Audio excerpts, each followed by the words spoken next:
The information shared in these conversations and videos are intended for general knowledge and entertainment purposes only. It should not be considered as legal advice or professional guidance. Additionally, any documentation or references to specific content are solely for the purpose of discussion and understanding. It does not imply endorsement, promotion, or support of said content. The views expressed in these videos and/or conversation are those of the individuals involved and do not represent any official stance or opinion. The content you are about to experience may contain strong language, including explicit words and phrases. This language is used for artistic expression and may be integral to the storyline or character development. It is important to note that the use of such language does not endorse or promote offensive behavior. Viewer discretion is advised, and please enjoy the show responsibly. Disclaimer. Copyright disclaimer under Section 107 of the Copyright Act 1976. Allowance is made for fair use for purposes such as criticism, comment, news reporting, teaching, scholarship, education, and research. The Canadian Copyright Act, Section 29, allows an individual to use copyright-protected materials when creating a new work, such as a mashup, and to post the new work online on a site like YouTube. Fair dealing provision for specific purposes like research, private study, education, parody, satire, criticism, review, and news reporting. No prep, no warning, no time to think. Walking cold, stand your ground, say what you believe. No script, no notes, no place to hide. Redactions drop, the room goes live. No prep.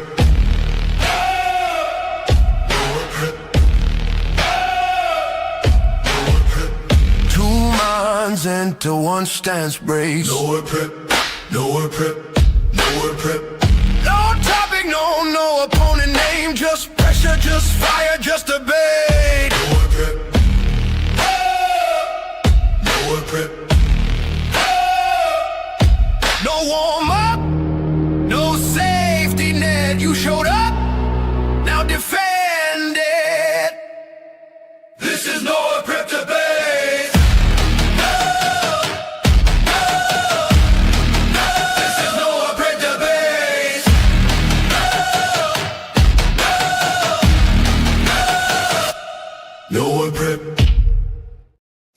All right, everybody, welcome to Noerr Prep Debates. For anyone new here, this is a live no prep debate format built around one simple concept. All right, Rob Noerr is walking into this debate completely blind. He does not know the topic. He does not know who he is debating until we reveal it live here tonight. And the mystery debater does, though. All right, they've had time to prepare, build arguments, gather sources, and come in ready. All right, once the redactions drop, there's no pause, no prep time, no warm-up for Rob. The debate begins immediately. So here's how it works. First, we're going to roll the Who's That Debater reveal clip. We're going to bring our mystery debater on screen. They'll briefly introduce themselves, state the prompt, and then go into their 10-minute opening statement. After that, Rob will give his own 10-minute opening statement, completely off the cuff. Then we'll move into a moderated open floor discussion. We'll aim for around 2 hours total runtime, but if both debaters want to continue after that, we'll let it keep going. Once both sides are ready, we'll move into a 5-minute closing statement. Also, we have audience interaction into the show, so like any of the under $20 super chats and rumble rants, these will be read by me at the end of the stream. $20 and up may be read live during natural pauses in the debate if it pertains to the debate. And $50 and up will become a forced question both debaters are expected to address before moving on. Again, if it pertains to the debate. If you are sending in $50 to ask what color socks they're wearing, I'm not going to stop the debate for that. All right, I'm barefoot, baby. Right. We work online. We only have to be business up here, right? But for real, yeah. So as long as it pertains to the debate, we'll ask the question and they'll answer. And then if time and energy allow, after the closings, we may also do an additional super chat Q&A. So keep that in mind as well. So that's the format. No safety net, no excuses, and preparation versus instinct. All right, so let's bring up our mystery debater for tonight. Who's that debater? Yo, what's up? Welcome, welcome, welcome. Tell everybody who you are. What's your topic tonight? All right. Well, I'm cross current politics. I'm kind of a new debater here on the internet. Glad for the opportunity and looking forward to debating Rob. My claim today is the United States is weaker on the world stage since Trump took office. I believe the answer to that is yes. But first, I want to be clear about what I'm not arguing. I'm not arguing that America is no longer the most powerful country on earth. We still possess the world's strongest military, we remain the largest economy, and the US dollar remains the world's reserve currency. American innovation also continues to shape the global economy. But that's not the question before us. The question is whether America is less influential, less trusted, and less capable of shaping world events than it was before. Power is more than military strength. It's more than credibility. Power is more than military strength. Power is credibility, and power is trust, and power is the confidence that allies have in you, in your leadership, and the hesitation your adversaries feel before challenging you. My argument tonight is simple. America's greatest strength advantage has never been our aircraft carriers or our GDP. It has been that our allies trust us more than they trusted anyone else. Since President Trump returned to office, that trust has been weakened, and when trust erodes, so does our power. Let's start with the allies. For nearly 80 years, America's greatest geopolitical advantage has been the alliance where we built after World War II. NATO, Five Eyes, other Pacific alliances, intelligence partnerships, trade relationships, these multiplied American power in ways no rival could match. Our allies chose to stand with us because they believed America was reliable. Today, that confidence has been shaken. The administration has repeatedly questioned long-standing alliances and at times gone beyond criticism into threats directed at friendly nations. Canada, our closest trading partner and one of our closest allies, has repeatedly been described as a potential 51st state. The administration also openly discussed acquiring Greenland and declined to rule out using economic pressure and other forms of coercion to obtain it. While supporters view those comments as negotiating tactics or not is almost beside the point. Imagine if you're sitting in Ottawa or Copenhagen. For generations, the United States has been your security guarantor. Now you have to ask yourself, is America talking about defending us or pressuring us? The uncertainty changes behavior. Alliances rely on trust. When allies begin questioning your intentions, your influence has already begun to decline. We see that playing out economically as well. Early in this administration, there were ambitious promises of rapidly negotiating dozens of new trade agreements that were mainly summarized as 90 deals in 90 days. That never realized. Instead, businesses face repeated tariff announcements, reversals, exemptions, and uncertainty. Markets adapt to almost anything except unpredictability. Businesses delayed investment, supply chains shifted, and our allies began looking for alternatives. Again, Canada, just 2 years ago, matched Americans' policy by imposing a 100% tariff on Chinese electric vehicles. Recently, Canada negotiated its own agreement with Beijing, lowering tariffs to below 7% for expanded access to Canadian agricultural exports. Whether that was a good deal or bad deal is not the point. The point is one of America's closest allies decided it needed to hedge its economic future rather than relying exclusively on the alignment with the United States. That's not what growing influence looks like. Now let's look at military leadership. America's military remains unmatched, but military power depends on more than weapons. It depends on confidence. Our closest allies share intelligence with us because they trust us with it. That trust was damaged by reports surrounding Secretary Pete Hegseth's participation in signal chats discussing military operations that inadvertently included a journalist. Regardless of where one lands on the legal debate surrounding classified information, the international perception would be unmistakable. America's closest partners watch senior national security officials discussing sensitive operational matters in an insecure setting. Following those events, reports indicated that some allied governments became more cautious about sharing intelligence and operational information. Think about what that means. You can build another aircraft carrier. You can't rebuild intelligence partnerships overnight. Trust takes decades to earn. It can be damaged in a single afternoon.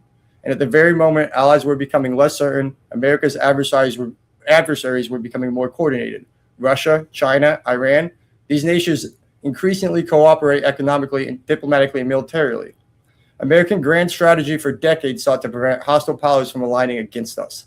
Instead, we increasingly face simultaneous challenges from states that see opportunity in our inconsistency. That stretches American influence thinner than before. Diplomatic credibility has also suffered. Foreign leaders no longer ask only, what does the United States want? They ask, will the United States still hold this position 2 years from now? And every administration makes policy changes. But when international partners begin assuming that every election completely reverses our commitments, our negotiating leverages declines before we even start talking. Credibility is one of the few resources in international politics that cannot be manufactured. Once it is questioned, every promise becomes less valuable. Finally, I want to discuss something often overlooked, the soft power. Military strength can compel, economic strength can pressure, but soft power can inspire. It is why students around the world dream of studying at a university here in America. It's why entrepreneurs build companies and come here. It's why our culture, our ideas, and our democratic institutions have shaped the modern world.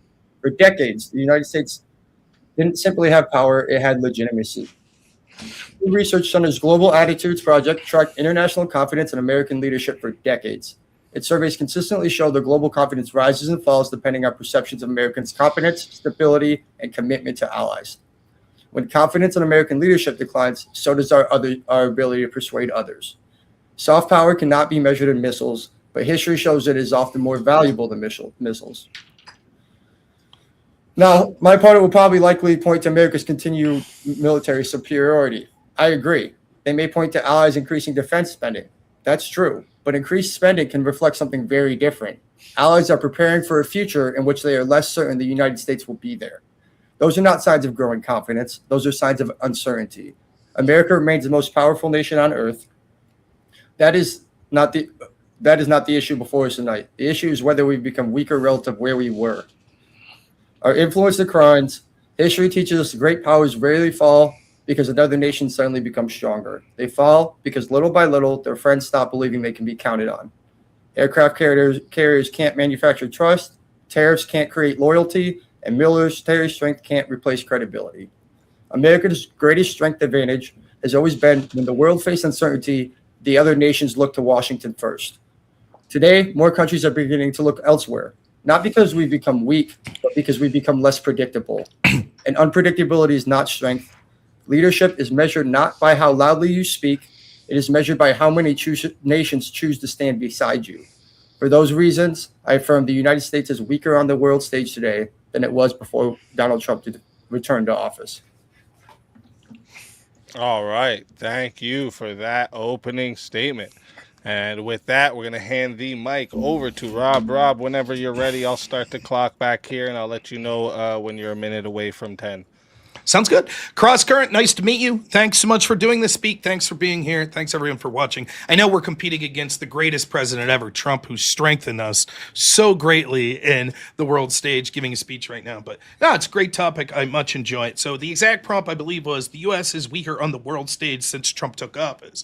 A great topic to have. However, I think that when we look at what I would call the internal link, the reason that my opponent has for saying that, actually that's not going to be the signifier that we should look at most, deciding whether or not the United States is actually weaker than it was previous to Trump.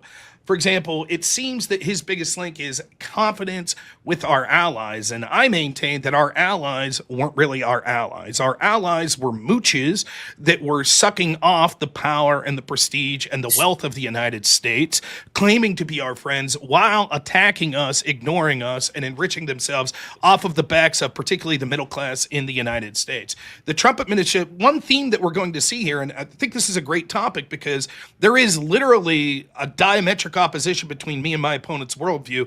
It comes right at the end where he talks about, like, one of the key things is predictability. That predictability has allowed not just foreign nations, but all sort of business leaders, etc., to take away the actual hegemonic power, both hard and soft power of the United States, because it was predictable how each president would act, and they could be played like a fiddle. That's why we've seen the United States go from the height of their power, where we had to create a new word called a hyperpower, because the United States, so far more than any country in the history of the world, was dominating the world, and we fall into the part where every single year we lose influence and power. I'd ask my opponent first if he could make this same statement basically during every administration in his lifetime. For example, was the United States world power weaker under Clinton than it was under Reagan? Was it weaker under Bush than it was under Clinton? Was it weaker than Obama than it was under Bush? Because it seems that the United States, being the unique world's hegemon, has slightly been declining for decades now. That comes when it comes to our economic superiority, as you see a rise of a place like China, when it comes to our military superiority, and even when it comes to our cultural superiority, as you see many influential industries such as tech industries that are spurring up in countries around the world. Even things like Hollywood, that used to be the cultural envy of the entire world, seem to be waning in power and have been for decades, long before Trump. So the idea of, well, we're weaker now under Trump than we used to be, I think what's happening is the predictable standards that Cross Politics is talking about has actually led to that gradual, slow decline. And Trump and J.D. Vance are trying to do something unique to put the United States back in a better position. It could be that no matter what Trump does, or what if Kamala would have won, or if Biden would have stuck around, or if Obama would somehow run again, maybe Michelle runs, or anyone else, that the United States will never again achieve the highs that they once had post-Cold War, in the immediacy of the Cold War ending. It could just be naturally that because of factors beyond the control of any individual administration, the rest of the world is having shifting alliances and shifting resources, etc., that's leading to them catch up in various aspects. One area of agreement me and Cross Current Politics are going to have is, I think we both agree that right now when it comes to hard power, and if you don't understand these terms, hard power is just talking about like military dominance, and soft power is like maybe economic or more so cultural dominance. I believe, and you can just nod your head if you agree, we both agree that the United States is still the leader in hard power and soft power. The question that my opponent's saying is it less than it was when Trump came in office, which I think is a fair point.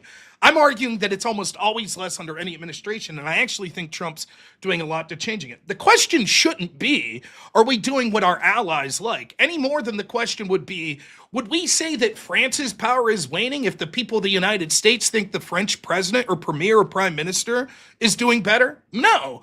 For example, for me, an American, if France was to elect a prime minister that was like, let's send a bunch of money to all these people in America, I'd say, that guy's great. I trust him as an American. That's awesome that the government of France exists to try to enrich me and my family. That's what the United States has been. Yes, all of these, like, confidence in the United States is clearly going to decline, particularly with our European allies, when they see that the gravy train's being turned off. And what did we get for the gravy train? Well, let's talk about it. I think there's three specific areas that I could point to uniquely that I'll focus on to show that actually the United States power isn't weakening under Trump. It actually weakened more under prior administration, and Trump's trying to regain it. The first is, what did the world look like under the previous administration when it came to the United States? Why is it that when Trump was in office, our enemies sought not to aggress against us? During Obama, Russia invaded Ukraine. During Biden, Russia invaded Ukraine. Why didn't they? What do you think it was? You see, that very unpredictability that he laments as our allies not liking, not only does it help keep our allies in check and understanding that they're not just to suckle off our teeth, but they're supposed to bring something to a friendship, but it also means that our adversaries are less likely to take advantage of us. Famously, Intel reports that are now being released that were covered up at the time actually showed that the CIA had data in 2016 suggesting that some actors in Russia in their government wanted Hillary Clinton to win. And the reason was they found her predictable. That they had it down to a science what people like Obama, what people like Hillary, and even on the other side, what people like Bush would do. That's how when we saw, for example, Obama's red line in Syria, no one was afraid or intimidated by the United States because they knew.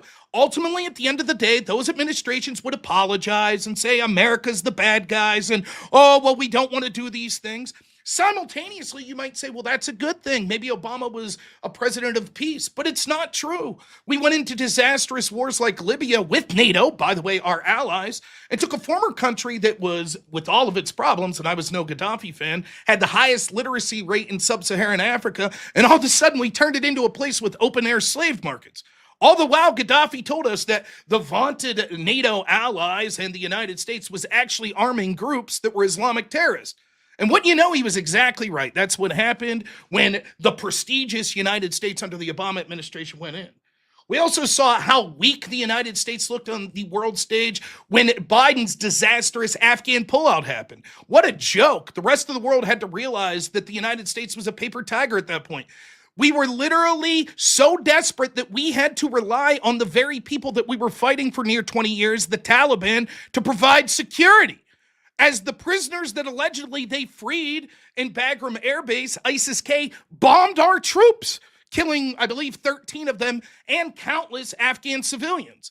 The situation was so desperate and the United States military so utterly defeated that people hung off the wings of airplanes as they were fleeing back to the United States with their tail between their legs. This sent a signal on the world stage to our adversaries of how weak the United States was under the Biden administration, and to our allies just how little they could depend on people like Biden and the United States during that administration, that we lost so humiliating in that situation. Nothing Trump's done. In fact, under Trump, what we've seen, although there have been problems with Iran, basically because Trump's been using a steady hand and being restrained and not deciding to declare a full war. Look at what happened with Venezuela. Dictators around the world have to be shaking in their boots that at any night, a United States that's not focused on DEI with their military, but actually focused on competent people, could send special forces in one night and completely take out the regime. That's the fear and the respect now that not just our adversaries have, but our allies have. Can you even imagine an operation like that under the Biden administration? We also see, like I mentioned, Syria's red line and how the rest of the world didn't take us seriously with that. Now, that's not to say that I appreciate all the military actions Trump's taken, or I even was in favor of Biden attempting to pull out of Afghanistan. He just did it like a buffoon. But it is to speak to sort of the unpredictability and the restoring confidence, not in the United States as a pushover that you could take advantage of, but as a staunch ally that will be your best friend if you work with them, but will kick your ass and shove a boot in it if you decide to cross them. That's what strength on the world stage looks like. This hippy-dippy shit of, well, it's just about allies, that's not going to prevent the marauders at the door. The next thing that I have to say is that the alliances are overstated. They didn't pay their fair share. They're paying now. He says, well, that just shows that these people are looking to the future. That's not true at all. Them paying now shows that they now have to fear and respect the United States because they've relied on the United States as just giving them welfare. And now we're saying that's no allyship at all. Welfare is that you're our protectorate. That doesn't make you our ally. A true ally stands with you and meets their obligations. Now we see those allies are meeting those obligations. We've sold out the middle class in this country in the name of these allyships. All of these trade agreements that he's lamenting, that I'm not saying Trump did things perfectly, but at least he's trying, that he sees an actual problem. The United States manufacturing base is desperate. The amount of trade deficits that we have in other countries is unsustainable. We have to rely on adversaries like China for simple needs like textiles, ammunitions, simple medications. And all the while, we went from the most robust blue-collar manufacturing base in the world to selling out in the name of being the world police and protecting our allies. It certainly enriched many of our allies. It's enriched companies around the world. But what's that done for the people in... 1 minute left? Yep. Okay. What's that done for people in my area of the world? Not much. The last thing's to say this, not only were our allies not really our allies, they were actually our enemies. They attacked the USA in many ways. We'll get into Russiagate, how I believe the intel assets were working with Obama to attack Donald Trump. We have evidence now that China was attacking in 2020 and the Biden administration allowed that to go. That's what Trump's talking about right now. What about the Digital Service Act, where we see our European allies are trying to revoke our First Amendment by attacking American companies, saying that they have to capitulate to non-free speech standards in Europe, something the Biden administration totally capitulated to and Trump's standing up to. That doesn't sound like allies that's trying to attack American companies for the crime of free speech. What about elections like in Romania, where our European allies just asserted, the election doesn't count because we think Russia interfered? And there's countless examples of our European allies attacking right-wing populists because they know that they could go along with the globalist in the United States and they have no fear of them because they did not respect the United States as a sovereign nation. Look, all the bluster about Canada, Greenland, and all this, it's a new world, baby. The United States is tired of being a pushover. Donald Trump, with all of his flaws, is putting us back on the world stage, understanding we won't be walked over anymore. We won't be taken advantage of by our allies. We won't be intimidated by our enemies. And thank God we have a president that actually gives a shit about the people of the United States as opposed to not looking like a bigot on the world stage. All right. Thank you for that opening statement. And that is going to be the conclusion for opening statements. From here, we're going to move into the moderated open floor discussion. Again, we're aiming for around 2 hours total. At that point, I'll check in, see if the debaters want to continue or move into closings. I'll mostly be staying out of the way unless things go like too far off the rails or the talking over each other becomes unbearable for the audience. Other than that, I'll be out of the way. Quick reminder for the chat again, $20 or under $20 super chats and Rumble rants. Those will be read by me at the end of the stream. $20 and up may be read live during the natural pauses in the debate if it pertains to the topic. $50 and up will become a forced question for both debaters. Again, if it's pertaining to the topic. With that said, open floor is yours, gentlemen. I'll start the timer back here, and I'll check in with you when we're at the 2 hour mark. I'll leave you go ahead and start as the affirmative. So wherever you want to take it.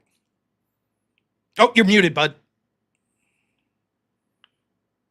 Just in case my dog started going off while you were talking. No problem. If you want to say that the U.S. has been steady in decline since X date, I'll concede. I'll not even concede. I'll probably admit that if we went through it, I haven't really thought that deep into it. But just my to claim, see, would you agree then? Like, let's just go back to the time of Reagan. Would you say that every administration post Reagan has led a weakening of the United States on the world stage? Or can you think of a president you would say bucked that trend? Well, for me to go from Reagan to HW to Clinton would be hard for me to do just because I was young or not paying. Sure, fair enough. Don't know it. I would say the general trend over my lifetime would be that way. Yes. So you think Obama to Trump's first term to Biden to Trump's second term? Probably. You think it's okay? Yeah, I would say in general our influence is declining, and I think part of that is just going to naturally come because like the internet's made it more global. So while we were sending our stuff out, everyone can send their stuff out instantaneously, like we were able to with our technology. Well, now, can I ask you this thing? Given that I'm happy for the concession. Yeah. It seems to be, and like you can say if I'm wrong here, but it seems to be the reason that this topic would be something worth talking. It's not just an aside. It's not like you're just making a statement of fact, like 2 + 2 is 4. It seems like you're making a statement of opinion that actual decisions that Trump's made. So given if we can acknowledge that the status quo is an inevitable decline in U.S. power, could you at least undertake the possibility that instead of being predictable, which we see the results is the United States declining power, even if it didn't work out, Trump at least tried something different, which maybe could have bucked the trend? With our enemies, sure. But even with the allies. No. Why would you screw over your allies? Why would you attack every ally instantaneously at the same time with tariffs? And if you wanted to bring back manufacturing here, I agree with that. But you wouldn't do broad tariffs across everything. You would tariff finished goods and not raw materials so you can import the raw materials till you can start to make them. And then you would be able to manufacture things. So even the way they did it is just blatantly stupid. It is just an attack on our ally for no reason that actually hurts us. All right, I'm happy to talk about this, but right before we get this, just to set the stage, you've already admitted that the United States was on a decline that maybe would be inevitable because of internet and other things. Yeah, would you but admit a slow decline versus a quick decline of people facing away from us are different. Just real quick, just want to clarify. Would you admit that that decline was also with our influence over our allies? No, I wouldn't. So you just think that we were declining vis-a-vis our enemies, but that our status with our allies increased or maintained? Yeah, for the most part, I think the world was ready to come to us, our aid when we wanted to back Russia. When we wanted to back Ukraine versus Russia, they all jumped to help us do that under Biden. So why would I? So they were all there to help us, and then the same thing under Bush when we declared an attack on us, and they all went into the Middle East with us. Whether it was good or bad, they were there for us. They lost lives with us. They've pretty much been there when we needed them. So let me get this straight. Like, I'm making a fundamental claim that I actually don't think the allies have done enough for us. And actually, I think that they've hurt us. Okay, so let me ask you this then: What other president did they deny the use of their Air Force base, our bases there, their airspace too? Well, there's been many times. Let me finish. There's been many specific allies that have died. Like famously, there were some allies that weren't on board during the W. Bush administration with the Iraq War. Correct? Yeah, but not all of Europe said, no, you're not using our bases. And all of our allies in the Middle East basically said, no, you're not using our bases. The whole world basically said, you can't use your own bases, our airspace to bomb Iran. We've never gotten. First off, it wasn't the whole world, but we did have key allies that said that. Are they really our allies then? Yeah. Did we have the right to go into Iran? Does your ally have to support you in every war to be your ally? Is it our base?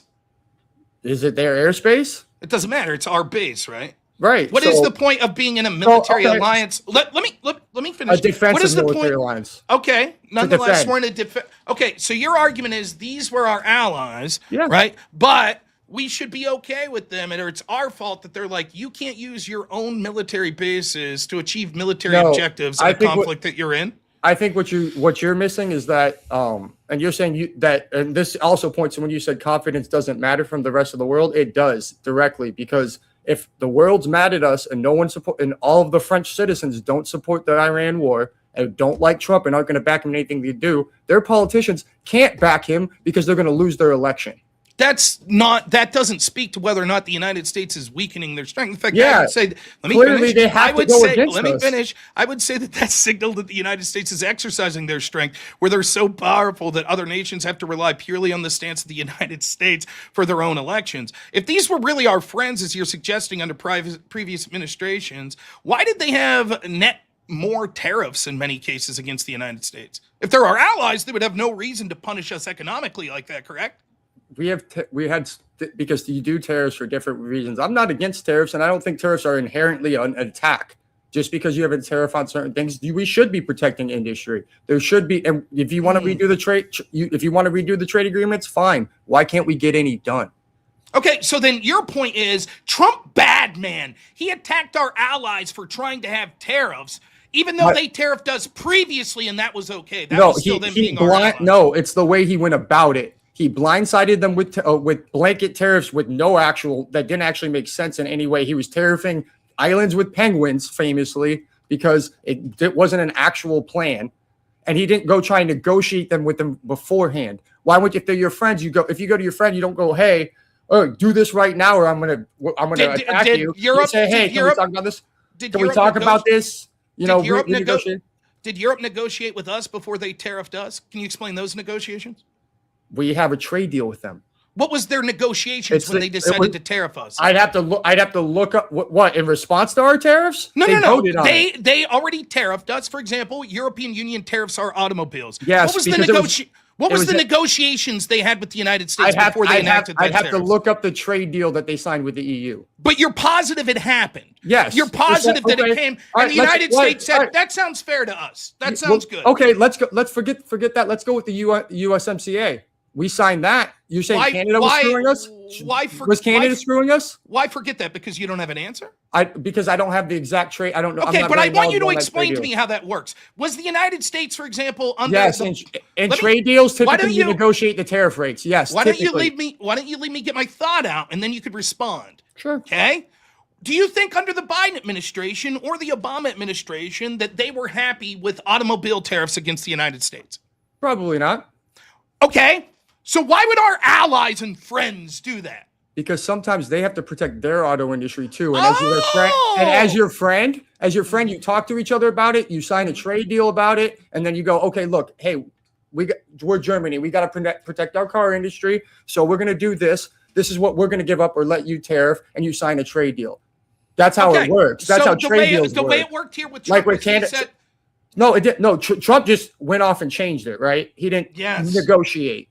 Yes, I'm well aware that the predictable nature of presidents that didn't give a shit about the manufacturing or blue-collar work in this country were happy to sell out the workers to a foreign base. I'm aware of that. Therefore, when you're used to privilege, equal treatment seems like it's discriminatory. So when we actually had a president that said, you know what, I give a fuck about American workers, and so here's the deal. I'm going to put these broad across-the-board tariffs, and they're going to come in place in so many days unless you come and negotiate with us. And And guess what happened? Most of those countries came and negotiated, and the big flat level tariffs that he was talking about was never issued, because instead of just issuing him, he actually said, he ran on it and then implemented, this is what I'm going to do. Now, if the European Union's allowed to look out for their automobile sector and things like that, and so they're allowed to say, hey, just wanted to let you know, United States, we're going to implement these tariffs to protect us. Why is it verboten for the Trump administration to say, we want to protect our manufacturing sector?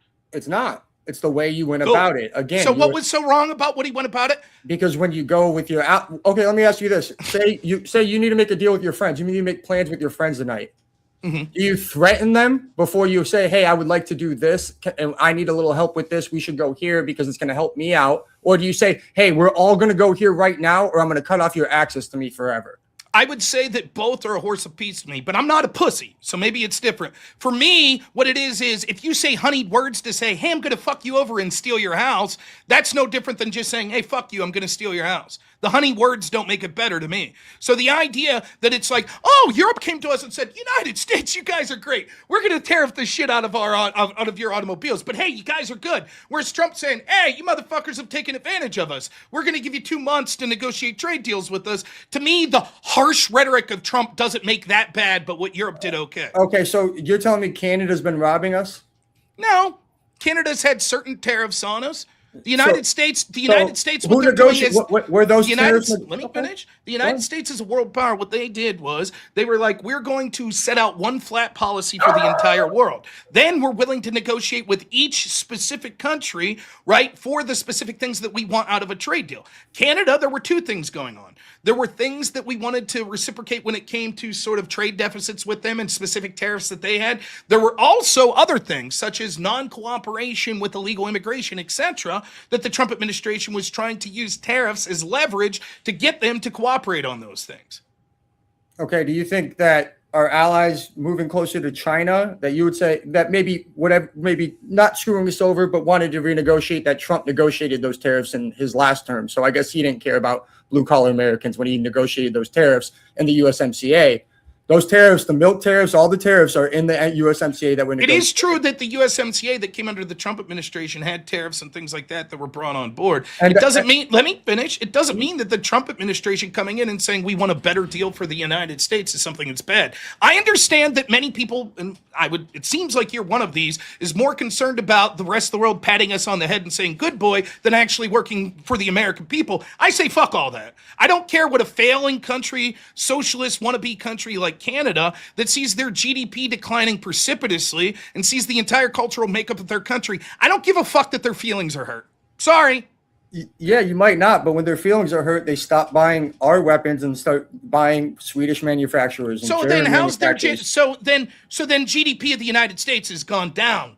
No, right? Not yet. Not yet. It's gone up quite a lot, hasn't it? Yeah, but the GDP isn't whether we're stronger on the world stage or not. Again, well, if the argument is just literally trade deals and like trade deficits, etc., what we can see is that we already had massive deficits around the world. So the idea of like people will stop buying our shit, that was already happening. Do you think that's one of the things Trump's doing? He's trying to switch that because he thinks that there are deficits that countries aren't buying our shit enough. Do you think that there's only such things as short-term things that happen, or there's long-term consequences to the decision? Sure, there are long-term consequences. I would say the long-term consequences of the status quo has been a predictable decline of the United States, particularly its manufacturing sector, and countries buying our shit. That has been the long-term consequence of what you want. And so someone comes in and tries to radically change it because the people that were supposedly our allies not only were tariffing and not buying our shit, but they were taking advantage of our military, our safety that we provided, and many other things for decades. Okay. And the people that lost were the manufacturers and blue-collar workers in the United States. We sold out a generation or 2 of blue-collar workers in the United States to enrich our allies. And what have we got in return? Well, what we've gotten in return in the way we treated them now is they're going to buy less American cars and they're not going to buy Chinese cars. Okay, so what country is going to buy less American cars than Chinese cars? Go ahead. Canada. Okay, how many cars under the Biden administration, how many cars did Canada buy? I don't know. I just know that they just reduced their tariffs on Chinese from 100% down to 6%. So they're going to have auto tariffs on the United States? Whether they have Biden administration? whether they have tariffs or not doesn't mean whether we were selling them or not. Okay. So now China had tariffs on China, or Canada had tariffs on China during the Biden administration. When Trump started doing the tariffs on Canada, they lowered the tariffs on China so they could move towards China, and they've actually made statements that they're going to be de-Americanizing and moving towards other markets. That's fine. The failed country of Canada that's continuing to fail can decide that they're going to become allies with China because they think Trump says mean things. No problem. China will continue to tariff. Canada as an allyship will be irrelevant on the grand scale of things. We actually see wealthy places in Canada like Alberta begging to leave the failing country. Right? Canada's in a lot of shit because it's no longer home to Canadians. You can rant about Canada all you want. That's what you're doing. The United States is weaker in the world stage because Canada is now you're telling me how weak China. You're trying to tell me how weak Canada is in a debate about the United States' strength. Yes, your argument is, here's why the United States my argument because Canada stopped tariffing China. And I'm like, who gives a fuck about Canada? No, why are you talking about Canada, you say? No, my argument is when the USA's biggest trade partner starts looking for other trade partners because they don't trust you anymore, that weakens you.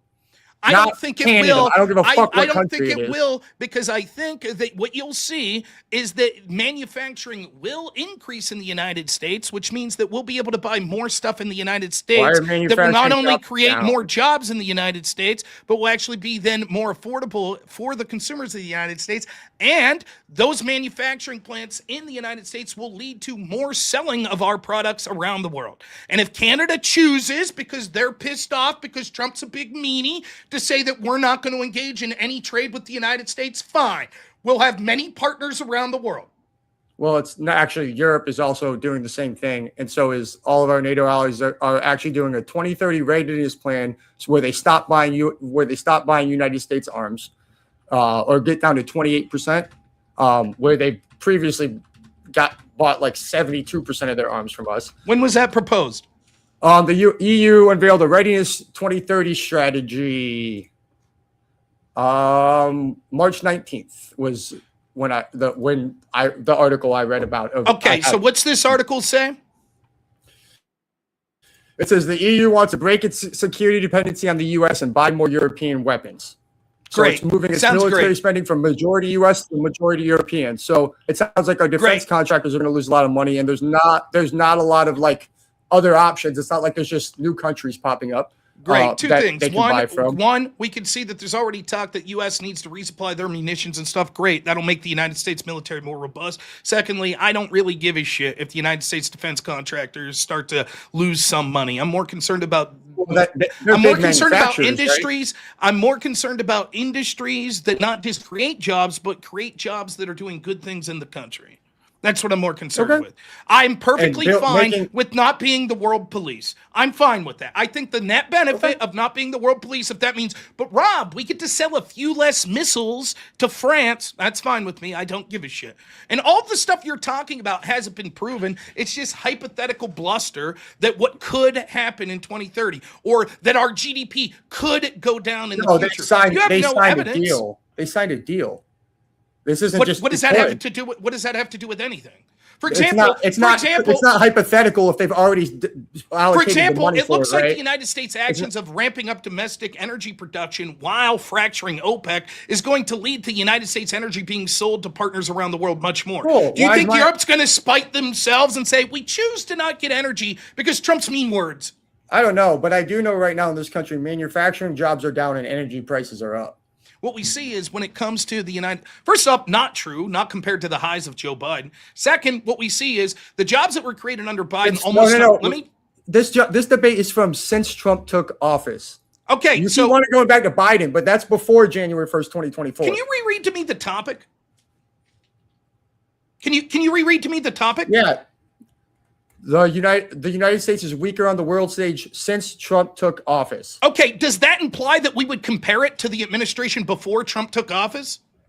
You would have to explain how we're stronger because of it. I'm sorry. I just asked you a specific question. You criticized me bringing yes. up. Let me finish. Energy please. prices. I know. Energy prices doesn't make us weak or strong. I know the sign of a Donald Trump has raised prices since he came into office. I know the sign. I know the sign of a weak debater is to constantly spurg out and interrupt. You would do well to try to listen to your elders that have been doing this much. You're not really doing so well. So I'll repeat without you interrupting. It seemed that you interjected to imply that me bringing up energy prices under the Biden administration had nothing to do to the topic because we were talking about the strength of the Trump administration. My only point in bringing up the topic is the wording of the topic is comparative. And the fact that I'm comparing to the previous administration seems ludicrous that you would say that that's somehow not part of the topic.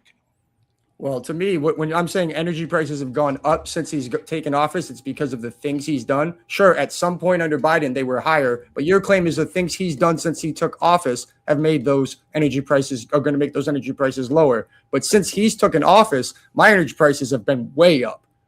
That's not true. Not since the highs of Joe Biden. No, They've been true. up compared to the lows of the beginning of the Trump administration when they lowered from what they were in the Biden administration. However, what I'll say is that's only been in about the past 6 months. And what we can see is futures show that energy prices are going to be less next month. The predictive markets are suggesting it'll be $63 per barrel of oil. When we went in to Iran, it was actually $70. So what we see is we had record high inflation. And at the end of the day, whether we're talking about energy prices, etc., all of that gets lumped into one big thing like inflation, basically. Or more important than inflation, how far your dollar goes. How many dollars are you getting and how far do they go? Would you agree with that? Basically, yeah. Okay, the metric we use to decide wage growth, in other words, on average, how much money people are earning more, versus inflation, which is how much less your dollars are worth, is called real wage growth, correct? Correct. And this has nothing to do with the world stage. Okay, then why are you talking about energy prices? I was talking about energy prices because you claimed all these things he's doing to make us stronger on the world stage are going to bring down energy prices. But since That's not what I said. I said that looks like we'll be selling more energy in the international market and that Europe's not going to cut off their nose despite their face and not buy any energy because they think Trump says mean words. So that's what I said. So let me go thing. back. Now, let me go back. Okay. One of the ways we'd see how the United States is strong on the world stage would have to do with the livelihood of people in the United States. In fact, you basically admit this by saying the United States in your opening statements like the beacon of the world and students from all over the world try to get here. By the way, that's still true, even as Trump's trying to throw many of them out. The point is, when it comes to real wage growth, which you brought up, inflation, etc., under Biden, real wage growth was negative. That's not the case under Trump. So even though you complain about energy prices and they're higher for you, the average person's still doing better when it comes to real wage growth under Trump than they were under Biden. I want to point out something very, very specific you said in there, that over the last few months, those energy prices have gone up. It's true. And those have taken because of Donald Trump's actions, right? I would say in large part you could say because he ran. Yeah, right. So if we're going to say raising gas prices, energy prices weakens the country, then he's weakened the country since the price. He's still better overall than the previous administration. He might be better. And we can see that the energy prices are trending downward. In fact, I think core CPI, we saw the lowest rise since, I believe, April 2020. Under the previous administration with Biden, we had months that we had double-digit year-over-year inflation. We've gotten nowhere near that with Trump. So if we're saying that domestic buying power and like people's wages, etc., is part of where we stand on the world stage, yes, it's still stronger now under Trump than it was under Biden, which means that no, we haven't got weaker. Why are you giving Trump credit for prospective prices going down, but you don't give Biden credit from taking them from that high all the way down to the prices they were when Trump took office? Because they went high under Biden. And what I'm saying is, okay, then they went down under Biden. What I'm telling you, and then they is, went up under Trump, right? That's what happened. I'm not mistaken. They so went let's up say under Biden, down under Biden. President one. Gas prices go from $2 a gallon up to $50 a gallon, and then fall to $48 a gallon. You're like, great job. President two, they go from $48 a gallon down to $3 a gallon, then shoot up to $3.50 a gallon and fall to $3.40. And you're like, same thing. Both of them, both went up then down. No, you see the stupidity of that? No, I wouldn't say that they're the same. I would say that they're, if you want to, I wouldn't say they're exactly the same in severity, but the actions created this effect, correct? Sure, I'll say that the actions of the Biden administration created the inflation effects, and the actions of the Trump administration did as well. Right. So the Okay. amount, yeah, and It was so worse under Biden. We're stronger under Do Trump. you think that the coming out of COVID might have had something to do with that?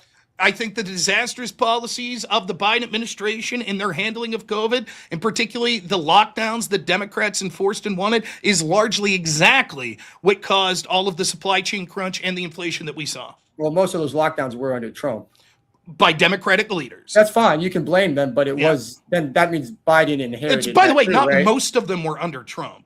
There was an awful lot of the, for example, the Biden administration suggested through OSHA that they were going to force any company with more than 50 employees to have their employees forcibly be vaccinated or be tested once a week. That sort of federal lockdown wasn't sort of federal lockdown wasn't happening under Trump. We saw on federal workplaces, one of the first acts that Biden did when he took in was do similar things on federal workspaces, federal property, etc. So these things happen, and now making excuses. No, I'm not. I just want to lay it real out quick, that there is other things that do inflation, right? Let me real quick, right? When we're talking about the question is, are we stronger now than we were in the previous administration? I don't concede that Biden's shit was all just because of COVID and therefore he gets a pass. No. But even if I did, so what? That's not the question of the topic. Yeah. Whatever the extenuating circumstances are, we're better now than we were under Biden. At one point under Biden, sure, but not under the last day of Biden, right? Under the totality of Biden. Well, we're not through the totality, so it's hard to say there. But at this point now... Wait. What? We're not through the totality of Trump, so we can't say through the totality that's there. Absurd. We would look at the total record we have of Trump right now versus the total record we have of previous administrations. You don't just pick the best day under Biden and say, it would be from when he left office, was what he left power under. And that's why would we do that? Because it's since the day Trump took office, we've become weaker. That's absurd. We would since the day Trump took office, we've become weaker. That's so the problem. No. The way we would evaluate this is to look at the totality of administrations that we have. Like, for example, let's say tomorrow, like hypothetically tomorrow, that the whole world's like, you know what? Fucking Trump nailed that speech. You're the man, right?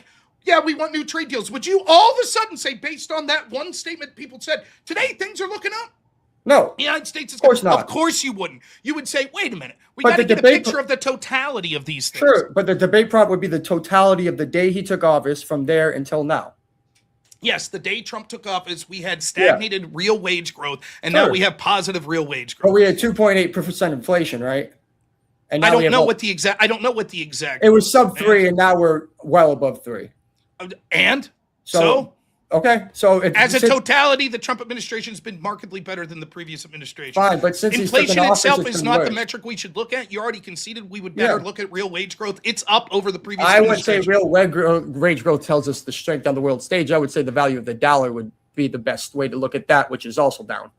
Okay, the value of the dollar is what we should now look at when it comes I would to say there's probably a lot of things to say economics. I've given you a chance. So far, this is what I get. Our allies are really pissed off. I don't think our allies are our allies. No, I had three areas. I've given you a chance. If they aren't our allies, what are they? I gave you a chance to start with your offense. I'd like one of my offensive positions now that we went through it. Sure. How did the United States look strong under previous administrations when our adversaries thought we were a fucking joke? Did Russia invade Ukraine while Trump was in office his first time? No. Did they invade while Trump was in office his second time? No. The other two previous administrations, the Obama and Biden administration, did Russia invade Ukraine under those administrations? Yeah. Why? Why? Yeah. Because the United States was much more powerful when they've been intimidated.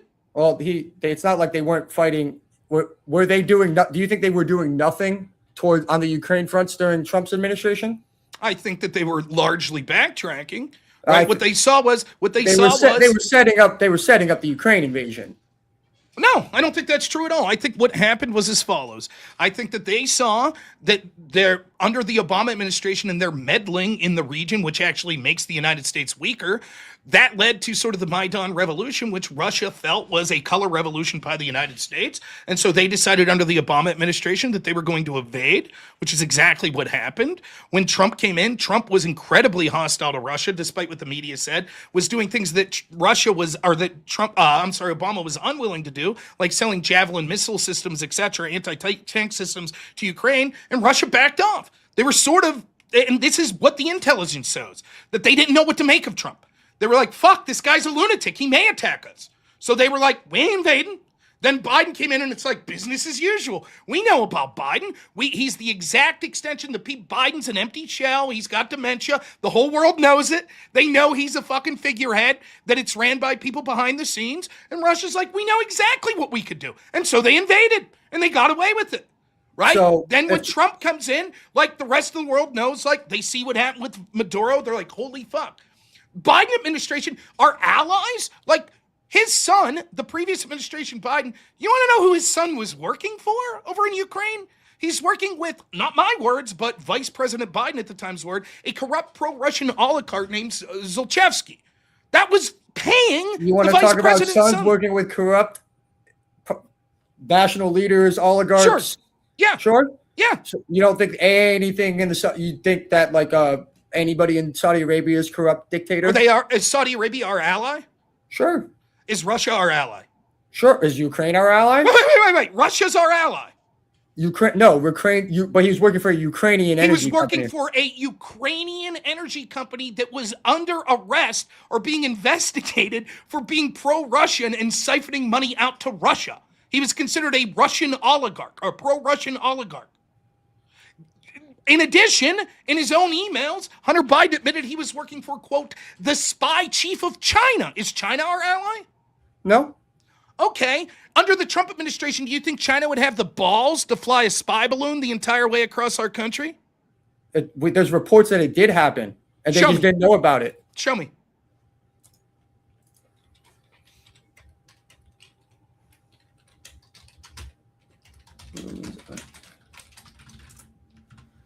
Trump era Chinese balloons went undetected. BBC. Okay, what's it say? From the first administration? What's the date?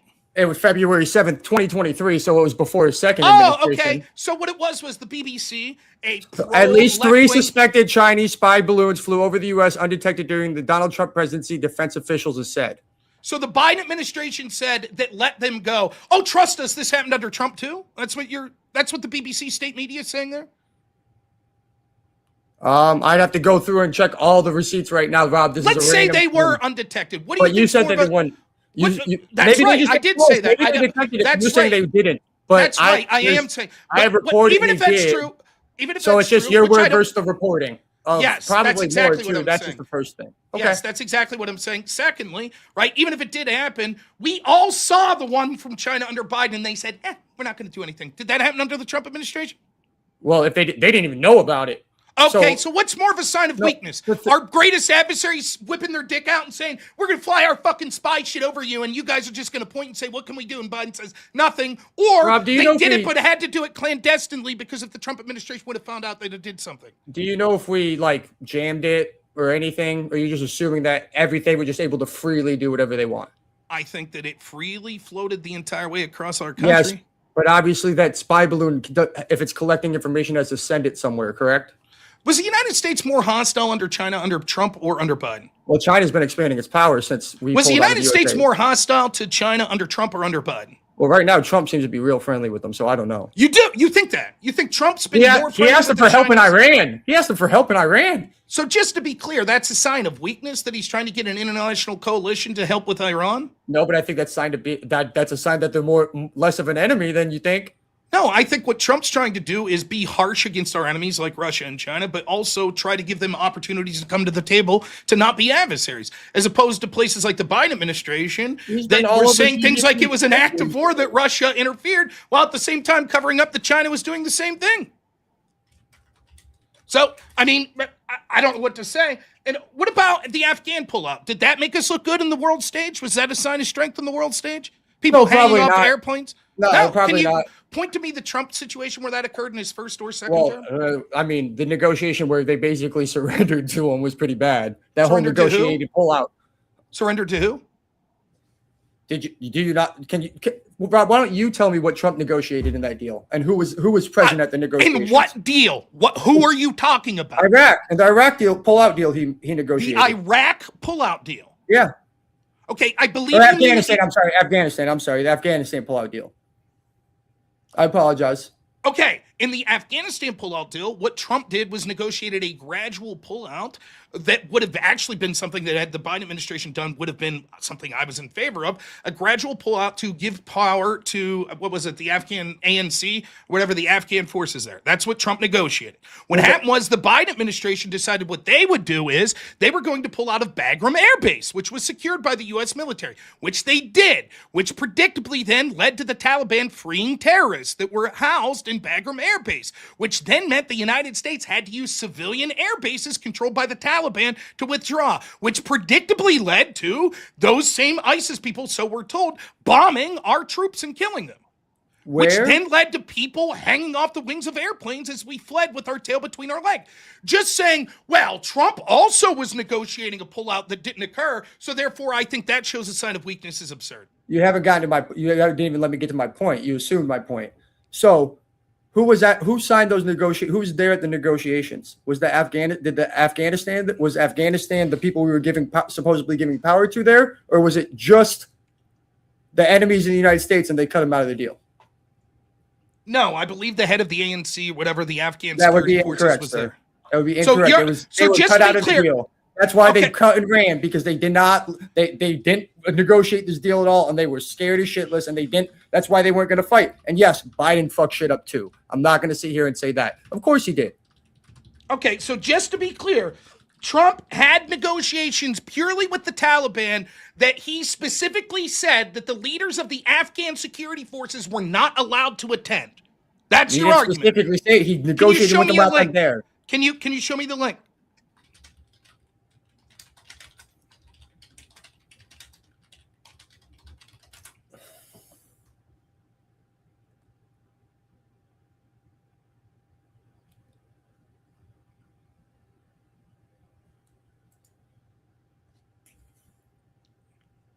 So what I'm reading is that at the time, Ghani wasn't party to the negotiations in February 2020.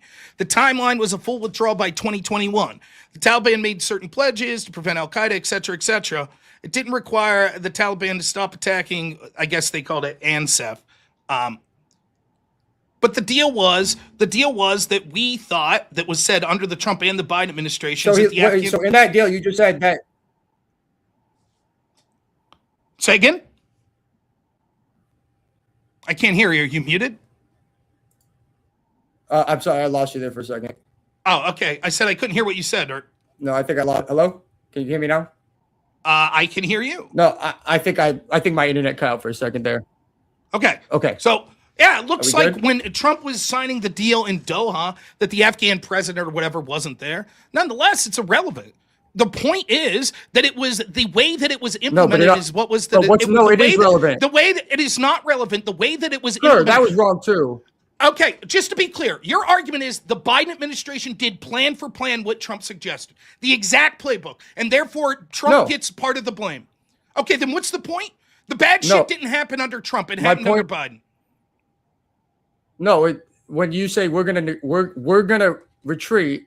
And you guys can still keep attacking them, but we're just going to back off. And they're not even going to be here when we make this deal. You basically said, hey, we're just going to leave our allies there. We didn't just leave our... You have no proof that we were, quote, just going to leave our allies there. Read the deal you just said. It did not include the fact that the Taliban would stop attacking... Who was our allies? So, for example, the interpreters, et cetera, that were there with us... The Afghanistan government we put in. Yes. So the idea of the Afghani government right? But the allies, the people that worked with the United States, as far as the on-the-ground people, there is no evidence that Trump was going to leave them there. What you're doing is You're missing my point. Read the deal again. What you said. It said. Let me steelman your position because you're incapable of making a succinct point. But Rob, we were allied with the Afghan government, and because they weren't party to that actual treaty, that means that this was bad because we were just leaving them. I don't give a fuck about that. What I give a fuck about is the United States not only left the Afghan government there, but did so in such a poor way that it resulted in deaths of United States civilians and bringing in thousands of Afghanis that weren't vetted because we had to flee with our tail between our legs because it wasn't the idea of pulling out or who we were leaving in charge that was the problem. It was the idea of the way in which we did it, that we took away the secure military base that wasn't being attacked by the Taliban, gave it away willfully under the Biden administration, and then relied on the very Taliban we were at war with to provide security for our troops, which predictably led to our troops dying, which predictably led to us having to not only allow the allies that worked like interpreters and shit, we actually left tons of Americans on the ground in Afghanistan as we fled with our tail between our legs. In the most optical, disastrous military action since Vietnam. Literally, people hanging off the the wings of airplanes. And you're like, yeah, but in Doha in February 2020, Trump's negotiation deal could have included the Afghan security forces. That would have been better. Well, yeah, it's irrelevant. My point is that a lot of people screwed that up, and they did get weaker. And I'm not telling you Biden didn't screw it up, but what I'm telling you is, since what you just told me was that we lost the base, we lost the base, and we lost American soldiers, so that made us weaker, right? Yes, we looked like a joke. So what happened? Yes, I agree. We looked like a joke. We did look like a joke. I'm not going to argue on that. Yes. 100%. So how's that strength on the world stage? Well, what's it look like when you have to retreat your soldiers out of your bases in the region for their safety? Your bases get bombed and 13 American soldiers die. What is that making us look stronger or weaker?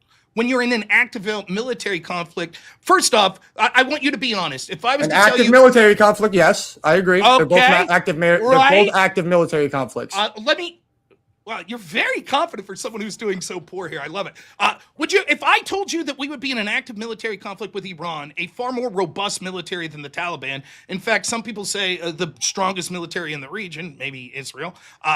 If I told you we'd be in conflict with them, how many months now? 6? 6. And we would have lost 13 soldiers, you'd have told me I was full of shit. I would ask you how many boots we put on the ground, actually. No, that's not true. You may ask that question. You may ask 100%. That question. Okay, 0. Now, how many do you think would have died? I would, if we don't put any on the ground, I think very limited would die because we do have air superiority against most of the world. Define very limited. 0? 6 months against Iran's military, against Iran. Iran's who had where did they get their Air Force from again? Biden administration? Obama administration? No. They got it. The money that they were getting to fund Hezbollah from the Obama administration? Their airplanes were from us in the 70s. Oh, yes, I agree. Yeah, of course. Yes. They were our friends. We have a large history of arming would-be terrorist regimes that we then later fight. Yep. Agreed. Okay. I don't see what the point is. Agreed. Yep. But those Can you just answer the question? What was the question again? One more time. The question is, if I told you we were in conflict with Iran for 6 months, how many Americans do you think would have died? If you had to guess. It's big because I understand how military works. If we're in a war conflict on the ground, where our soldiers are on the ground and they're easier targets, it's obviously going to be more. So it would be a difference. Okay. I wouldn't think very many. More than 13? Probably not. Not the way. I don't believe you. I think you're full of shit. Anyone who has any knowledge, maybe that's true. Maybe you're just stupid. Anyone who has any knowledge of this said that Iran's military was so robust and they would be able to reach bases of ours in the region that they would have anticipated that it would have been. That's not true at all. You want me to bring up reports of people suggesting if we went to war with Iran that it would lead to thousands of U.S. soldiers dying? I assume that means boots on the ground. Not necessarily. It's also talking about attacking our bases. How many people die on average in training exercises a month in the U.S. military? So you're telling me that these deaths are acceptable because there's training exercises that kill people? No, what I'm saying is that every death is tragic. However, to pretend because there was 13 deaths while we went into an active war that somehow shows a sign of weakness is a joke. Yeah, but it's also... That's actually far better than almost anyone credible would have anticipated. Yeah, and what about the destruction of our bases? So? And having to retreat. The reason that no one got hurt was because we retreated, right? We didn't... Yes, in conflicts, there are times that retreat, though I don't think that it's as simple as you're saying that we just fled and left shit there, like the Biden administration. No. When I say retreated, Right, temporary retreats, etc. Unlike the Biden administration that retreated in such a terrible fashion that it made the strongest air force in the region the Taliban, because it left all of this military equipment there that they're now able to use. So yes, I think that it's precipitously different when we're in an active. For example, how many people died under the Obama administration's wars in places like Syria or Libya? How many people died under Bush's war in places like Iraq? If we're just talking about U.S. deaths and having to make strategic retreats, well, then the United States was far weaker in those regimes. No, I didn't. The number of deaths doesn't matter. A lot of times the war. How about strategic retreats? That's what you're talking about. No, I'm just saying in this situation that we're fine. Every single one of them made us look weaker. Every single one of them slowly weakened us on the world stage. That's not true. Okay, correct. Right. So then you're the one making the point. Yes, but when you have to pull all of your bases out of the region because you can't protect them, when you've got a whole bunch of allies there, you telling you're going to protect. Just to be clear, your argument is, just to be clear, we pulled, quote, all of our bases out of the region. We pulled our soldiers out of the bases because we couldn't protect the bases from being hit. That's not true. We pulled them out because it was a strategically made sense to protect them to the best of our ability, which it seems like we did so very well. Yeah. But we so it's like, that's a sign of weakness that we prevented our soldiers from being killed. Well, on some level, if you have to pull back and let them destroy a base to do it, that is a little weak. You can't stop them from destroying the base. I don't think they totally destroyed bases. Damaging the base, causing millions of dollars. They're causing millions of dollars. They're affecting tourism in the region. Iran's running that region right now. If you looked at people and said, if you attack Iran, what would the results be? Almost all of them would have said it would be worse than what we currently saw. And Iran's running the region. Not really. By the way, this is what I love about people like you, right? Because I assume you're not a Trump fan. If he's like, hey, let's try to negotiate a settlement and leave Iran, do some things like run some things after we devastated their entire administration, you're like, Trump's a cuck. It looks sweet. He's retreating. But if Trump's like, fuck you, we're going to resume bombing, you're like, what a tyrant. This is horrible. That'd be odd to put words in my mouth because I think at this point we have to negotiate. No, at this point we have to negotiate a way out. That's the only way. It doesn't seem like that's what's happening. It seems like we tried, and then at least in Trump's version, Iran violated the MOU, and so we decided we're going to start bombing the shit out of them again. Yeah, and what? Okay, but have you looked at have you seen any of the movements through the Strait of Hormuz? Yes. So most people, when the United States said this lane's open, and Iran said no, it's not. This lane's open. Which way did most places go? It depends on when. But many of them did what Iran said. Is that the way it's been this week? This week it's been closed recently. What we see is the United States is now saying, okay, we gave Iran a chance. They fucked it up. Now we're going to take over. Yeah, but Iran has shown that it can control people from listening to the U.S. So now the U.S. has to block everything because people are listening to Iran over the United States.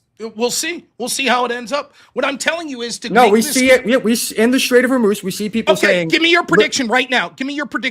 Iran ends up controlling the Straits of Hormuz under this conflict, and the United States turns tails and runs, and Iran decides to be tyrants in the way they control it. Or the United States has a negotiated settlement with them where they're not tyrants. Or third, the United States sits there and them and their allies maintain control of the strait. Go ahead.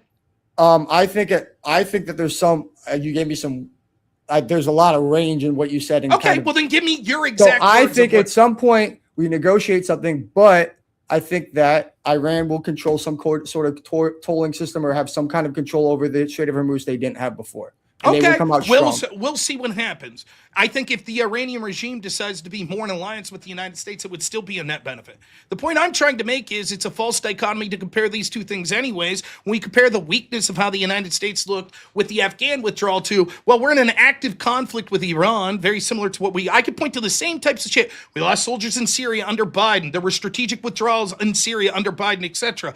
These sort of things happen in conflict. I'm not saying I particularly like the Iran conflict, but I don't think it shows that the United States is as embarrassingly weak as the Afghan pullout did. And I think you're doing a poor job. The other part that you miss is that even with the signs of weakness that we have in the things that I aforementioned, it's actually worse than that because strategically, our allies that you're saying we need to have pat in the head and say that we're good boys actually weren't our allies at all. For example, I could skip the second part if you want, because how far are we, Speak? We're an hour in or an hour and 15? We are at hour 13 left. The United States has actually been attacked by our allies in various ways, not just with the tariffs. How about with the DSA, the Digital Service Act. The European Union passed the Digital Service Act that exists almost solely to censor American social media companies, which would predictably mean the only way for those companies to remain profitable would be to enact policies that would enforce Americans to no longer have free speech. How is that an ally that's doing that to our companies and our free speech? Do you think that they can't have VPNs that stop Americans? In fact, they couldn't do that. Wait. So you're telling me that the DSA is going to make them say so Americans can't say the same things because yes, because the way that this would happen would be the fines that they're suggesting are so draconian that they would, if a European used a VPN and was able to pretend they're in America and access and be able to say these sort of things, that would also lead to the punishment of companies like X and Facebook. So the only way that companies like that will be able to comply is to have universal standards. These companies will not have the resources to be like, okay, we have specific terms of service for each country that we operate in. They'll just have blanket terms of service. Either way, it used to be in the past, none of our allies would have the balls to do this, to attack American companies like this. And yet we see that the European Union not only were they doing this, the Biden administration was tipping their cap. Largely because the Biden administration and Democrats in general don't like free speech online. And so they actually were like, if we can't censor free speech here, the next best thing is to have our allies in Europe do it. And then we can say, well, what can we do? It's out of our hands. The Trump administration's actually pushing back on those allies. Why are they our friends if they're trying to punish U.S. companies for the crime of free speech? Well, you just said that they were doing what Joe Biden wanted. So that means they were doing what Joe Biden wanted. So that means they were our friends, right? Well, they may have been friends to people that aren't really American or interested Joe in the Biden's not American? Interested in the well-being of Americans. Okay. So just to be clear, your argument is if a country decides specific, let's say Trump says tomorrow, no Democrats could ever have free speech or guns again, right? And the European Union says, fuck right, we're gonna try to enforce that if Americans are abroad too. You'd say, hey, that's your being friends of America. That's what you would say? I mean, they're doing what they want, so that would be influence. So it would be them, our ability to influence them for sure.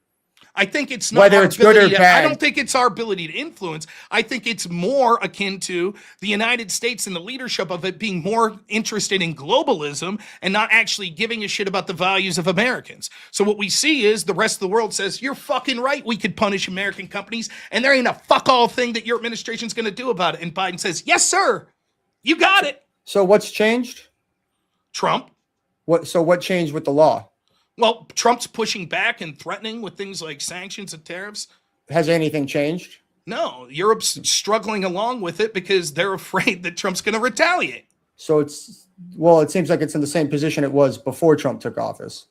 It was something that was coming down the pipe and that they were going to enact, and now they've delayed it largely because Trump's suggestion of retaliating. Well, why wouldn't they rush it real quick when Biden was in office if everybody wanted it? Why did they wait for Trump to get in office? For the same reason that a lot of things happened, because it was taking time to pass this through the EU, and it was something they talked about and had a time frame. So they assumed that actually we would see. The point is, it doesn't matter why didn't they do it? Is it happening? Yes or no? Can you give me that?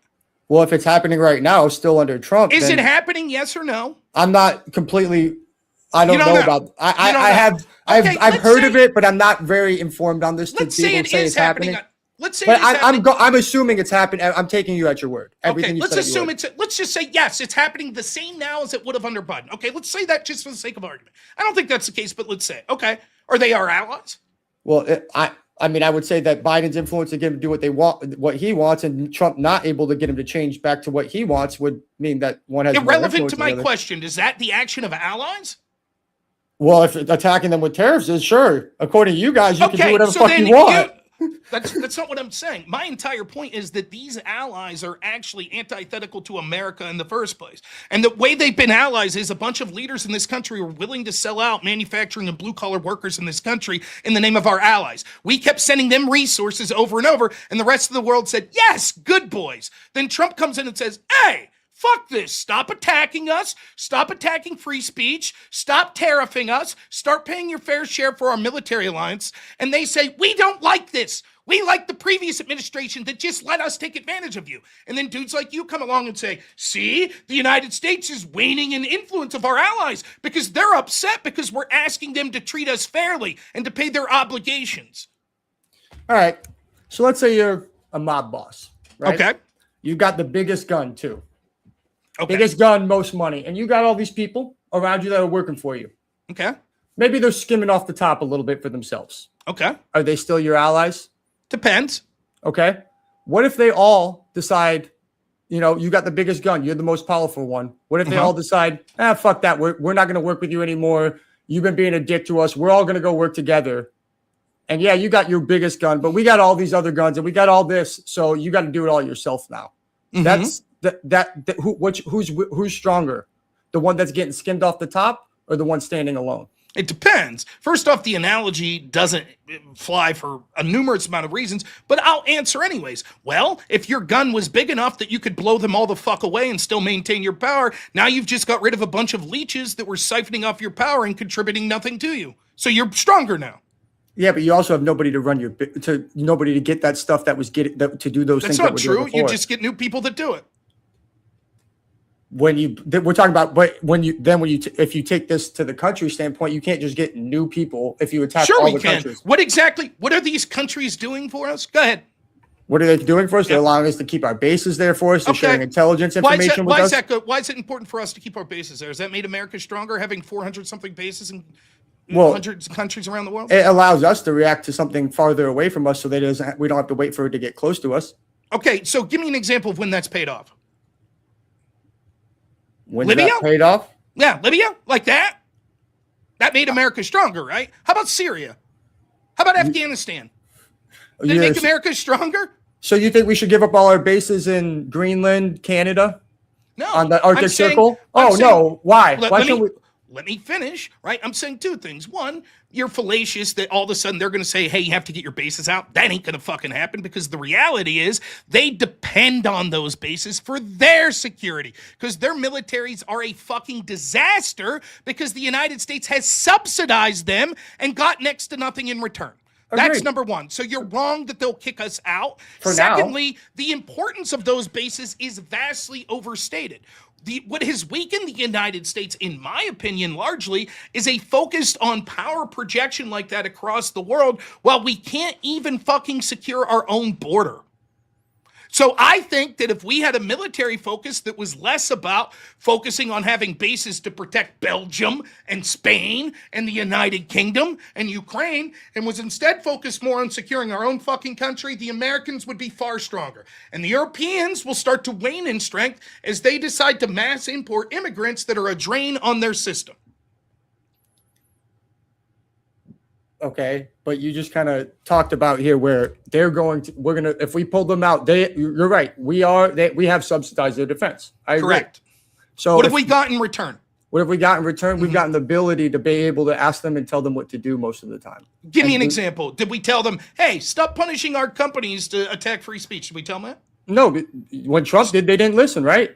No, when Biden did. Biden didn't tell them that, right? That's true. So they've attacked American companies, and American leadership has allowed them. True. That's not making America stronger. Yeah, now when we say no and they say, we're going to keep doing it anyway, that just makes us look even weaker, right? Well, it depends. It doesn't make us, making us look weaker is inevitable. The question is whether we are weaker or not. And secondly, if they change their policy, or they decide that, or the United States says, fuck you, we're going to punish you for not changing it, that actually puts the United States in a stronger position. You've already conceded that the status quo was a precipitous decline of U.S. soft and hard power, right? You say that predictability is important. That predictability led us to this very point. You're conceding that our European allies have been subsidized by us. And yet your argument is somehow the United States has been gaining power by subsidizing these people because we can tell them what to do, but you don't really have any examples of when we've done that. No, I haven't said we've been gaining power. I said we've been losing power since January. No, you say we're gaining power by having these bases there. Yeah. Okay. 100%. How? Okay, why don't you steel man what you think I'm going to say about our bases around the Arctic I already Circle? did, because you said that we could project power and tell them what to do. No, I said the Arctic Circle. You don't think we should have bases Okay, around the now Arctic you Circle? want to make it just to the Arctic Circle. No, I would because think you would obviously say, each base at different parts of the world is gonna be for different reasons, right, Rob? It's not like a one size fits all course. for every base. Okay. So, like, for example, those bases around the Arctic Circle, a lot of them in Europe, they're probably pretty important for keeping an eye on Russian shipping through the Arctic.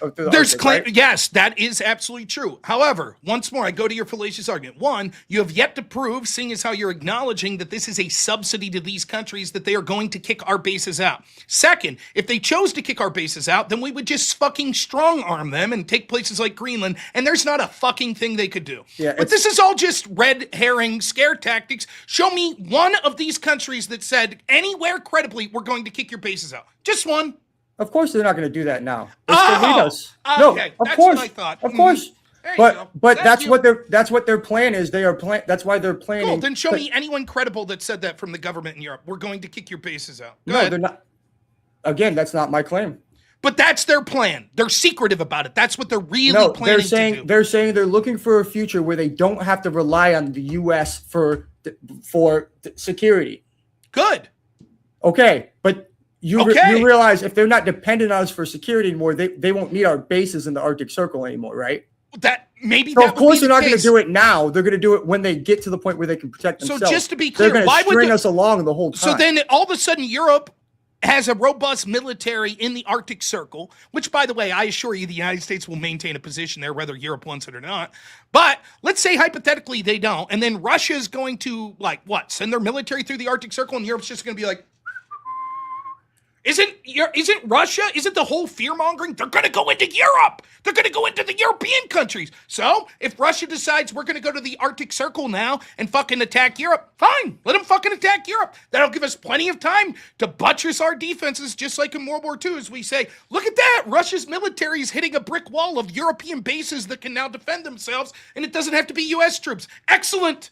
Now we get all the defense that we would have had if it was our money and troops, except it's Russia attacking Europe. Awesome. Meanwhile, we're showing places like Russia, we're more serious. We actually will go to war, unlike the previous administrations, and we'd like to have beneficial relationships with you, unlike the xenophobic fucking assholes in the Biden and Obama administrations that wanted to demonize Russia all the time. And by the way, it's the same position that Trump's taking with China. Yeah, fuck you. We go hard in the paint with you and we go harsh, but we're trying to open up mutual beneficial deals. Trump gave this famous speech at, I forget where he was. Right? And the whole thing was, we're changing the way we do U.S. foreign policy. We're no longer interested in virtue signaling, oh, are you mean to your people? Are you bigoted? Are you racist? We just want trade deals. That's it. We want to make money. We want you to make money. If you're a shithole country, fuck it. We don't care. We're just trying to have deals with everyone. So China's not our enemy anymore then? No, they certainly are, but Trump's trying to renegotiate that position. And part of the tariffs and part of the trade deals and part of going into places like Iran is to make the United States, which is in the best bargaining position available right now, in a better position vis-a-vis our enemies like China and our allies. If you're acknowledging that the status quo inevitably is a precipitous decline in U.S. power, if the United States is trying to shake the chessboard, now's the best time. Because next 4 years, we'll have less power. And the 4 years after that, we'll have less power. So what we see is China is rising. And eventually, if things wouldn't change, there will come a point where China is at least very close to the United States. That's inevitable. That's the status quo. Our European allies that don't give a fuck about us, that are changing their demographics, that are left-wing globalists, right? They're not going to be like, well, we just have an affinity for the United States, so we're not going to negotiate with China. Fuck that. As soon as they see a net benefit in going with China, they will. Exactly. So You're right. Which You're is right. inevitable in the status quo. So what Trump's trying to do is shake things up while the United States still has the biggest consumer base in the world and the most robust military in the world, and saying now's the time to radically shake this shit up. What you would do is a slow, tumultuous defeat and an inevitable decline of the United States. That's what you would do. And what you guys are doing right now is just pushing everyone to China. It's not true. It is true. Everyone signed. The EU signed deals with China. They never deals with China. They never did since the tariffs. Have they signed deals with the United States as well? Oh, I don't think so. I don't think we have a full comprehensive deal from the EU. Okay, Trade just deal? what about the individual Since countries? Trump? I don't give a shit about the organization. I don't. In fact, I wouldn't be surprised if the EU collapses in the next 25, 30 Can years. you? I think England maybe. We might have Just signed a trade England. deal Just with. to be clear, England's the only trade deal country. So we're not trading with France, Spain, Germany. Well, the trading and Portugal. versus having a trade deal in place, a renegotiated trade deal are two different things. Well, We're just trading. what's it matter if the trade's robust without a specific deal? Well, it's just the same trade that we had before with more tariffs on it. Okay. Has the United States GDP gone up or down? Has our exports gone up or down? Has our inflation gone up or down? Has real wage growth gone up or down? I think it's down now, actually. Real wage growth is higher now than it was under the totality of the Biden administration. No, but since Trump took office, I think it's gone down. Okay, if it was 0 under Biden or less than 0 and it's positive under Trump, then it's gone up.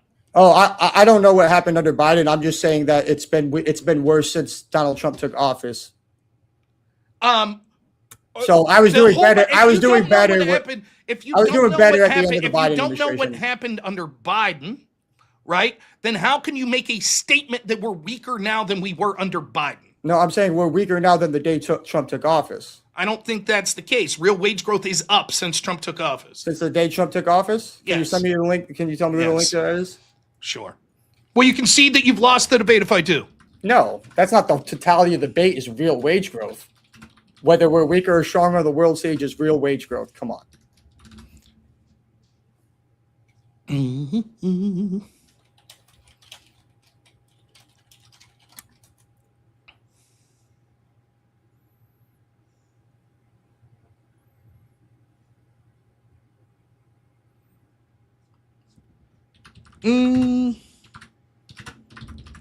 Annual wage growth is 3.5%, nominal offset by 3.5% inflation.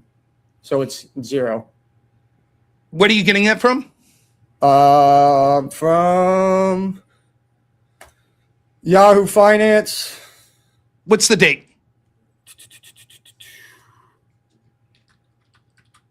July 15th, yesterday. Okay, July 15th. Put the link in his chat. Oh, wait. It took me to a different link. Sorry. Hold on. That was No weird. problem. And shit happens. No biggie. Let me see if I can find a better link for that. That has like multiple articles in it. It looks like an aggregator.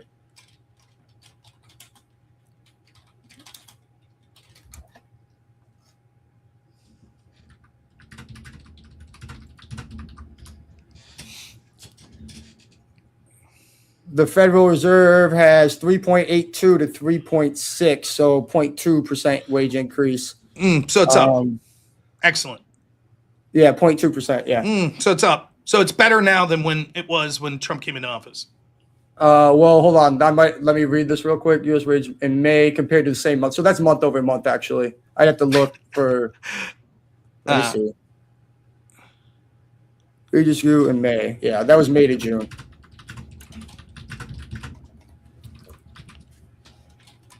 That actually might be up because I think it was up until May that I had seen before.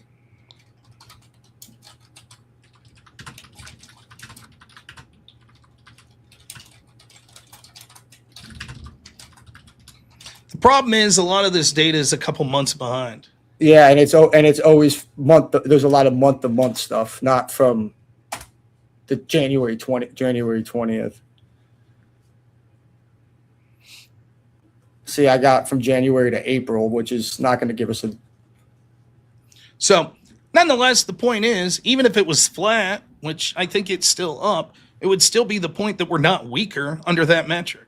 And again, the point is, right? Like, the only argument that you really have is allies are more mad at us and we're less predictable. Both things I think are fine, right? Both things that you're just like, well, in the future, that could lead to bad things. And I think what we see is the entire thrust of the difference of our two opinions comes down to this. You tell me if it's fair. One, you think that we should be predictable.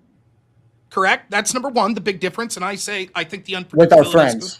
Okay. With our friends, yeah. And second, well, okay. But so we should be unpredictable with our enemies? Somewhat, yeah. Our friends should know Okay. what we're doing. Was Obama and Biden predictable with Not our enough. enemies? Not enough. They weren't predictable enough with our enemies. No, they weren't unpredictable. I'm sorry. Okay. I jumped ahead on your question. They weren't So then you would unpredictable say enough. Trump's better against our enemies when it comes to world strength, but worse with our allies. With the unpredictability aspect, not necessarily like. Okay. Well, So I mean, that depends. What do you call getting your allies to work together to stand up against your enemies. Because Like, I think how Biden was better at that. How? He got the whole world to jump, all of Europe to jump behind him immediately with Ukraine. Right. Well, that was because I don't necessarily think that was in the U.S. interest. You might not, but let Biden was me able to finish. do it. The Western world and many of these places that I think aren't very good to the United States, that are actually our enemies in many ways, or at least not our allies. Yeah, they have a lot of money invested in reaping the resources of Ukraine and bleeding out Russia there. Of course, World Bank's put a lot of loans there. The corruption that's gone through Ukraine since the Maidan Revolution in 2014 heavily benefited many Western and European interests. So yeah, they have an interest to maintain that. Totally get it. And they went along with the United States doing that. My point is that conflict didn't occur with the same argument you're making now is the same arguments we heard during Trump's first term. Oh, our allies hate Trump, blah, blah, blah. Okay, did Russia invade Ukraine? Well, what's Russia done to change since Trump's been in office? They seem to be doing the same thing they were doing. They didn't invade under Trump in the first term, did they? Yeah, but right now they've done nothing. Trump's gotten nothing. Well, part of Trump's argument's been trying to negotiate with them, which, by the way, Zelensky, at least early in the term, was intentionally sabotaging, largely because of the Western world wanting him to sabotage it. And so Trump's basically many people thought, though it was ambiguous, I'll admit, that Trump was running on the promise like, I give a fuck about America first and not fucking Ukraine. So yeah, it's not in his priority. But they didn't invade while he was there. If they invaded on the premise he would end the war on day one. Yes, he did. And okay, did Biden say that he would stop the disease, not the economy? Probably. I'm not here to defend Biden. You mean to tell me that people running for office oversell and are hyperbolic? No, shit. Yeah, tell me more. But whoa. Wow. But because didn't Obama run on "I'll make America stronger than it's ever been"? But you're acknowledging he didn't. No, that it was weaker. Of course of course, people fail at what they say they're going to do. But to say that he ran on "I don't give a fuck what happens in Ukraine" versus "I'm going to end that war because I'm the peace president" are two different claims. Well, I'm not saying it was reasonable for him to claim one. Okay, fair enough. Well, you should have expected him. I would expect him to have done more at this point, making it a key claim on his campaign. Not that he didn't. Well, they claim that what he was suggesting was that he would be able to negotiate a peaceful resolution, that he was a peace president. Yes. That's certainly true. Yeah. But he also was basically like, we're going to stop financing Ukraine. Yeah. Though he did at other points signal that he wouldn't. I'll fully admit that. Yeah, but he said we wouldn't have to because he was going to get the best deal. It wasn't just that. He was just like, well, we'll stop anyways. And a large part of that's because Europe intentionally sabotaging the deal. And in fact, we even saw that early in the war while Biden was still in office. Yeah, how's that for U.S. projection of strength? The Biden team that we saw, like Tony Blair and company, there's a report that showed up to Europe and intentionally sabotaged a peace deal. Did Israel intentionally sabotage our ceasefire? In Iran? Yeah. Maybe. So, that's our ally too. It seems like they're agreed. The same thing. Did they tell fucking the Biden administration what to do? But they couldn't convince Biden to go in. Go to war. It's one thing for Israel to attack someone, and by the way, Trump sort of gave them the business, but I agree. It's worth criticizing. Yeah. It's another thing for like us to be like, oh, a peace deal. And Europe comes in and says, nah, no peace deal. That's what we had. We had a ceasefire and Israel came in and said, nah, no ceasefire. The part of I have to look at the specifics of this. My understanding was that this had to do with Lebanon. And Israel's thought that there should be no deal that says the United States says that Israel can't have a separate conflict in a place like Lebanon. Right. Iran, it depends on who you look at. The United States and Israel say Iran violated the peace deal first. And ever since the United States said, my thing is Iran fucking sucks. Israel fucking sucks. Our allies are overstated, whether it be Israel or the European Union. I say fuck the region. Come back here and take care of Americans. Trump's done that better than most of the other people. You're the person saying that we have to kiss the ass of our allies. That's you. No, I never said we had to kiss our ass. They don't like us. Polling shows that they have less trust in us now that we're not totally subsidizing them while they fuck us over. To show them a basic modicum of respect and decency. Why should we respect people that are attacking the First Amendment? Why should we respect people? I'm a conservative, right? Why should I respect a European Union that's intentionally sabotaging populist conservatives across the region? For example, the Romanian election. Don't we care about elections, free and fair elections? European Union refused to go along and force Romania to redo their election because they nebulously said, Russia interfered. And so we did. So do we want to focus on our country, or do we want to meddle in other countries? United States, that's where we want to focus So primarily. then why are we meddling in other countries? Because we think that it's best for the interests of the United States. Okay, so sometimes they have those other countries as, even if they're slightly taking advantage of us as friends, is better than enemies if you want them to do what you want sometimes, right? It depends. It depends on what they're doing. Yeah, right. What we see Iran, I is- would not necessarily want as my friend, but Where you lose the debate is this: you've already acknowledged that the previous relationships of predictability that we had were predictably going to lead to the United States eventually not being the superpower. That's your claim, right? It's predictably led to the United States waning in power. That is your claim. No, my claim is that, sure, you could say that there's been some decline in power, but they weren't necessarily, wasn't at this dramatic rate, and there wasn't. Your claim It is wasn't just this. inevitable. It Well, wasn't that's not what necessarily you said. inevitable. Now you're changing your stance. You said that yes, there's basically nothing we could do that the United States power, because the internet On some and things level, like that, yeah. the United On some States level, power there's is gonna certain things. It's been on the decline. I said, not that it's going. You to said in many happen for ways sure. it's inevitable. And That's yes, what you said. in certain ways, it's So inevitable. what ways I is said. it not inevitable? It's exactly. That's a great question. So, in some ways, inevitable. I would say inevitable ways are culturally. So with music, K-pop's going to get bigger because K-pop's got to be bigger because of internet. The ways it's not inevitable is in our power to negotiate with our friends and to use our friends to bully the rest of the world to do what we want.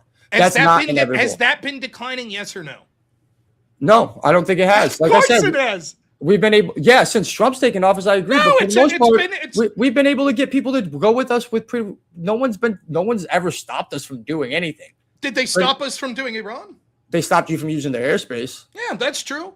Yeah. Did it stop us? No, but it weakened us. Obviously, they wanted to Why use do it you for a think reason. they stopped? Why do you think they stopped us there? Because I think they wanted to get elected again, and that the rest of their constituents wouldn't vote for you if you supported this war. So your argument is that the leaders actually do support the Iran conflict. No, I think the leaders are going to do whatever they do to stay in power, and probably don't. Do you care think if that they Arab fuck you people away. do you think Arab countries in the region support what Trump did with Iran?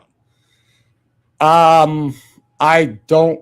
I would think that the first initial bombing, probably this war that's going on now, they're probably starting to regret because their tourism's down. They're getting bombed. They've had a lot of issues in the Middle East since. Okay, but nonetheless, there could be different groups and different allies that think. Do you think Israel's our ally?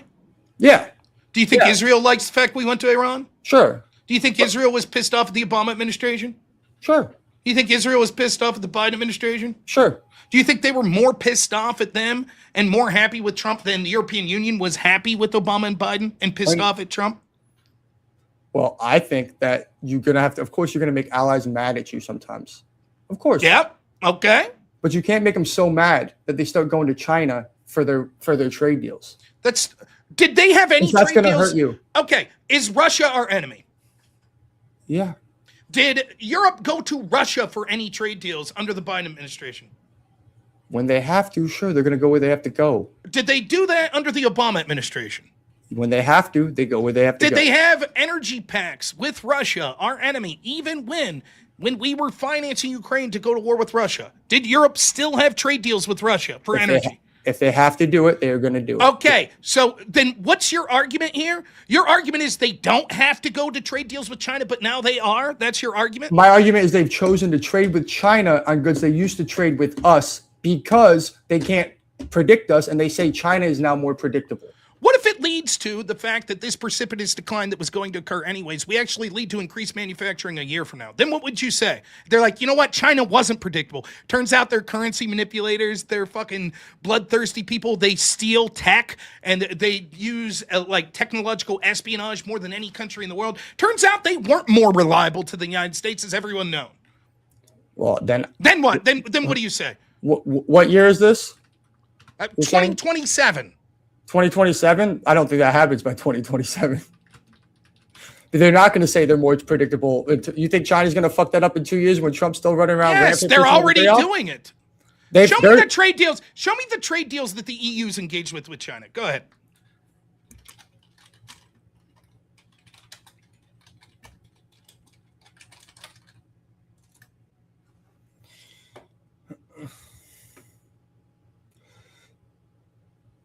The EU and China have been negotiating a comprehensive agreement on investment since 2013. No, that's not it. Where is it? Since 2013, concluded in principle 2020. Pause. Wait, hold on. No. Wait. So in 2013, they were going to those dastardly Chinese for trade deals. Yeah. What happened? I thought they wouldn't do that unless they lost trust in the United States. I said they'll go where they need to go, but they've been changing so then you were trade full deals. of shit. No, they've been changing trade deals. Okay, so they're trying a trade deal in 2013. Now they're doing more trade deals in 2026. Go ahead. Yeah, let's look at Canada. No.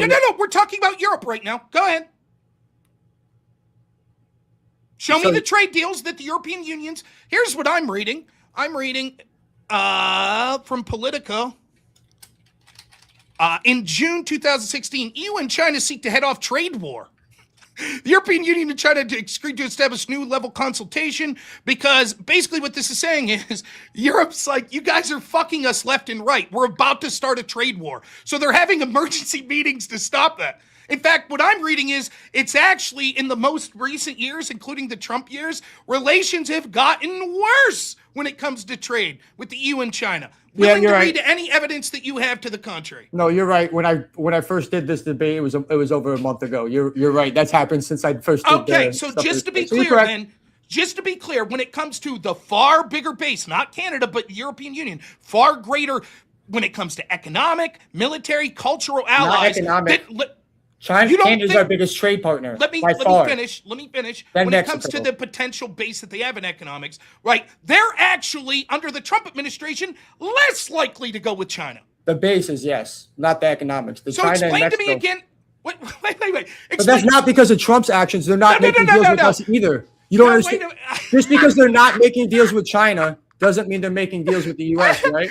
So first off, it wouldn't matter if it's because of Trump or not, because your prompt it's the actions of Trump that caused this. It's merely that we're weaker on the world stage. One of your key reasons was because our allies are so ashamed of the United States that they're now falling into the arms of China. Then you're like, oh, never mind. They're actually less likely to be with China. Yeah, but they're more likely to buy their stuff from the European Union than the United States now. But you are correct, and less likely to China. So now we're just totally forgetting that you said the key part was that they're going to our adversaries, and you're pretending you didn't base your entire debate strategy on that. No. Well, Canada's still going to our adversaries.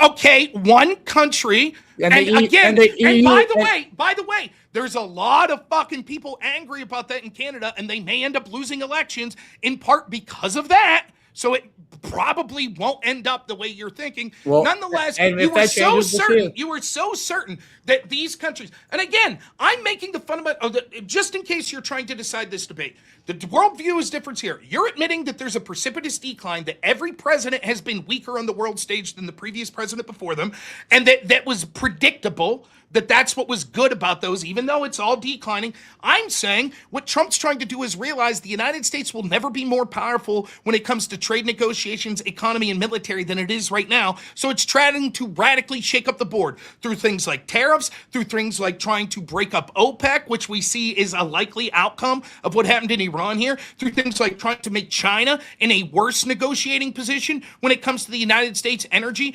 robustly increasing energy production, increasing energy independence, trying to increase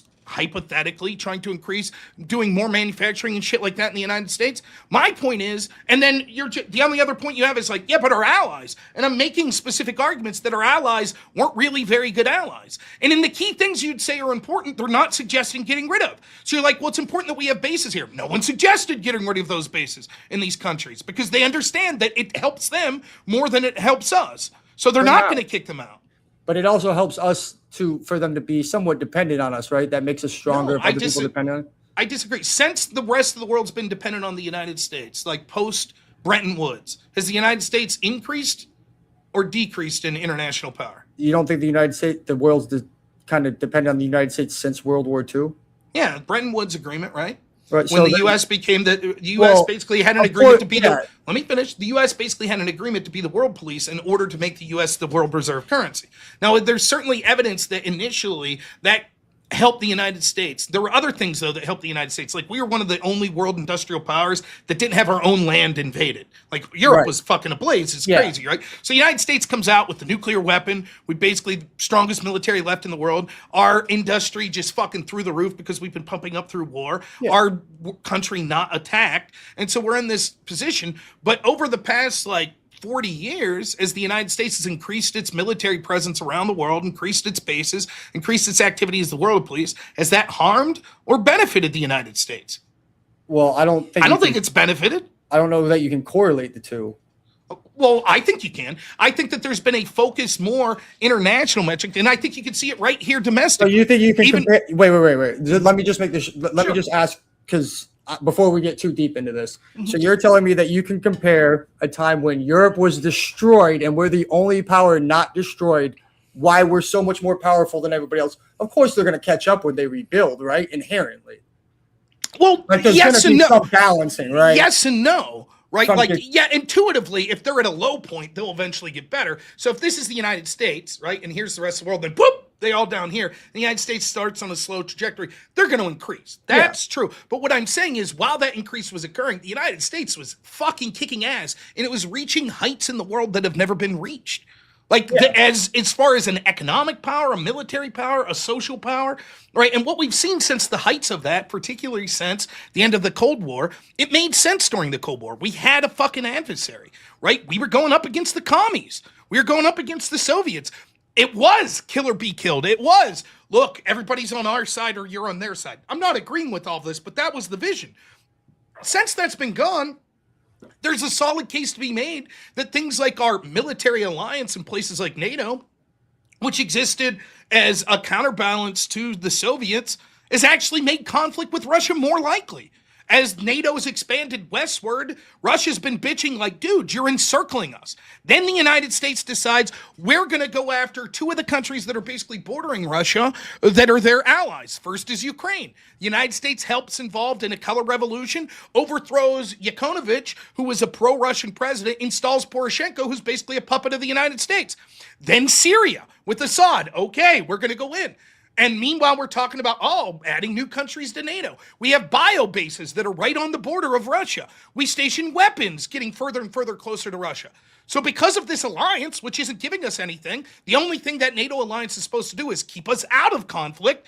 What's happened? Now we have to finance a conflict in Ukraine. Well, now we Russia's- have to go into Libya. Now we're going into Syria.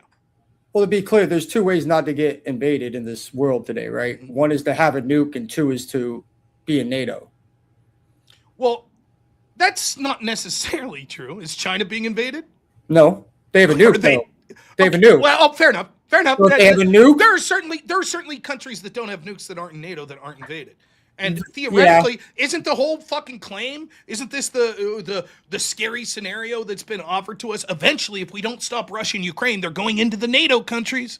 Isn't that what's being claimed? Yeah, I think that's bullshit. To be honest, it with you. is I don't- good. I- I'm glad we agree on that. I don't yeah. think I don't think Russia's got the balls to hit a NATO country. Well, I think that Russia, like the United States and Afghanistan, and maybe perhaps in Iran, you can make this case. I think there's this Cold War mentality. Maybe this is something we'll both agree on. That, like, we have this fucking movie mentality, like the fucking Spetsnaz and these fucking badass Russians. Their military is unapproachable, and the United States and their military is I think maybe we overestimate both when it comes to sort of the ability to practice a war in the modern war.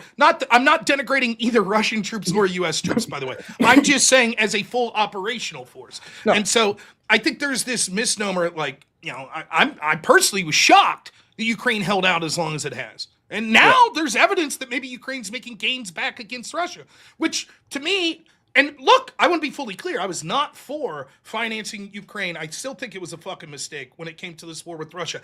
However, I'm not going to bullshit you.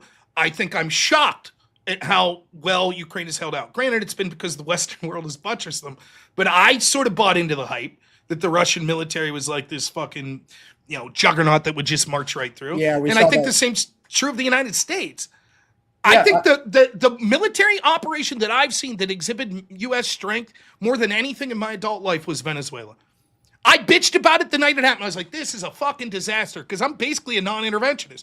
And even a non-interventionist like me had to say, holy fuck.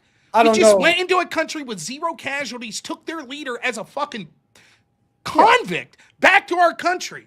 And now basically Venezuela's like, sure, dude, we'll be allies with you. That's power.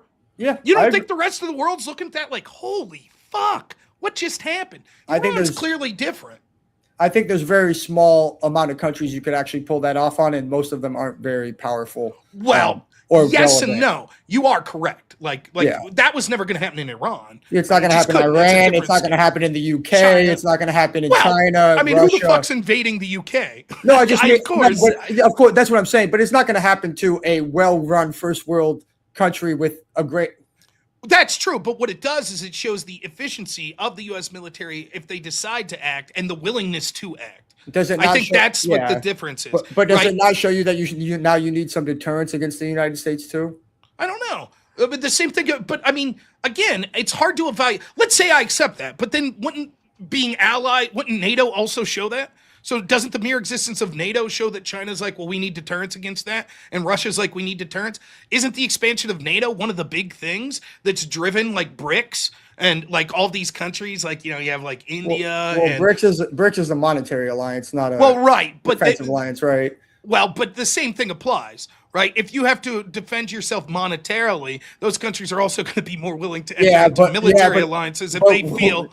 Yeah, but the difference is we bombed Iran and Russia and China didn't come fighting us, right? That's the difference. Just it. That's exactly difference. it. That's exactly it. The United States, right? But that's not going to be the case in the future. If this becomes a full-fledged economic alliance, if the United States wanes, right, eventually what's going to happen is you're going to have countries in the status quo. Eventually, this is going to happen at some point. They're going to be like, we're not sure about the dollar as the reserve currency. Yeah, it could also be. It could also be that Russia strengthens, right? Russia and China strengthen to a point that they're reliable enough that they can compete with us, right? That's totally true. And that's happening. So supporting Ukraine probably, like you said, is now turning around and it seems like they're exposing Russia for not being as strong for they am. That actually turned out well for us, that's the truth. Maybe we agree on this. It's not that the fucking people in our country or the European Union give a fuck about the people of Ukraine. They don't care at all about them. They'll send those motherfuckers to the meat grinder, every last person. They see it as bleeding out an adversary. Yeah, and covering up a bunch of financial interests they have in the region. That's it. Right? So you could say, look, the fact that Trump was hypothetically against that actually makes us weaker in the international world because it allows Russia to build up a little if we're not bleeding him out. Possibly true, though it hasn't really played out that way, but it's possibly true. I would merely say that I think the value of bleeding out Russia is less than what I think monstrosity of sending these poor fuckers to the meat grinder and not doing policies back home. Yeah. Nonetheless, the point I'm trying to make is this is where I think, look, it's been fun. I know we're both yelling and loud. That's okay. I like it. I think it's fun. And I think you're doing fine. But I think where you lose the debate quite clearly in the dichotomy is the admission that that every administration has been weaker internationally, and that it seems, I know you backtracked a little, but it seems that that's the trend we're going in. And I don't think you could get around to the fact that the unpredictable nature of Trump is at least one, an attempt to change that, and I think it has in many ways. And I think the other area of disagreement we have is just how useful these allies are. The analogy you gave earlier, where you're like, okay, mob boss. Let me tell you what the real analogy would be. The reason that analogy doesn't apply is because all of those people that are the corrupt associates of the mob boss that are skimming from him, at the end of the day, have to fear the mob boss because he's still powerful, and they know that their livelihood's dependent on the mob boss. So if the mob boss comes in and smacks him in the fucking mouth at the restaurant and says, don't you ever fucking steal from me again, what happens is they don't turn on the mob boss, they fall in line. And if the mob boss doesn't do that and allows it to continue over and over and over again, inevitably the mob boss is leached so much that he no longer has power that's unassailable, and then those that have been mooching off him say, we don't give a fuck about you anymore. That's the status quo. Eventually we'll be leached off to the point where these other places that claim to be our allies won't give a fuck. They'll say, we don't care about the United. They're imperialists, they're fuckers, blah, blah, blah. We already see it in this country. We see people saying that the United States is the great evil. We're going to see Europe overran with migrants, third world migrants. We're going to see that in Canada, and we're seeing it in parts in the United States. And we're also seeing that these relationships, the values that really make America strong, the right to our defense, the right to speak our mind, those are being attacked by the very people that are our allies. I could get into a big, long conversation with you about how I'm pretty sure that England and possibly Italy used our Five Eyes relationship, maybe Australia as well, to actually try to sabotage the 2016 presidential election. because I believe the central figure Joseph Misfin actually worked for European intelligence. If that's the case, and our allies are literally interfering in our elections to force presidents that they know will kowtow and be more favorable to them, I can't think of a weaker country than one that allows the intentional sabotage of our elections and the taking away of the sovereignty of our people. That's what I see. They fuck with these elections. They don't want Brexit. They don't want Trump in office. Of course. They don't want populism. They don't want the people to have a voice. They want total control. That's what the European Union stands for. Which election did they have the most influence in? 16. 16? Yeah. Okay. And probably 20 as well, but yeah. So when Trump was in office, they had one of the years they had the most. No, the election. Trump wasn't in office during the election in 2020 he was. No, but I'm saying that they had more influence in 2016. But yes, they also So they helped Trump. So they helped Trump, or they went in the. They were against Trump. So they were against Trump in 2016. Correct. Okay. All right. I think they were as well in 2020 and in 2024. The problem is, right, it's because people in the Trump administration, in these executive agencies, aren't beholden to Trump. For example, the State Department. During the first Trump impeachment, you had all these people at the State Department that were testifying against Trump, saying Trump was going against our foreign policy.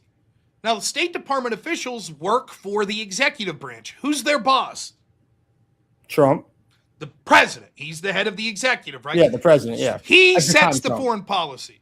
For better or worse, you might not like him, but he sets the foreign policy. Congress doesn't have anything to do with it? Not when it comes to the State Department. The State Department's an executive branch. Okay. Yeah. Right. So when they're saying this was our stuff, because they didn't like what he was doing with like Ukraine, they didn't like that.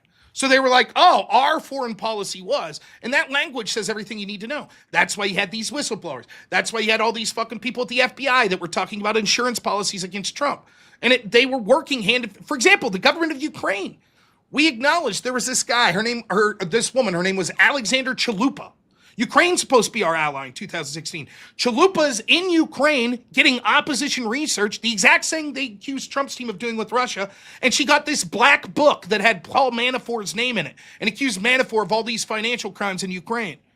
There's a Financial Times article for a month before the election in 2016 admitting Ukrainian politicians are intervening in the United States election.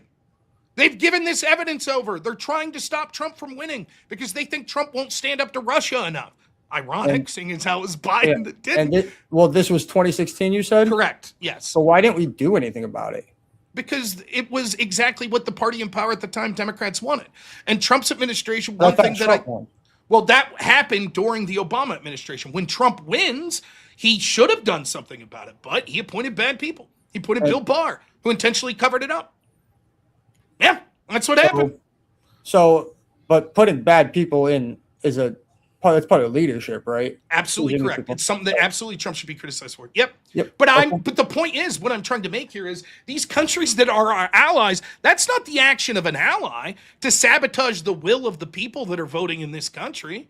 It's not the action of an ally to take away free speech from the people of this country. It's not the act of an ally to punish companies in this country to the tunes of billions upon billions of dollars for embracing the values of this country like free speech. It's not an ally to refuse to meet their financial obligations and their military defense spending. It's not an ally that's tariffing things like our automobiles to the point where we can barely sell them. It's not allies that refuse to cooperate with us with securing our borders. These aren't the actions of allies. These are the actions of people that understand that they've been enriched over the past 20, 30 years by the leadership of the United States, basically doing things that kowtow to them. And our leaders, one of the huge problems with our system is there's almost no accountability whatsoever, and so many people get personal kickbacks and personal benefits from these cushy relationships. So we give all this money to NGOs that end up giving money to foreign sources and this, that, and the other. And hey, the politicians here are all getting incredibly fucking wealthy. Even Trump, you could say. But where's that leave the people of the United States? When I look at the position that the average person in the United States had in, say, 1990, 1988, or whatever, at the end of the Cold War, right, compared to now, where are we? Middle class has been fucked. Not all of that has to do with our foreign standing, by the way, but you see the point. Yeah. And I think largely what's happened through trade deals, through, the fact that our leaders have been more concerned with benefiting foreigners or with multinational companies, etc., I think that the intent. Can we say that the leaders have been focused on benefiting corporations in general, whether they're the larger the corporation, the better, it seems like. Yes. I think maybe there's an area of contention we can. Yes, my belief is this, and you could call me a conspiracy theorist, but this is what I believe. I believe that the bunch of people in leadership roles in the world, I'm not saying they're drinking blood out of skulls or anything, but I believe they basically want a globalist government, right? They like the EU. They like that model. They want a centralized world government. And it'll start with the European Union. And, they used to say, the conspiracy theorists used to say, then you'll have an American Union and you'll have an Asian Union. And then eventually it'll consolidate. I don't know that it'll go like that, but I think that's what they want. And so they want to erode national boundaries. And they realize that an impediment to that is middle class and working class people in the first world. And so what they're doing is a full court press in order to erode national identity. So they want open borders. They want to erase the middle class by making people dependent on the government so they're less likely to protest this. They want people to be interchangeable cogs. So we could bring in some dude from India to work in Colorado and send some dude from Colorado to work in Zimbabwe because that's the factory where you're best represented.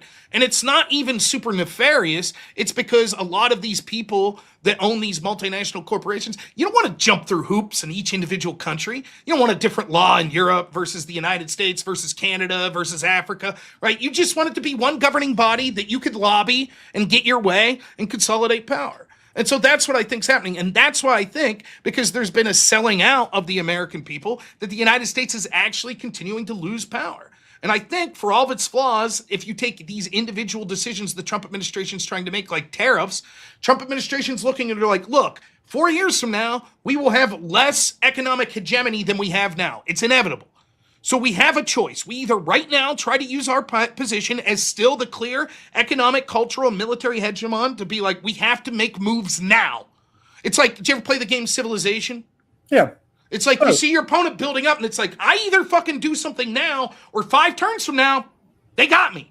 Yeah. And that's what the Trump administration's seeing. I'm not saying everything's working out. What I am saying, though, is I applaud the attempt, and I actually think it makes us stronger right now internationally, because the big problem that we had was just the United States government not giving a fuck about the people of the United States and kowtowing to anything our so-called allies want because they're all part of the same globalist team. That's how I see it. Now, would you admit that just if something you see is wrong or going bad, you can try to change it and still make it worse or make yourself weaker? You're right? absolutely correct. That is absolutely true. For example, the tariffs, you tell me if you disagree with this. Tariffs had a 2-pronged attempt, right? One was to be reciprocal. So like, look, if you're going to tariff us, we're going to tariff you in a hope to get that tariff removed. Yeah. Theoretically, that's. The other was to increase manufacturing in the United States. Because that's generally the idea of tariffs, right? If you want access to our market, we'll tariff your product. That means that the U.S. manufacturers have an advantage in the U.S. They don't have to pay the tariff. So if you're selling, you're selling pens at $1 a box for a dozen, right? From Japan, we'll tariff you 100%. Now you have to pay $2 a dozen. But the company in the United States could make that same box of pens for $1.50. Now, the consumer in the United States is probably going to say, I'll buy the American pens. They're 50 cents cheaper. They're artificially cheaper because we've tariffed. So the idea is, we'll tariff the rest of the world because manufacturing's been hemorrhaging in the United States. And by doing that, because the United States is still the biggest consumer market for so many of these products, if you're one of the people that have a factory in Italy or a factory in Mexico or Canada, you'll be like, well, fuck. We make 80% of our wealth selling to consumers in the United States. I guess in order to maintain profitability and competitiveness, we'll have to move our factory to the United States. That's the idea. I'm not saying that's what will work out. You agree? Yeah, that's the idea. But my biggest thing. Wait, but Rob, for that to work, you have to be predictable with those tariffs, right? You have to know they're going to be there for a certain amount of time, or else they're not going to move there. So you need predictability even to enforce the tariffs. Well, predictability isn't the word I'd use, but yes, you're right. Because you'll acknowledge this. In order to build manufacturing, that's a multi-year process. Yeah. You can't just be like, I hey, agree. a factory. So if let's just use example. If I ran a company in Canada right now, and I wouldn't build a factory in the USA right now unless I know those tariffs are going to stick, because it's going to take me 4 or 5 years to build that factory. New president comes in and says, hey, no more tariffs. I just wasted 4 or 5 years and spent a bunch of money when now I could have made it cheaper where I'm at. Totally agree. Yes. So then here's what happens. We're in a fucked up system. There's a benefit to having turnover every 2 years and 4 years, right? But there's also a downside, right? And the downside here from Trump's perspective is his plan could work. The problem is the people that embrace this plan would have to maintain power for like 2, 4, 6, 8 years, right? Yeah. If they lose, for example, if they lose the midterms and Democrats are like, no more tariffs, right?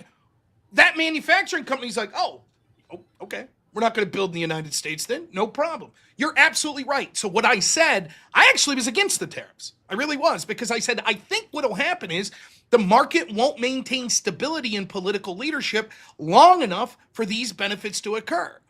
But I also assumed there would be more short-term downside to the tariffs.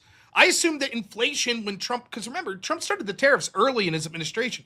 I don't think that we saw inflation from that. We're seeing more inflation from the Iran attack, which, by the way, I was against.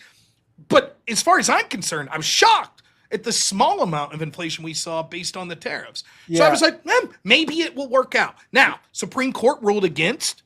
There have been some positive reciprocal reduction of tariffs with some countries in Europe and some other countries. And I think there are things to criticize, right? And I think that there is a sour taste, more sour with European countries over that than there would have been without it. But I just don't think it rises to the level of the impact that you're talking about. I think instead it has the opposite effect, that aspect of it. And that's the only aspect we're talking about, which is weaker on the world stage. I think the rest of the world's like, we got to toe the line a little more with the United States now. Not with the military base thing with Iran, but I think that I don't think it was just about elections. Yeah, but I think they're working for a world in which that they don't have to rely on us or don't need us anymore, so they can push us out. Is what they're moving to right now. Well, but they were already doing that. I thought you said they were relying on us. How are they relying on us? But they also pushing us out. Well, it's not that they're pushing us out. It's that they were and are relying on us. But they're certainly willing to move to a more favorable relationship as soon as it benefits them. They certainly are. So the idea, like you just read evidence. Do you think they think it's going to benefit them more before or after Trump leaves? Now or when Trump leaves, do you think they're going to be more friendly with us? But my point is they're not friendly. They're mooching off us. That's like saying, do you think the food stamp recipient is going to be more happy once Trump leaves or less happy? More happy because they're mooching. And they want to continue to mooch, right? And when are they more likely to do what you want? Totally, in fact, when are they more likely to do what you want? What? They're more likely to do off you or when you're not. It depends, right?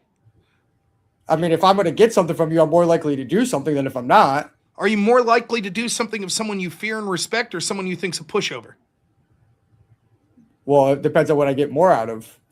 Right. So your answer is not that simple, right? It might be that Europe's more willing to like pay their obligations because they fear that Trump will be like, then fuck you. So now they're like, you're right, sir. We will pay more of our NATO obligations. But what by that you mean invest in their own military budget, right? Yeah, which was their treaty obliged. Agreed. That was right.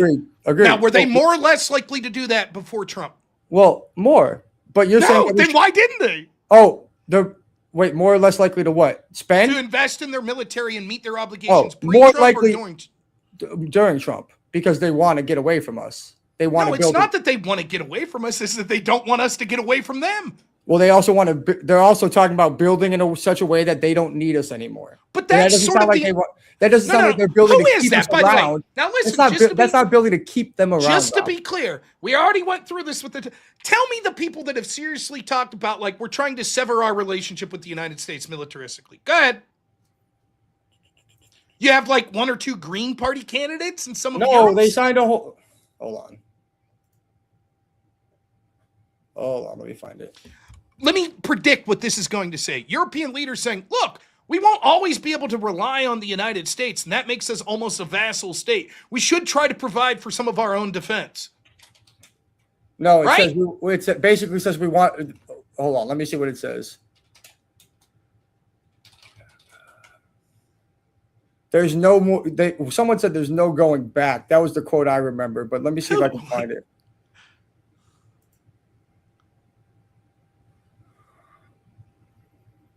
And I don't have a problem with this. That doesn't mean that the U.S. is weaker in the international stage if our allies can defend themselves. But I thought they weren't our allies. Well, if they're supposedly all right, they're not our allies in part because they're mooching off of us. So, but you're telling me that you don't see them as our allies. They are our allies, but they've been very poor allies, is how I would say. And certain aspects of them have intentionally gone against the things that I think make America great. I think you backtracked because I don't think so at all.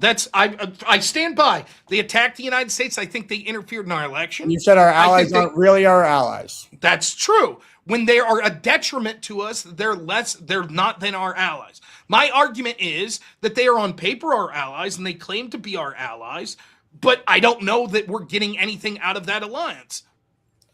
Or we're getting less out of it than we're putting into it. Therefore, that doesn't make them true allies. But we're getting less now than we would have before. No, I don't think so. We're getting them to invest in their military.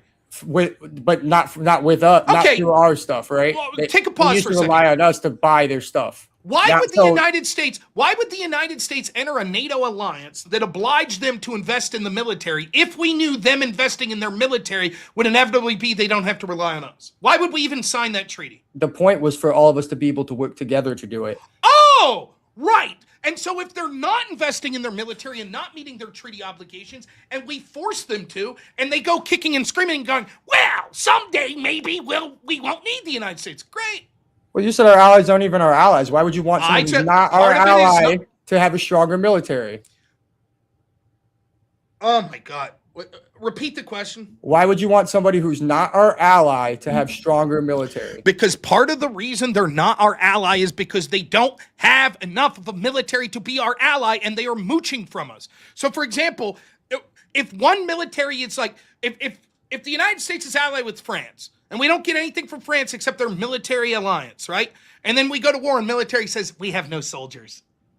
Are they our allies? That's not what happened, though. The only time we've had to call... that's what I'm talking about. No, because NATO is a defensive alliance. We talked about this, and the only time we've been attacked, they showed up for us with their military, not with no soldiers. When? You did. What incident are you talking about? 9/11? Yeah. That's the only time it's been invoked. France went into Afghanistan. Great. Sounds good. My point that I'm trying to make is it's not that they don't have any military, it's that they're not meeting their treaty obligations. And when it comes to that and other things, it's more of a detriment. And they're never going to explain to me. So you think it's a good thing that they didn't meet their treaty obligations? No, I think they should meet their treaty obligations, but I think treating them this other way with all this other stuff with the terrorists and stuff is going to make them meet that, but also say, fuck you, we're going to do this so we can. Okay, so then how would you went about, hey, could you please meet your obligations? Okay, what if we don't? Well, we'll be very nice to you. We choose not to. I probably would have done it in privately and not attack them with tariffs. So you would have suggested tariffs privately? Possibly. It would have been privately because at the end of the day, that's how you deal with your friends. You deal with them. No, bullshit. Really? Yes, really? That's bullshit. That's not how things are done in the... So just to be clear, what if someone leaks it? So privately, Trump's like, hey, I just want to let you know, France, we're thinking of putting a 20% tariff on you. You think that everyone in France would have been like, thank you so much for keeping that private. We're not going to leak that publicly or anything. France would have leaked it publicly immediately and said, wow, this is outrageous, 20% tariff being suggested. I mean, come on. That's a steel man story for how you can approach it. You can go say, hey, look, I don't like the fact that you guys are doing this. We need to get you to do this. How do we get you to do this? If not, I'm going to have to start Did you? Trump asked in the first term? But I thought the tariffs were about trade deals, not NATO. Yes. So he didn't go in there and talk to them about trade deals. He just threw the tariffs on everybody. It was a huge thing. Like he used the tariffs as a threat, as an attack. You're conflating things. Yes, there were times when Trump asked before he did anything, could you meet your obligations? They did not meet their obligation. Trump then took aggressive metrics. Part of that was threatening to pull out of NATO. Part of that was threatening to not meet our obligations if they don't meet theirs. And part of that was other aggressive actions that he took. But it wasn't tariffs. The tariffs weren't specifically about meeting NATO obligations, but the tariffs are significant in part of Trump's strategy to stop being pushed around by our so-called allies. that are tariffing us, that aren't meeting their treaty obligations, etc. And the problem is you've fallen for the trap that everyone else does that says, wait a minute, Europe, when they were taking advantage of us and not meeting their obligations, they loved us. They were like, that's great. Thanks for the free money. And when Trump comes in and says, the money's not going to be free anymore, they're like, we don't like that. That's bullshit. We want to go back to the free money. And you're like, that proves our allies are less willing to listen to us. They may invest in their military and then eventually decide that they don't want to be allies with the United States. Maybe that'll save the United States a shit ton of money. Great. You have no proof of it. Some people saying, of course that's what they're going to say. Don't you think the United States would say that? If we left our military lax and we're relying on England for fucking protection, don't you think, like, if I ran for office, I'd be like, look, this fucking sucks. There's no guarantee we'll be partners with England the rest of our lives. We have to have some fucking self-defense here. We can't rely on others. In fact, that's exactly my argument when it comes to fucking manufacturing with places like China. We rely on China for ammunition. They're our biggest geopolitical adversary. So I'm like, we ought to start building ammunition. There's nothing wrong with countries, particularly ones that allegedly are on our side, having a robust defense. That's what makes the military alliance good, because they actually have an ability to contribute and to be able to defend themselves.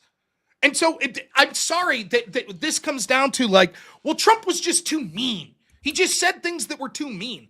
When push comes to shove, I assure you, the fact that they were doing what we said because the Obama and Biden administration were saying, please treat us like bitches and take advantage of us, but now they're doing only part of what we say because they didn't allow us to use military bases is nonsense. By the way, if you think we were able to use those air bases, do you think the situation in Iran's precipitously different? No, I don't. So what's the point? My point is that when it does matter, they're not going to be there. When's it going to matter? One day, who knows? At the same point when all these other hypotheticals you've wanted thrown out, when suddenly we get stronger because our energy prices go up because the future outlook is down. This is all things where Europe is talking about moving away from us so they don't have to rely on us. And you think them not relying on us and having less of a friendship with us doesn't make us weaker? We just said Russia. I think that, like, what you've set it up, like, Europe's in a lot of trouble. Can you acknowledge that? All of Europe? I think different countries are different. Well, yes, that is true. The European Union, right-wing populism is rising in Europe, like in a lot of Europe, correct? Not some places, sure. That's going to be more favorable to, like, Trump in the United States when it has a right-wing government, correct? Possibly. Okay. So not Italy right now. A lot of, Meloni's not a big fan. But, yeah.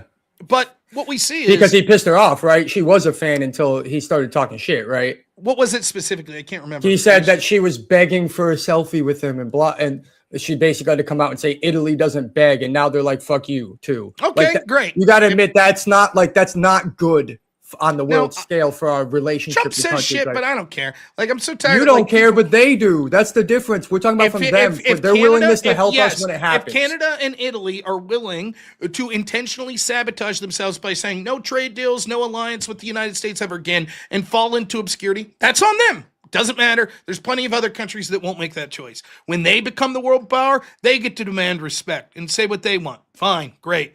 It doesn't matter if I'm sorry that everybody. We just get to bully everybody, do whatever we want, and they should listen, and it's never going to have any bad repercussions on us? No, I think that if your argument is Italy has changed its political position because Trump said she begged for a selfie. Yeah, more than that. She's done more, but that was the end of the straw. What is changed? What policies? Iran was a big one for them too. They didn't like the Iran war. What policies have changed with Italy? Go ahead. None yet, but this just started, right? So nothing. What energy has come down? None, right? I just want to be clear. Your argument is, and you led with this. My argument is... let me finish. I think that maybe in the future, Italy is going to significantly change their policies because Trump said that Meloni wanted a selfie. Well, they've already decided, the EU's already decided not to buy stuff. Actually, I'm pretty sure Italy changed buying aircraft carriers from the USA to somewhere else in the EU because of everything. And I know the EU is now transitioned to buying weapons from the EU instead of from America because of everything. So that's less money in our pockets, less manufacturing for us that they're going to invest in themselves. and it's still, they were going to strengthen their military either way, but now they're going to do it with their own weapons instead of ours, and us selling them and us profiting off of it. They're going to profit off it.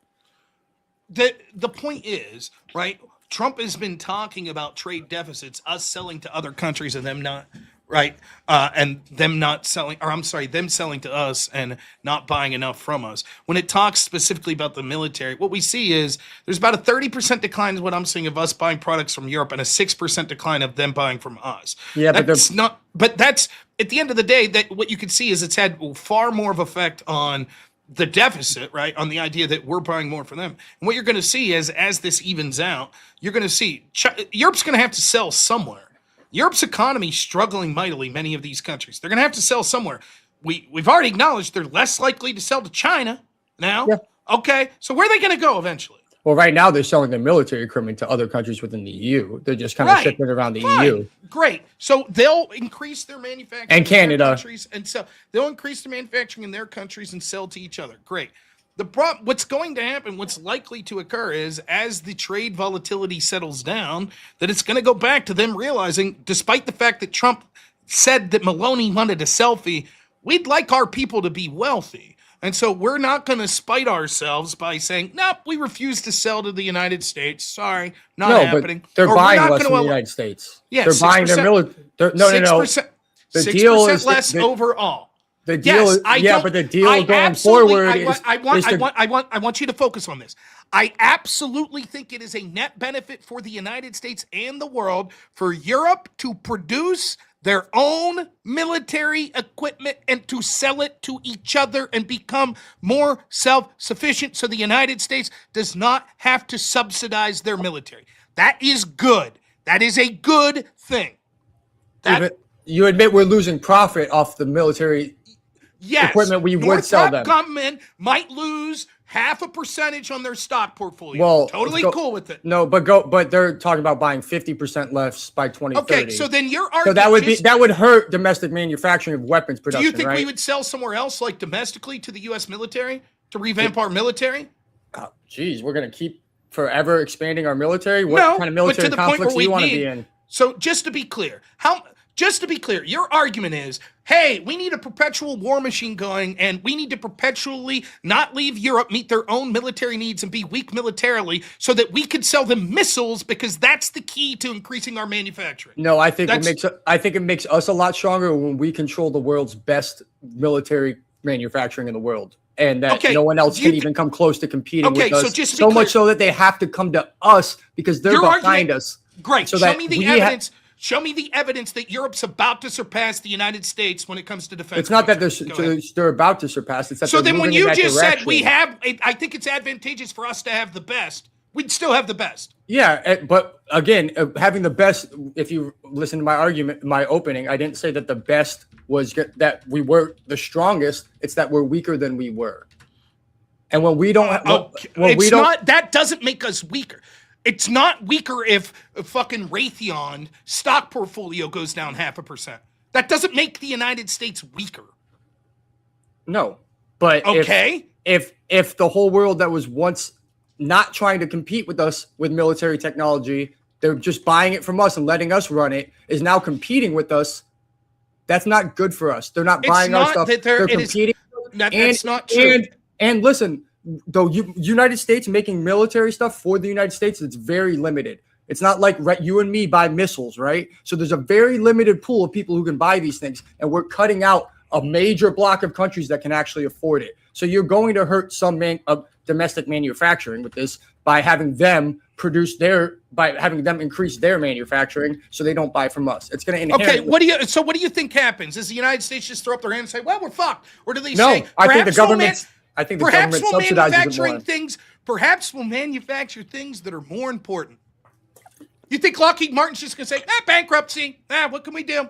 No, I think they just keep selling them to the government. I don't think the government's going to stop subsidizing Lockheed Martin. We're just going to end up buying it all ourselves instead of having they're going to be too big to fail, just like the car company, just like everybody else will bail them out. You just said that wouldn't happen. Not the Quick whole- time check for both of you guys. We've officially crossed the 2 hour mark, but I just want to check in and see where you both want to take it from here. If you'd like to keep the open floor going, we can absolutely continue. I could do like another 15 minutes if you want, and then we could do closing statements. Then I'm happy to take audience questions. Yeah, that works. Does that sound all right? Yeah. Yeah. So just to finish this thought, Okay. No, I don't. I think that what you're doing is you're taking an industry. You're like, no. It's not good for Europe to manufacture their own weapons. We want them to rely on the United States. And if we ask Europe, hey, can you meet your actual like treaty obligations? They'll be like, oh, you motherfuckers. Now we're going to build our own missiles. So we shouldn't do that. Instead, we should go to them in secret and say, excuse me, we'd like if you did what you said you would in the treaty. And please, pretty please, but don't build your own stuff. Please don't build your own stuff. Just do what you said you would, but spend it just in the United States, please. And always be relying on us. Can you do that? No. We don't really want to ask you to have your own military. Instead, we want to subsidize you the rest of eternity and understand that you would never come to the conclusion, maybe we don't want to be totally subsidized by the United States forever. It's just bullshit. You're spinning this story that's just ridiculous. It doesn't make the United States weaker to be able to protect our own borders as opposed to having to protect the entirety of Europe because Europe's now protecting themselves. Great. The United States stronger because of it. Now we can secure our border, which we couldn't do under Obama or under Biden. Sounds good. That makes the United States stronger. I think we're weaker when the other countries don't trust us enough to buy our weapons material, which is a big thing the U.S. is really good at building, really good at selling. It's one of the biggest exports of the world is military equipment. We're really good at it. We've just created a whole world. All of our friends, we just told them, you know what? Come compete with us. Make something better than us and sell it to yourselves. That's what we told them. That doesn't mean... What we're telling them is... Go ahead. Go ahead. No. I interrupt. Go ahead. That doesn't mean that we're not the strongest. We're not going to have the best. It means that other people are going to catch up.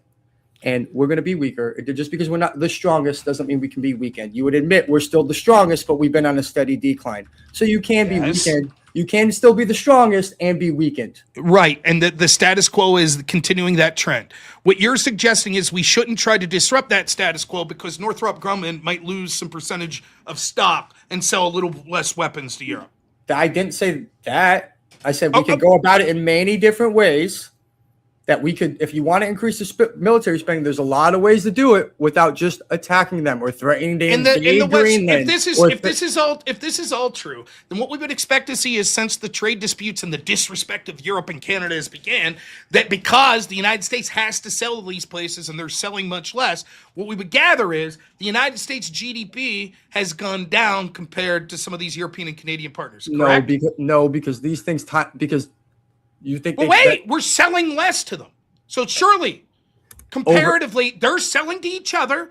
They're making you think the trade deal is like right now today, we're going to stop buying all your American stuff, or does it gradually go down over time up through 2030? No, what we could see is we have the numbers that I didn't think you were disputing, that we are currently right now selling less to Europe. 6% less to Europe. Right? Yes, and that's going to continue. So then we would expect down. our GDP. Now they're selling to each other. So that means if they're manufacturing and selling to each other, Europe's GDP is going up and the United States would be going down, correct? Not just based off of military. Not just military. This is all trade. That number is all trade. We were just talking about specifically military. No, spending. what I read to you earlier was a 6% decline in all trade, all things that we're selling to Europe. So that would intuit. And by the way, the numbers are similar. You acknowledge we're selling less shit to Europe right now, less shit to Canada right now. Yep.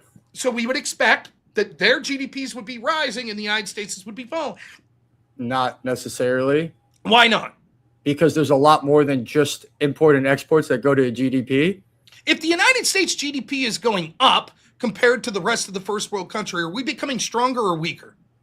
Our economy is theoretically becoming stronger. Okay, here's the numbers. If you subscribe to GDP being a great, I would agree with you right now. It is a standard metric, and it's probably the best metric for economic strength. I would agree with that. I don't think GDP is a great way to measure economic strength personally. Me too. Okay. But when we're talking, I totally agree with that. Totally right, do. cool. For example, I don't give a fuck how many widgets we're, but you're the one suggesting that. When you're saying, well, no, we need to be selling. Those are No. numbers when we're talking about trade disruptions and things like that. Well, those you're seem a better metric for those things when it comes to international trade and the money that's coming from that and how much we're getting from defense contractors spending. GDP seems to be more of a metric of that. That doesn't matter to you. Like, for example, if we kick 50 million people out of this country, right, and all of our standard of living increases because inflation goes down and wages go up, GDP would go down because we have 50 million less people, right? Yeah. Okay. No.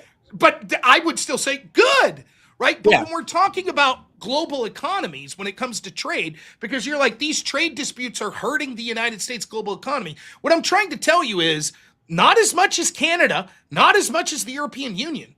And They're what I'm telling you is struggling. this is going to be long. I'm talking about more long term is what it's going to be to us. And yeah, they're struggling right now, but there's like we just said, there's other things going on in the world. Even if that's true, with the United States, even if that's true, the implicit nature of your prompt is right now. Not that you anticipate will be weaker 10 years from now. It's right now. We're weaker on the world stage right now, sure, but it's we're also not if our economy is growing faster than the rest of the world and these economic relationships haven't hurt us and that we're forcing them to pay more of their obligations. But So the economically, we're throwing our weight around more. They're Because paying more of their obligations. How are we weaker? We're not it's the weaker deci- militaristically, right? It's the decisions. Well, I could argue that because we've wasted a lot. We've used a ton of our ballistic missiles, so we have less opportunity to respond to threats. I don't think that it makes our military has. We're also No. We've also caused the world to close. We've also caused the closage of the Strait of Hormuz, which was previously open, weakening the whole world economy. Well, it also, I could make this argument if you want. I could say that. I could also say we've taken a large step in breaking up OPEC. And OPEC, which was basically had like a stranglehold on oil markets basically my entire adult life, now you have them at each other's throats. You have certain places like Saudi Arabia that actually has a pipeline that would be able to still be able to sell oil even with the straits closed, but the rest of these countries don't have it. So you have all these disputes now amongst a bunch of OPEC nations that were already sort of on the rocks. And what we see is we've increased domestic production in places like Canada, Kazakhstan, the United States. So as that domestic production is increasing at a much faster rate in those countries, OPEC is less of a share of the entire world share. So that's why they're predicting in the future markets that oil is going to fall to $63 a barrel, even though we're still in Iran. The reason for that is because what happened is we relied on OPEC, and what they would do is artificially inflate oil production or decrease oil production to maintain their hegemony when it comes to oil production. So if the United States was like, we're going to produce more, they'd be like, fuck it, sell a bunch of cheap oil right now, because that makes it less profitable for the United States to produce, or Canada or Kazakhstan, et cetera, et cetera. Now that the straits have been closed, what's happened is the rest of the world, especially the United States, is like, fuck,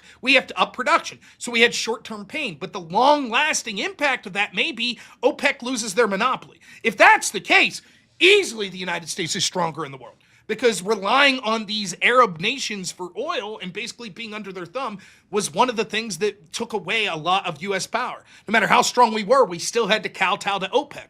That may no longer be the case. So you could say, well, the strait was closed, it wasn't. We don't actually know how this is going to end up.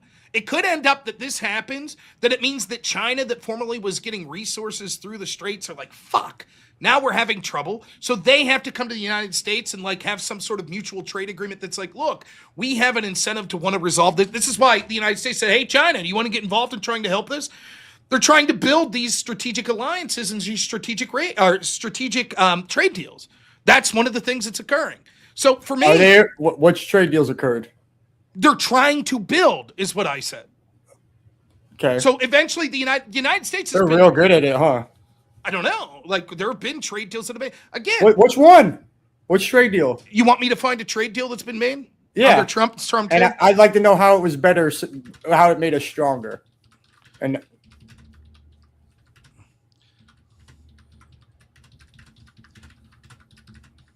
okay.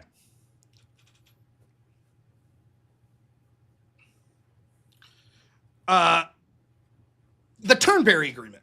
It was in July 2020. The EU agreed to eliminate tariffs on most U.S. industrial goods. It protected American exporters because it lowered barriers from U.S. companies selling to EU. It boosted U.S. energy and agriculture because the U.S. committed to buying more liquid natural gas, oil, and farm products. It brought stability because it ended up that there was no longer these reciprocal tariffs. And it was a reciprocal approach. Trump's team framed it in a rebalancing issue. So why do we still have tariffs on them? Well, we have tariffs on other ways, but that was a specific product or specific things that we set up a trade deal on those specific things that were beneficial to the United States. And there's been all sorts of other deals that have been struck. We just don't know if they're going to come to fruition long term, because one of the things that happened was the courts struck down Trump's tariffs, right? Right. As you know, right? But there were a lot of deals that were being suggested before it went to the courts and they were struck down, and then it had to linger in hell until the Supreme Court got to it, right? Which was sort of these deals where Europe was like, okay, or certain countries like, we agree to buy this much stuff, we agree to lower tariffs this much. So it has happened. There have been trade deals that have been made. Yes, while the negotiations are ongoing, there's less trade occurring between the two countries. But the key thing is the United States as a superpower and being ahead of other countries. That's what we're talking about when we're talking about strength on the world stage.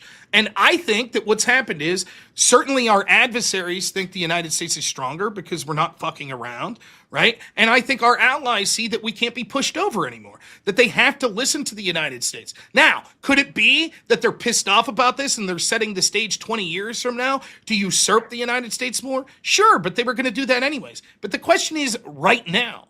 That's what's implied. Well, you're talking about oil prices and the futures oil prices, and then want to talk about right now, right?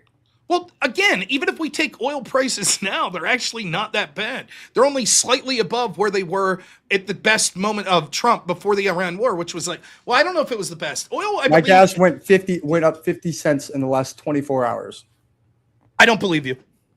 I think you're lying. Look up Michigan's average gas price. It was $3.80 yesterday, $4.26 today. Okay, let's check it out. So your argument in Michigan yesterday, $4.26 today. In Michigan, gas prices on average went up 50 cents in the last 24 hours. Mine went up 50%, but it's going to be close to that, yes. Maybe not exactly 50. I would suggest that the place you're going to, or maybe your state tax or something like that, if that's true. It didn't change in the last, my gas tax didn't change in 24 hours. Okay, so let's look this up. The average gas prices went up 50 cents in the past 24 hours. Average gas price in Michigan, again, is around $3.20 to $3.40 per gallon. In the past 24 hours, prices have been stable and changed only by a few cents. A 50-cent jump in one day would be extremely unusual and make headlines. So are you lying? I said I paid $3.76 yesterday and $4.26 today. And I'm saying that's unique to your specific gas station because a 50-cent jump in any economy would be one of the biggest stories in the country. And I haven't heard dick all about this. And immediate research into it looks up that that's absolute bullshit. I will send you the receipts for that. Maybe it is my specific gas station. Yes, or my specific that's what I'm saying. No, maybe but the fucking Indian guy that runs your gas station decided he needs a second bride. I don't fucking know. It was all over my county, my city, at least today. I don't believe you. I don't believe it that all the gas stations increased it. Oh, I just don't. I think that's a lie. I'm just going to call it out. Okay. I think that maybe one did. I think maybe one did. Do you think Meyer for regular? Do you think Meyer just does it at one gas station? Yeah, I would say that one chain would be one gas station. Okay. Okay. Well, then sure. Myers in Michigan and Kalamazoo increased their prices about 50% 50 cents in one day. I don't believe I'll say that. Show me an article. This would be all through local papers. Show me any local paper that says that. That would be Do you understand how big of a jump 50 cents in one day is? That's fucking crazy. I know, it was fucking crazy. I paid it. Then there would be some fucking newspaper article, some official thing talking about it, other than some random guy online. It's not possible. I don't want to say that. It's possible. But that's so unusual, and it certainly has nothing to do with fucking anything that Trump's doing. 427. I'm telling you, if this happened, it was unique to like one specific location, and maybe it was. Maybe it was unique to my town, but I'm looking. You said it was all Myers. Well, the Myers in Kalamazoo, Michigan specifically, they're 427 today. Right now. gas in. Do you have a link to that? Kalamazoo, Michigan, Yep. at Myers. That's today. How much is gas? trying I'm to- reading. Okay, let me see if I can find a source for this. I just sent you the gas station closest to me that I paid the difference at, actually, of today's. I'm trying to see if I can find the Where price did you send that? in the chats on StreamYard between you and me. Sorry, I didn't send it to the No. Shit, man, that's fine. You don't have to. Yeah. So the comment section. No, No, you're that's in the private chat in the studio. Private chat in the studio. Yeah, I think he means like when you go to the The like side StreamYard. there, the private chat. There's group chats and then there's private chats, and it'll be like just between you two there. Meyer. Okay, gasbuddy.com. Let's do this. Oh. Can you? Oh, fuck. This is. All right, I'm looking this up. So, how do I search here? It just goes to a generic link. It's not giving me the. Oh, So Gas Buddy, find gas. I'll click that search. just do Kalamazoo. Can you give me a zip code? Is that okay, or is that too personal? I mean, if you give me I'll give you the zip code to that gas station. I don't even see. Do 49002. It should put you right there. 002. That's- Fuel, regular, cash or credit. We want Myers. All right. Let's see. Oh shit. And that's MEY. MEIJER. But yeah, Fred Meyer. MEIJE. But Okay, Fred Meyer gotcha. is of that family. Yes. Okay, But he gotcha. spelled, actually, the reason why you think that is he spelled his name the other way, so they wouldn't know he was a member of the Meyer family when he was going through school. Okay, 429 is what I see. Now let's see what it was 24 hours ago. I don't know if there's a possibility to look at that. That's what I'm trying to find. I haven't been able to find it from yesterday. I can only find current ones. Let's see.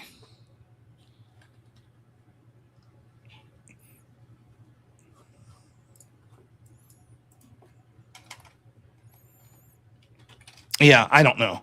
But I don't think that that's indicative of, like, if one gas station's decided they're going to do that. There's nothing that's happened. Yeah, and it's hard for me to find. I can find it more for the statewide than I can on just where I'm at. But it was a significant increase, and I did notice it pretty much everywhere. 50 cents in a day I paid $3.76 yesterday. in that gas station. All right, man. Yeah, like I said, and like I said, and to be fair, most of the gas stations were more expensive yesterday. That's why I went to that one. They were all about $3.90 to $4, but that's why I went to that one. And then it might have been $3.78 actually, not $3.72. So about a little over 40 cents change. Let's see.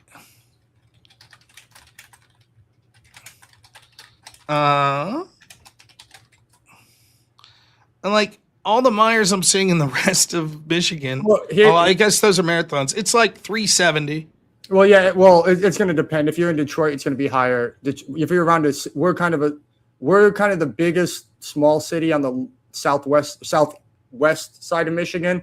So Detroit's going to be a little bit higher. Around us is going to be cheaper. The farther north you go, it's going to be more expensive right now because of the tariffs on Canada. If you go up to the Upper Peninsula, but So I don't. surrounding anyways, area is going to be cheaper. point- But the point, I still think that a 50-cent increase sounds fucking ridiculously unusual when it comes to the state. I'm not disputing that an individual gas station or Sure. two might do that for all sorts of reasons, But- it doesn't dispute my point. Right? Yeah, but The oil prices down. Yeah, but Utah's gas prices are up 52% since February. They're up 144 a gallon. Kentucky's up 50%, up $1.30 increase. Tennessee's up about 50%. Mississippi. This is all since February. Well, right, but that's what I'm saying. What I told you was it looks like the oil prices and therefore gas eventually is starting to fall. That's Yeah, what but I it said. looked like that earlier when there was a ceasefire too, and then they rose after we started bombing. So that's the futures are subject to change. Yeah. Well, what I'm saying though is that like we don't. Of course, the futures are subject to change, but I'm talking. let's see, future predictions. I don't know. It's tough to find these. Because But this is nonetheless, changed. It's all going to change since the war's back on in the last few days. So it's going to take the markets a few days to figure everything out, right? yeah. Let's see.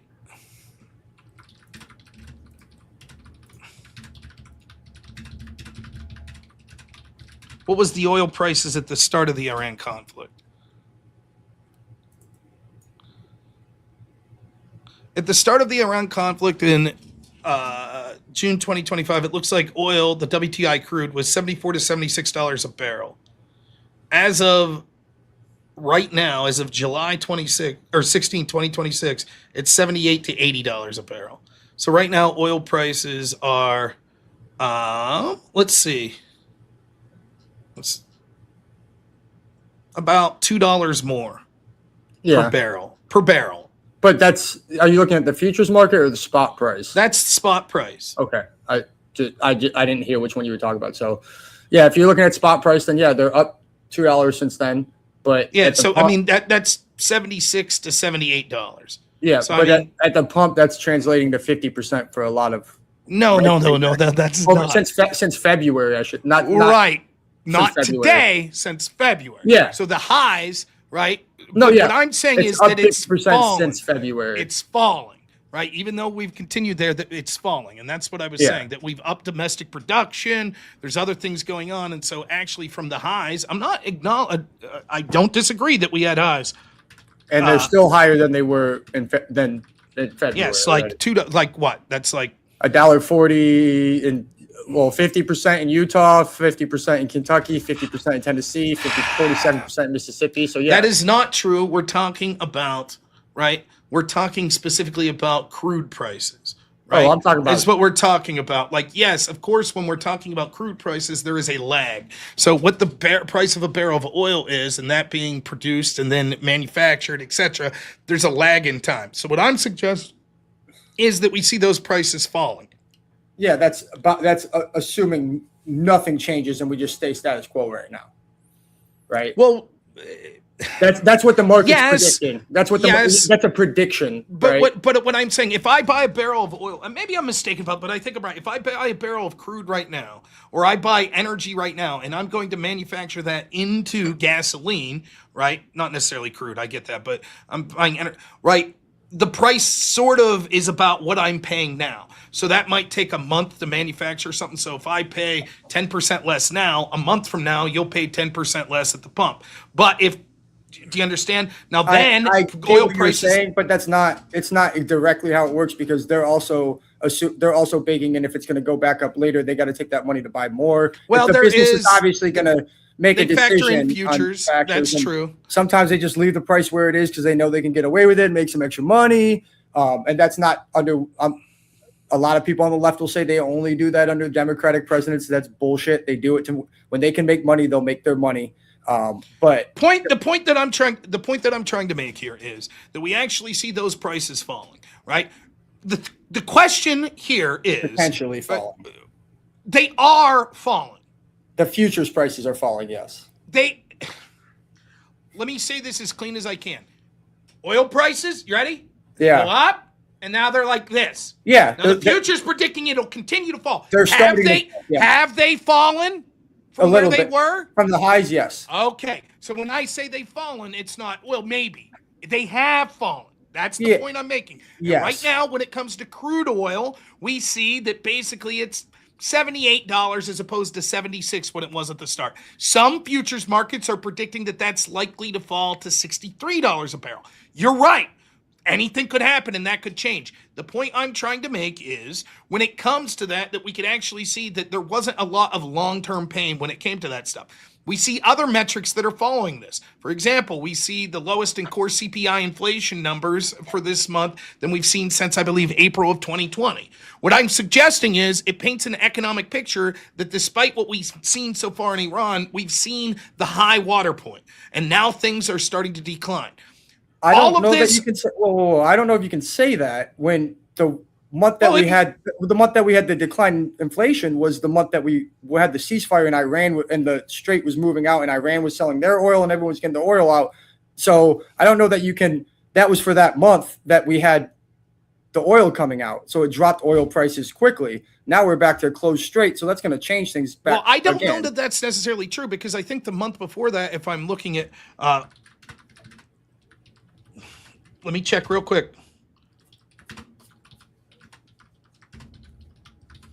I think that it was actually lower in the month before. No, last month was the first month we had negative inflation.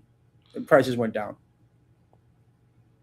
Crude oil prices and maybe crude oil prices. yeah, maybe. I'm looking at $74 to $76 a barrel in June. Okay, I don't know the exact prices of crude oil. I thought you were talking about prices. Yes, general. with inflation. So I was yes, talking about with inflation. I was talking about inflation. Yeah, so you might be right. You might be right on that. But we saw the major change when we were in a ceasefire and all the oil was flooding out. Is when we saw the big drop in. Yeah, but you understand when it comes to Iran specifically, we're talking about energy prices. So if energy prices were even lower the month before the alleged ceasefire, that would seem. What I'm suggesting is that there's other things that factor into this, like other countries were caught off foot because they weren't prepared for the strait to close, but now they've taken metrics to mitigate it. Now, I'm not saying anything. Out. We could end up in World War III tomorrow and oil prices go through the fucking roof. Like, that's a possibility. What I'm saying is it seems that we've crested. Maybe not. Maybe things change, but it seems that we've crested. And what I'm saying is there's an economic question to be had about the midterms. I personally believe it's too late. I believe that the Republicans are still going to lose the House in the midterms, and the economy is going to be the big reason. I think me and you might wax on about the importance of the U.S. standing in the world, but to be honest, your fucking neighbor probably doesn't give a shit. He cares that he's paying $4.20 for gas. Agreed. That's probably the truth. 100%. So even if it would lower to $3.50 2 days before the election, you don't think of it that way. You don't think, oh, it's low today, I'll vote Republican. You think, man, I've been paying out the ass the past 4 months. So I think the Republicans will lose the House. But that's not the question. The question of this prompt is the United States weaker on the world stage? And I don't think that the oil price increase has actually made us weaker on the world stage when it seems to have affected other countries in the world more. I just don't think it has. And I think that it seems we've taken the shock of the worst of that. And it seems what's likely to happen is maybe as a desired outcome or maybe as a serendipitous outcome, it seems that there will be less power and control over oil prices in the OPEC nations going forward. So for me, it's like, I just don't see it. And if I can say something, I don't know if you'll give a shit about this. Speak might. I'm willing to go a little longer because on my end, I went from maybe 200 people watching to we have over 1,000 watching now. So we have a much larger audience that saw the majority of this debate. So if you don't mind if I do a little framing and then give you an opportunity to frame, is that fine? So that like the new people can see? Yeah.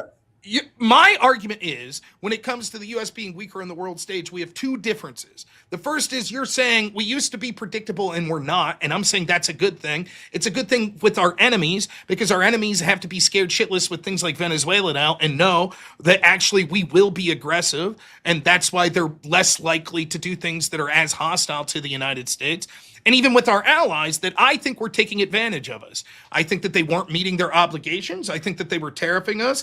I think that they did all sorts of things to attack interest in the United States, such as the Digital Service Act that's punishing U.S. companies because they're allowing free speech, that's attacking right-wing nations around the world. And I think ultimately that us being the world police and having to defend these countries makes the United States weaker, including in the international stage, because it makes us weaker domestically.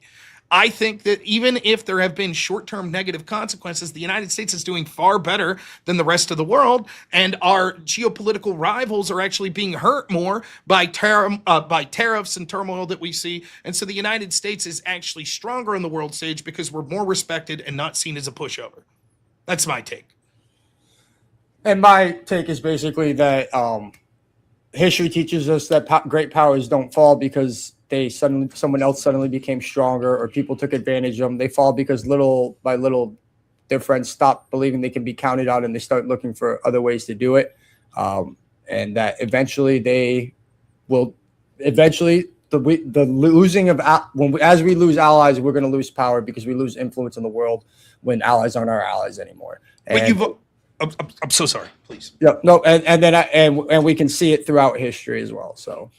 You've acknowledged, though, that the United States has been waning as a world power basically in every president in your lifetime. Yeah, So at some level, yes, you can Obama argue weaker it. than Bush, Yes. which was then Trump weaker than Obama, then Yes. Biden weaker than. Okay. Yeah, culturally, I admitted 100%, and then there's other ways you could argue. What way There was wouldn't they presence. be? If culturally that's occurring, militaristically that's the case as well, right? No, I don't know about that. Again, You don't think that? Oh, I again- think that's true. We both agree that the United States is still the military hegemon. Yeah. But the distance between us and number two has shrunk considerably. Oh, I don't. Yes, but I don't know that you could put that on any one person. I thought you were trying to put that on one person. No. I'd say that that's been trending. I guess correct. I wouldn't say that we're going down. I would say people are catching up. Fair enough. Either way, I do Yeah. think we're going down, but nonetheless, fine. And certainly that's truth economically. Yeah, certainly. Okay, so then in all metrics that really we're talking about that matter, whether it be culturally, like through soft power, or it be through hard power, like economics or military, the rest of the world's been catching up to the United States since like the end of the Cold War. It's kind of. Yeah, in most. Do you think everything we talked about? Yes, right there. Do you think that like had Kamala Harris won, that trend would have reversed? Not necessarily. I think the trend would continue because of the outside influences of just the world and the situation, not because of the actions of the president. And so then the only chance to change that would to have been to stop being predictable and doing business as usual. No, you can be predictably and do better. Right? Well, the predictability is we're doing things the same as we've always done them. That's what's predictable. If we radically change, then that's less predictable. But radical change isn't necessarily good, right? You had already admitted that change and unpredictability can make you weaker. That's totally true. So just because we change doesn't mean we'll change for the better. Yeah, but just because, and changing something that's going slightly down could make it take a nosedive, right? So it could go straight That's up, true. It could go straight down, and go anywhere in the middle. My argument is that's not what occurred, but what I'm doing is laying this. As an audience, you might want to say like, okay, this is an interesting topic. Maybe I don't know much about. What I'm saying is you've basically conceded that inevitably we're leading to the managed decline of the United States and the status quo. Trump's been different in many ways, both stylistically, how he's carried himself, and strategically, whether it be, potential trade wars like tariffs and things like that, what he did in Venezuela, trying to deport people in the United States, concerned about border security. All of this is markedly different than any president in our lifetime before him, correct? In our lifetime, yes. Yeah. We've done the tariffs before. It didn't work out well. Yes, you're right. But I mean, as a whole picture, you have to acknowledge Yeah, well, Trump's very different, right? Yeah, I mean, I feel like we've done on some levels. It's a lot of like the tariffs is kind of one of our worst hits as America. I don't know. Really? What you don't think that the Holyoke kind of screwed up? Oh, I thought you meant Trump's tariffs. I'm sorry. No, yeah. So I'm saying, but we're just like repeating America's worst hits. Now it didn't turn out as bad for multiple reasons, and I think I agree with you that it didn't turn out as bad as I thought. I think it would have, but I also thought it would be lagging because most things in the economy tend to be a lagging indicator, tend to lag a little bit longer. And I think I did see a report that our inflation right before the Iran war was like the equivalent to what the tariffs we were paying. So it was almost as if the only inflation we saw was from the tariffs. And if not, we wouldn't have seen any inflation, which was shocking to me. And I hate to have to admit that, but I saw a report on that. I'd have to find it exactly. I didn't really read into it, but I thought it was interesting. I was like, damn, he could have been doing, because I was like, damn, I wouldn't know what to say about the economy if inflation was zero right now, because there's a lot of bad things going on. But if inflation was zero, that was a campaign promise. And I think that was just 1 month, so not long term. But I mean, again, first off, there's questions of whether or not you even want absolute zero inflation, but fair enough. I'll say no. I would actually agree with you that you don't want zero inflation because it shows no growth.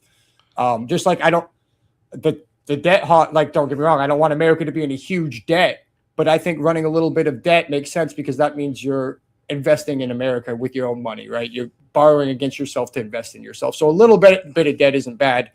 Where we're at now is inherently bad because we're paying more on our debt. Our payments are more on the interest than on the debt itself. Yeah, well, the point I'm trying to make is if the economy was doing so well other than the tariffs, and we at least acknowledge this, there are potential benefits to the tariffs. Like, for example, I think Okay. if you did it smart, there could be a lot of benefits to Okay. the tariffs. But then Again, think but of- the way you do it doesn't make sense. You're hurting So think about everybody. this. Forget about Iran for a second. So if we're having this discussion right before Iran, right? And it's like, look, there is literally no inflation except like sort of the normal, not that bad inflation that we would have had without tariffs. And look, we're already starting to see certain trade deals where, okay, these European countries in this way have eliminated their tariffs. Right? And that some manufacturing is coming back to the United States, domestic job growth. How is that a bad thing? I didn't say any of that necessity was a bad thing, but our manufacturing is down. So I don't know what you're talking about. This domestic. Well, we job agree growth. that manufacturing is something that'll take like a couple of years for the Right. incentive from the tariffs to break. But what I'm saying is, if they even build the factories for your the downside to the tariff is the increase in cost to consumer, and it yeah, wasn't but that bad. But the upside would be the upside's supposed to be the tariffs are bringing manufacturing here, and you've already admitted that they're not going to do that unless they know these tariffs are long term. Well, no, not necessarily. I'm saying We that haven't it's seen a less likely. major. We don't see major factories being built around. the Well, United so States right now. Data centers maybe, but not factories. Well, one second. So there have been reports that certain industries have said that they're going to start building factories here, Well- but the problem is that will take some. That'll take. So Yeah. let me see if I can find. Well, would you? So you think increasing domestic manufacturing would inherently strengthen us, right? I think that it's a good thing. Yes. Because we had factories that were supposed to be funded by Biden that the projects got canceled and pulled out. Like what?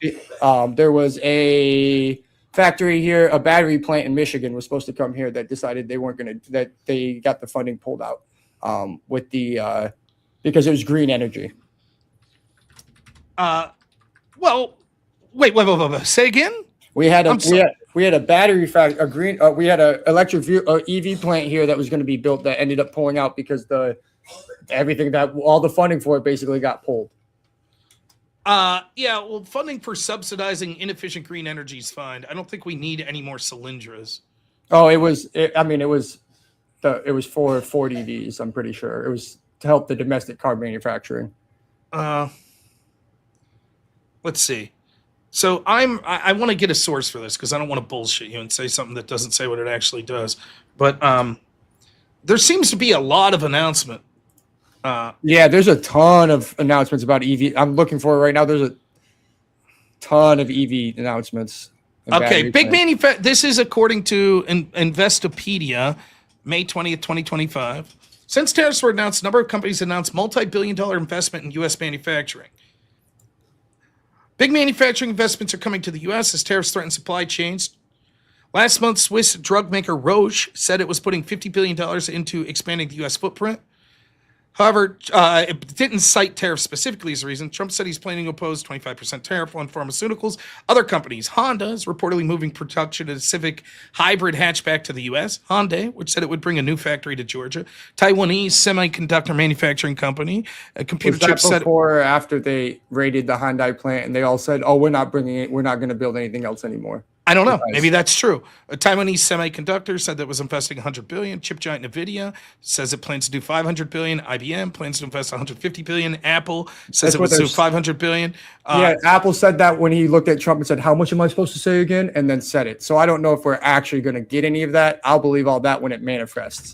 Okay, but the point is, we both acknowledge that it would take years to manifest, right? Well, it would take years to buy land to start building a factory. It would take years to get to the point where that factory is built, but you could break ground pretty simply, especially if you got did they say that anybody building a factory here would have to be able to skip most of the regulations or something? Did they say that they would prioritize them if they wanted to build a factory here?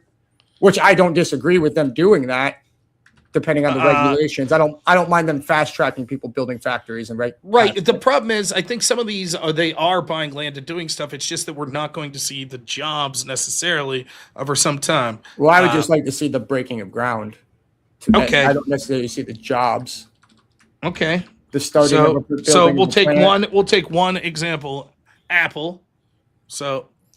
According to Bloomberg, in June of 2026, Apple is expanding production of Mac computers, key component, Texas, Arizona, plans to add new supplier facilities in the United States to mitigate tariff risk and meet growing domestic demand.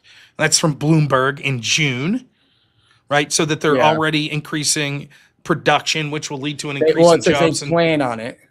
Well, let's see. It says they are expanding. So again, the point I'm trying to make is the tariffs, the net negative of the tariffs hasn't been that bad, and there is still a potential. You admitted that the inflation of it wasn't that bad. There's still a potential. It's certainly reduced. Well, they got pulled off before Let me it got finish. Okay. It certainly reduced reciprocal tariffs, and that hasn't been pulled off. And we at least have businesses saying, yeah, we're investing. We're talking about that. We have places that are, even in left-wing circles like Bloomberg, that are reputable, saying, yeah, they're expanding production. Like, we see this occurring. We might not see the fruits of that for a year or two, but that's stuff that we already see. The net negatives of tariffs haven't been that bad. Trump's aggressive policies against allies that have been shittier to us, that, yeah, they're going to gnash their teeth and say, we liked Obama better. We liked Biden better because we could do whatever we want. It hasn't resulted in them fucking all of a sudden saying we'll never trade with the United States again. It hasn't resulted in them saying we won't allow any military bases here. And the thing that you could then point to, really, other than that's Iran. You got Trump's harsh language, Trump's tariffs in Iran. With Iran, I don't think that I'm not a fan of it. Let me be clear. But I don't think that it's made us weaker on the world stage. If anything, it caused temporary pain in the United States that might last a long time, right? To be honest, when it came to the closing of the straits, but that's hurt other countries more. And I think that there's a trade-off. Some of our European allies might not be they've basically stayed neutral, is what they've done. You acknowledge that when it comes to Iran, right? Yeah. Other allies like Israel and some of these Arab countries are like, yes, great. So I don't think that you could say, I think after we see things like Venezuela, it makes the United States look stronger. I think when the United States is attacking, it makes the rest of the world be like, fuck.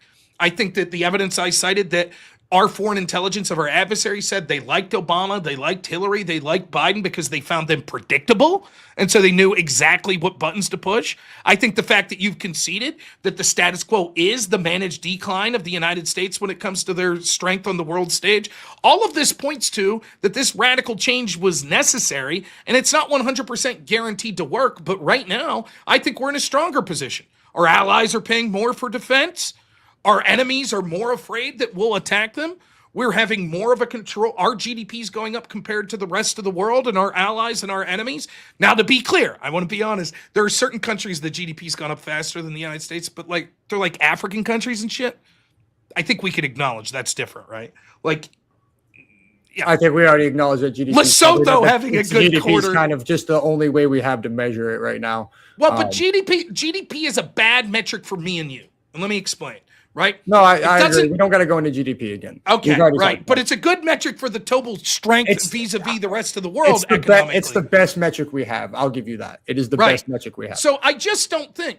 And here's what gets me. Here's the real key. And it doesn't really have to do with the prompt, but it has to do with my intuition as to why you made this prompt. Like, the reason you made this prompt, I think, is because you think it's real bad. Right? Because if you're acknowledging, yeah, pretty much it's the norm for every presidential administration to be weaker on the world stage than the one before it. The reason you wanted to talk about this prompt is because you're like, I think we're way fucking weaker under Trump, right? No, it's because I think we're doing things differently that are particularly weakening us in a way that we've never done before. Now that it's going to change drastically change our status overnight, I already acknowledged in my opening statement that we're the strongest by far. We're the strongest in every metric. So in other words, it's not that we're declining, it's not that we're done as a country. I don't think any one president could honestly do enough damage to completely destroy the United States. I said, do you think that he's made us much weaker than previous presidents? I think he's made the world decide that they might have to defend against us. And anytime they're planning to have to defend against us instead of work with us as a change, is not a good thing for you. Yeah, but you acknowledge that hasn't resulted in anything right now. That's just an acknowledgement that maybe in the future this could make the U.S. No, but we see them planning on it, like making plans to move away from the United States. They're all talking about it. I don't think so. I think you want to know what's likely to happen. If I could just throw out a prediction here, I think that the U.S. outlasts the European Union. I think that eventually we'll see the European Union fracture because I think you're going to see the rise of right-wing populism in places like Europe. And I'm not saying that means they're going to be bosom buddies with the United States. In fact, you're more likely to see left-wing start to win in the United States. Ironically, right? And so I think what's going to happen is the European Union's going to fracture. I think you're going to see more and more pressure on it, and you're going to have places do like UK did with Brexit. And I think migration's going to be a big issue, and Europe's going to in a lot of fucking trouble, right? Like their energy production's weak. They're struggling. They're struggling because of the Ukraine war, and they've lost energy production from Russia. They're struggling because they've shot themselves in the foot with these green fucking energy policies. Like it's real. It's not good. And like and the same's true of Canada. Canada's fucked. Like if you talk to people in Canada, it's like we're doing so much worse than the rest of the world economically. Why? And for them to be like, we're going to stamp our feet and say we're going to do a trade deal with China. Okay.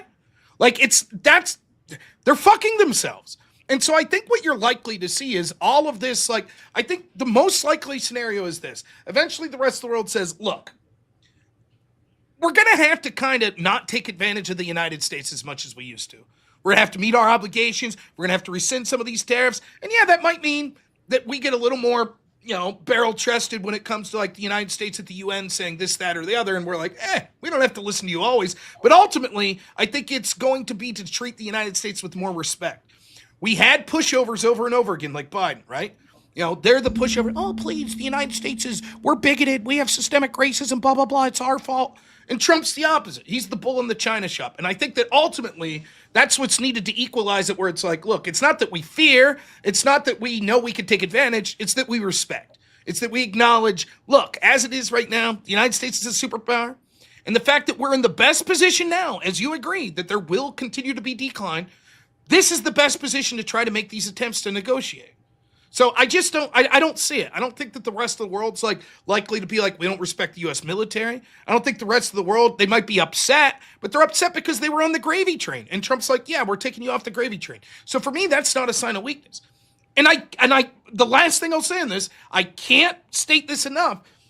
The big thing you've even acknowledged this, unpredictability, like Trump is better for adversaries, but not for allies. But these allies, in many ways, have been, not only are they not super pissed or not changed what they're doing, really, but they fucking screw us over in a litany of ways. They're punishing U.S. companies because they know there's not going to be any reciprocation, like with the DSA going after free speech. They're interfering in right-wing countries, including in the United States, with policies. These aren't the actions of allies. And so I think that reining them in is good. It is the exact metaphor you gave. It's the mob boss with the fucking, second in command that's leeching off him and going behind his back and fucking him over. And finally the mob boss slaps him upside the head and is like, listen here, motherfucker, fall in line. And when you don't do that, when you let them run rampant, it just gets worse and worse and worse until eventually you're fucked. Until eventually the mob boss loses. Exactly. Eventually the mob boss pisses everybody off enough. And then they all come together and they take out the mob boss. They rebel against them. That's the opposite. You're right. You're right. It's the opposite. If the mob boss doesn't have a heavy... You've talked a lot about the Cold War, right? The Cold War wasn't won, but the Cold War wasn't won by America alone, right? It was all of our friends that helped us win that war. Well, it is largely the United States. We were in a position where... NATO, Japan, South Korea, Australia. Sure, we had allies, and... What was the military that they fought with? The Cold War wasn't a military fight. Right. So what was the largely... Right, so it's not just their military strength that's important to us to be on our side, right? No, it's not just about their military. Largely what was going on, right? Largely what was going on during the Cold War was the United States as the hegemon, trying to be hegemony, and the Soviets trying to be hegemony. And so what was happening was they were building up a bunch of Soviet states, and we were building up a bunch of places that we were going in, like to either be our allies or vassals or color revolutions, etc. I don't know that you could be like, well, the reason we won the Cold War is because Japan and the United Kingdom was our allies. I don't know how much of that had to do with it. I think it was because if none of them were our allies, we would have won the war. We would have won the Cold War. If they all won a team if it was been Russia versus us, do you think that we would have won the Cold War? Maybe not. Of course, maybe not. Okay, but that's not what we're talking about. So what? For example, so you admit having allies that'll band with you when the time's right is important. But it wasn't allies. It's not allies in that sense. It's people that were like trade partners or people that were like some mutual benefit. Like NATO was something that existed. Yes, NATO was something that existed for Russia. Again, let me Cold War. So first off, let's go through all the reasons that this example is not going to apply. One, the example you just gave is, what if they weren't our allies, but instead they were Soviets? But you've already acknowledged that that's not going to apply in the status quo situation, because despite your claims at the beginning of this that Europe was entering trade deals with China, it's the exact opposite. Since Trump, they're actually engaged in a pseudo trade war with China. But Canada's not. Not Canada, but Canada is far less important than Europe. They're a lot closer to us. If they start letting China, it doesn't matter. It doesn't matter if they're a lot closer. They're a failed state. They're failing more. And you. Quickly, so what if that failed state allows Chinese people to come in? What you won't do in this debate with me is lie or misstate something, and then quickly try to move on by saying, "But Canada, you definitively said that Europe was entering into trade deals with China, and that was a big deal." It turns out that is the inverse of the truth. That they're less likely to enter the trade deals, and now you're trying to act like that's not a big deal. You're like, yeah, but Canada. No, that's you're right. The fact that they're not going to China is a big deal. That's right. That doesn't mean they're coming back to the United States, though. But so your analogy here of what if the United Kingdom and Spain and France became Soviets and were allies of Soviets? Canada was our ally. Canada was our ally in the Cold War too. So what if I don't know what to say? I don't like. I don't understand why you think I'm talking about the whole. You don't think losing one ally makes a difference? I'll be you here. Yes, it turns out I was completely full of shit and lied or misstated what was going on, but I'll keep saying Canada, and that somehow will make it okay. No, that was wrong. I don't know what else you want me to say about that. I was wrong about that. What I'm saying, your analogy was specifically, what if the United Kingdom had been the allies of the Soviets?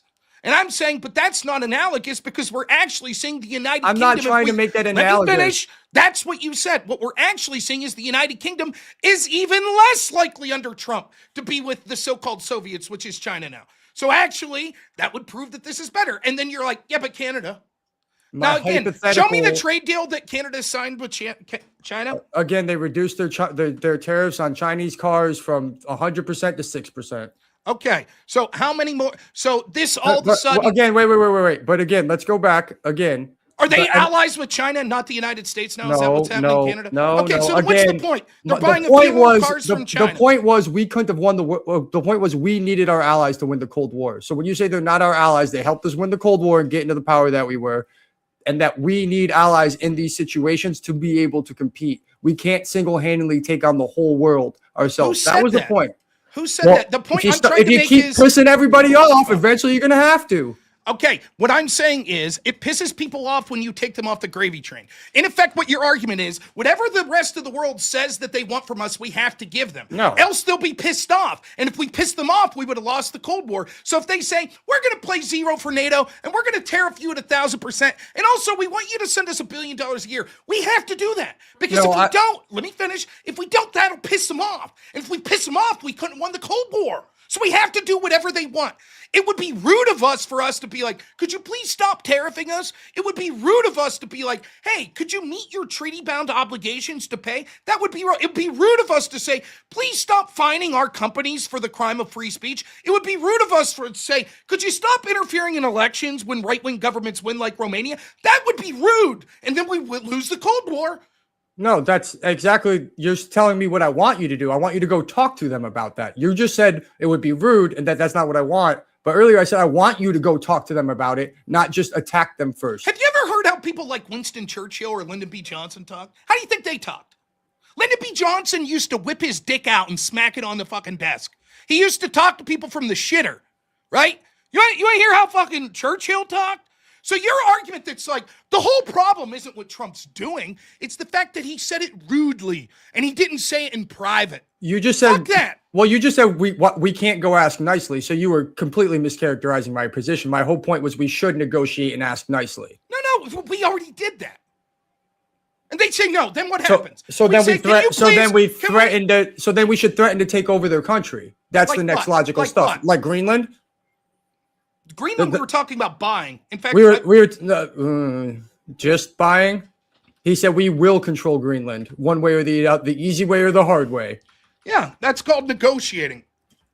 Okay, but that's we had to threaten to take over their country. That was a good move. That was smart. That creates friendships. I don't give a shit. I don't give a shit. And I think that this is So- one of the most laughable. Trump says mean things. So- Can you believe Trump was like, maybe we'll make Canada the 51st state. Oh my God. That's outrageous. Can you believe it? Now Canada's like, you know what? Fuck that. We're joining China. That's it. We're joining China. He's told Maloney, he said to Maloney, can you believe he said she wanted a selfie? Fuck that. We're commies now. We refuse to do anything with you. We're going to sabotage ourselves economically. He said I wanted a selfie with him. Fuck him. Like, it's a joke. This is Over nothing. time, slight after slight after slight is going to weaken your friendship with your ally. Whether you think want that to it was admit it a- or not, you can obfuscate and say it's just mean words. But when the other countries get pissed at you over time, they're going to be less likely to work with you, less likely to share intelligence with you. You can obfuscate as much as you want, but the more you piss them off, and you can frame it as if we don't do whatever they want, which I never implied we should have to do whatever they want. I specifically said, if you don't like the trade deal, there's ways to approach that. The USMCA is coming up. You should have negotiated it then. But you have to, as a country, I like to think of the United States as someone that honors their deals that they make it. And then when the time comes to renegotiate the deal, that's when they renegotiate the deal. And they don't just blow things up in the meantime. And if they do want to, they go about it with their friends in a certain way. So we show that we are in this and we are reliable and more reliable than China. And the way we've been able to keep them all away from China for so long is by doing that and being the reasonable party, not threatening them, not playing these money games and all that. So, and what you conceded that China's playing a lot of games and tries to manipulate them with money once they have their power. Now you're basically suggesting the U.S. does the same thing and come in and use our power to bully them around and change things. Again, not opposed to changing things, just got to go about it a certain way that brings them with us instead of pushes us away. I think one of the big problems we have, not just in the United States, but globally, is feminine energy in politics. And I think you exemplify it. I'm sorry that Trump's mean words have really hurt your feeling. And you wish he'd have talked to his soft tone and talked about trigger warnings and shit like that to these countries. I don't really have a pussy, so it doesn't really affect me like that. But hey, I understand you have some inflation of the vagina about it, so I totally get it. Now, I'm sort of making fun of you a little here because I'm funny as shit. But Yeah, the point but the that I'm trying to president make gets real mad. No. You want to make fun of me? The president gets butthurt anytime someone makes fun of him. So we got a lot of feminine energy running this country. I agree. Maybe he does. So what he does? So people get mad when people though. make fun of them, but you don't say. Yeah, I don't think our allies like the feminine energy. You know what? Do you think Trump's the leader of the United States? Was he duly elected? Yeah.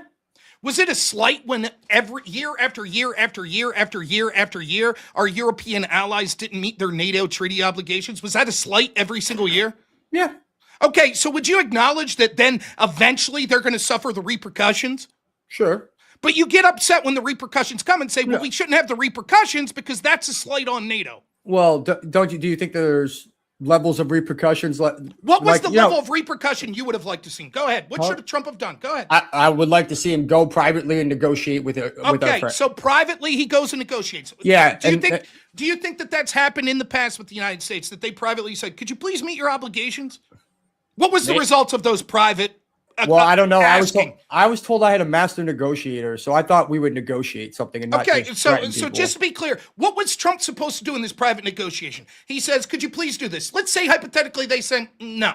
I don't know, but you're telling me he talked to every country in the whole world about the trade deal before he put the tariffs on? We're talking specifically about NATO's obligations, a slight that occurred year after year after year after year after year. He didn't even put a tariff. He just threatened to pull out of NATO. No, I don't. Okay. I don't think you pull out of NATO or threaten to annex a country because they didn't pay enough. Do you understand hypotheticals? The hypothetical is, what would you do? You said, what would I do? I would have politely went to them and negotiated it. And I said, okay, if you politely go to them and say, okay, we're in private now, could you please pay? And they're like, no. To be honest, I'm not a foreign policy expert let me finish before you start laughing, where I know every leverage of power we have to negotiate with England. I don't. I doubt that Trump does. That's what he has advisors for. We have economic, military. We have a ton of options to be able to respond. So what should he have done? He should have done something that wasn't worldwide tariffs against everybody. That's not what he did about NATO. Okay, so what he should have done is said, hey, listen, if this continues, I cannot continue to help you. So he should have suggested pulling out of NATO if they don't meet their obligations. What you're going to say is we are going to move our bases and our funding away from this area of the world and to the other area of the world. Not that you're going to completely tear up the treaty. What area of the world? What other? So Asia. we're moving out of Asia. So Asia would be a real good place to put a lot of. So just to be clear, it would be great. The South Pacific would be great to have a lot of our military out right now. Just to be clear, here's your argument. It was rude to say, hey, if you don't start paying, we're just not going to be part of this alliance. Instead, what we should have said is, if you don't start paying, we're taking all of our bases out of NATO countries and putting them in Asia. I didn't say all of our bases. A lot of our strength out of there are we got more than just the base. There's there's carriers, there's Air Force. Yes, you could say, hey, we're not going to protect you as much, but that doesn't mean. Okay, what percentage? What protects you as much? Are we still honor bound to protect them if they're attacked? As far as I'm concerned, if the U.S. signs a deal, then yes. So what? 80%? Well, we're going to leave 20. Let me clear this up. If Russia decides to attack the United Kingdom, we're like, well, we're going to leave them kill 20% more Brits than we would have. And Britain's like, what an adult way to go about this. Thank goodness. Obviously, Rob, we wouldn't punish them by not following the treaty. We would punish them in other ways that aren't involved with things we already discussed and agreed upon. They agreed to pay a certain amount. If you have a mortgage and you agree, I'm going to pay this amount every month, and you don't, is the bank going to come to you and say, we're going to let you own less of your house today than tomorrow? Or are they going to say, hey, man, you got like 2 months and your ass is fucking out? What are they going to do? There's a lot of options. There's ways to refinance. There's way to roll a few payments back. There's way the bank will work with you if you go talk to them. They won't just come take it away right away. They'll work with you on making a payment plan to catch up over time. There's a lot of things they'll do before they just come take it or threaten to take your house away. There's a lot that they can do. I know because I went through it with my mom when she got sick. So you can say that all you want, but even the bank doesn't come just take your house. They negotiate with you. They let you work around with things. No, They'll that's let not you true. Roll payments to the back. You can't roll payments back. You can't move payments to the back of your mortgage. To a certain degree, how many years can you go with missing your payments or late payments before they'll fucking take your home? Well, usually, I mean, it's usually. I don't remember exactly how many. I think it was. It was during the 2008 housing crisis too, so it's real hard to know because there was a lot of funky things changing. So I don't know. Okay, but typically I would think it's about once you're 90 days late. Once you're 90 days late from your third payment. This is a shit out. Let's talk about reality. What happens? Oh yeah, it doesn't work for you. I know. No, the analogy works. If you because they give you options before they take your house. No, they don't. Okay. So do you think it was an option in 2014 when Obama at the summit in Wales told the leaders that they had to start meeting their obligation of the 2% guidelines? In 2016 and 17 when he repeatedly over and over criticized them? A quote from Obama in 2016 when he says, we have to make sure that all of our NATO allies are contributing their fair share. The United States is spending a lot more than their European allies. So that was 2014. So we got 14, 15, 16, 17, 18, 19, 20, 21, 22, 23, 24, 25. 12 years. Trump comes in and says, all right, motherfuckers, pay or we're leaving. Will your mortgage company give you 12 years of not paying your bills? They'll give you options for 12 years? Is that what they'll do? Oh, it's sad that you have to compare a mortgage, not just the hypothetical way they work with you, to a whole country. Like a whole country can just you don't want you were fine with the analogy when I said the thing is you think countries work on months. It's funny that you think allies and countries work on and defense spending works in months. It's that you act like they could even increase their spending to 5% of GDP in months, in 3 months if we told them. You're right. Of course it's going to be years. Of course we're talking years. So yeah, Donald Trump. Years. Yeah. So why don't you go say they've been asked. But okay, so why can't you just say, okay, fine. If he would have just said this, okay, if by this date if you're not paying, we're not doing NATO anymore, and not threaten to take over, annex Greenland and all that, I might have been okay with it. But he continued to attack after. That shows you, and the fact that they're still not. Wait, is Spain doing it yet? I mean, this is unbelievable. But we're still what I just showed you is Obama did exactly what you suggested starting in 2014. And NATO said, no thanks. And you're like, you know what I don't like about Trump? This is specifically what you said. So there was no other options? Let me finish. You specifically said the part you didn't like that pissed NATO off was when he said, you know what? We'll pull out. And you're like, you can't say that. That's crazy. Instead, he should have went to them and offered options like Obama did. And for 12 years, Nothing changed. So finally, Trump's had enough and said, look, we tried. My first term, I tried to be nice about it. Obama tried to be nice about it. You guys aren't paying. So here's the deal. If you can't meet your obligations, we're out. And guess what happened? What do you think happened? They still haven't met all their obligations. It started to change, didn't it? According to him, he's still saying that they're not. Are they spending more? I don't know. According to Trump, they're still not meeting their obligations, though, right? So are they spending more? Yeah, to protect themselves from us. So they are spending more. Yeah. Show me that they said we're spending more to protect ourselves from the United States. I think you're a liar. I don't think that England or Spain is saying we need to build up our military against the U.S. military. I think you're lying. You're going to show me a quote that says Europe is now building up their military against the U.S. military. No, not specifically. Of course, they're not going to say that. You think they're going to? Of course. You said they said it. They're moving to be able to not rely on the U.S. So they're going to pull out of NATO. No. So in other words, they're moving to meet their obligations of NATO, which is you're supposed to be able to defend yourself and come to the aid of the NATO allies. Yeah, but currently they're not spending enough to do that, but they're moving towards doing that. Well, their long-term goal is to cut out the U.S. where they don't need them because they would we're not pull out of NATO. Predictable. I mean, so they're pull out of NATO. I don't know that you pull out of NATO just because you don't need somebody in NATO anymore if it's still helping you. So then what's the problem? Then they're still in a defensive military alliance with us, but now they can protect themselves. And if they were attacked, we have to send less troops. What's the problem? Yeah, but they're less likely to help us in other situations than when So they you don't need think us. they would adhere to their NATO obligations if we're attacked? Sure, if we're attacked, yeah, but that's the only so way. then That's the what only obligation- way it works. It's the What obligation are they not going to adhere to? well, the trading. What's trading have to do with NATO? No, that's my point. It's nothing. So But when when we piss them off, even if they're still in NATO, they're not going to trade with us because they don't have to because it's not part of the NATO deal. So they made an agreement with us. They failed that agreement for decades. For 12 years, they've snubbed the United States in the face as they've said, could you please meet your obligation? Can you please meet your obligation? For 12 years, we asked nice. And finally, Trump's like, hey, fuck you. We're going to pull out of this and not adhere to our obligations if you're not. And you're like, that's too much. Now they're pissed. So what were we possibly going to do that wouldn't make them pissed? And you're like, well, we should have did what Obama did. Right, which resulted in them not meeting their obligations. Did they significantly increase their spending under Biden? NATO? Yeah. I don't NATO know. allies. I don't know. Did they? Well, according to when 2024, 23 of NATO's 32 members met or exceeded the alliance's guideline of spending. Were they meeting their obligations? Yeah. They were. In 2024, 23 of NATO's 32 member countries met or exceeded the alliance guideline of spending at least 2% GDP on defense, while 9 remain below target. Okay, so then 9. So why do we got to threaten the whole alliance and everybody in it over 9 out of over a third? Which 9 didn't? It looks like there's the Spain, Luxembourg, here it is. Spain, Slovenia, Luxembourg, Belgium, Canada. Well, Canada is not. This is total defense spending. So I'm just looking at the people that were under 2%. Croatia, Portugal, Italy, Belgium, Luxembourg, Slovenia, and Spain.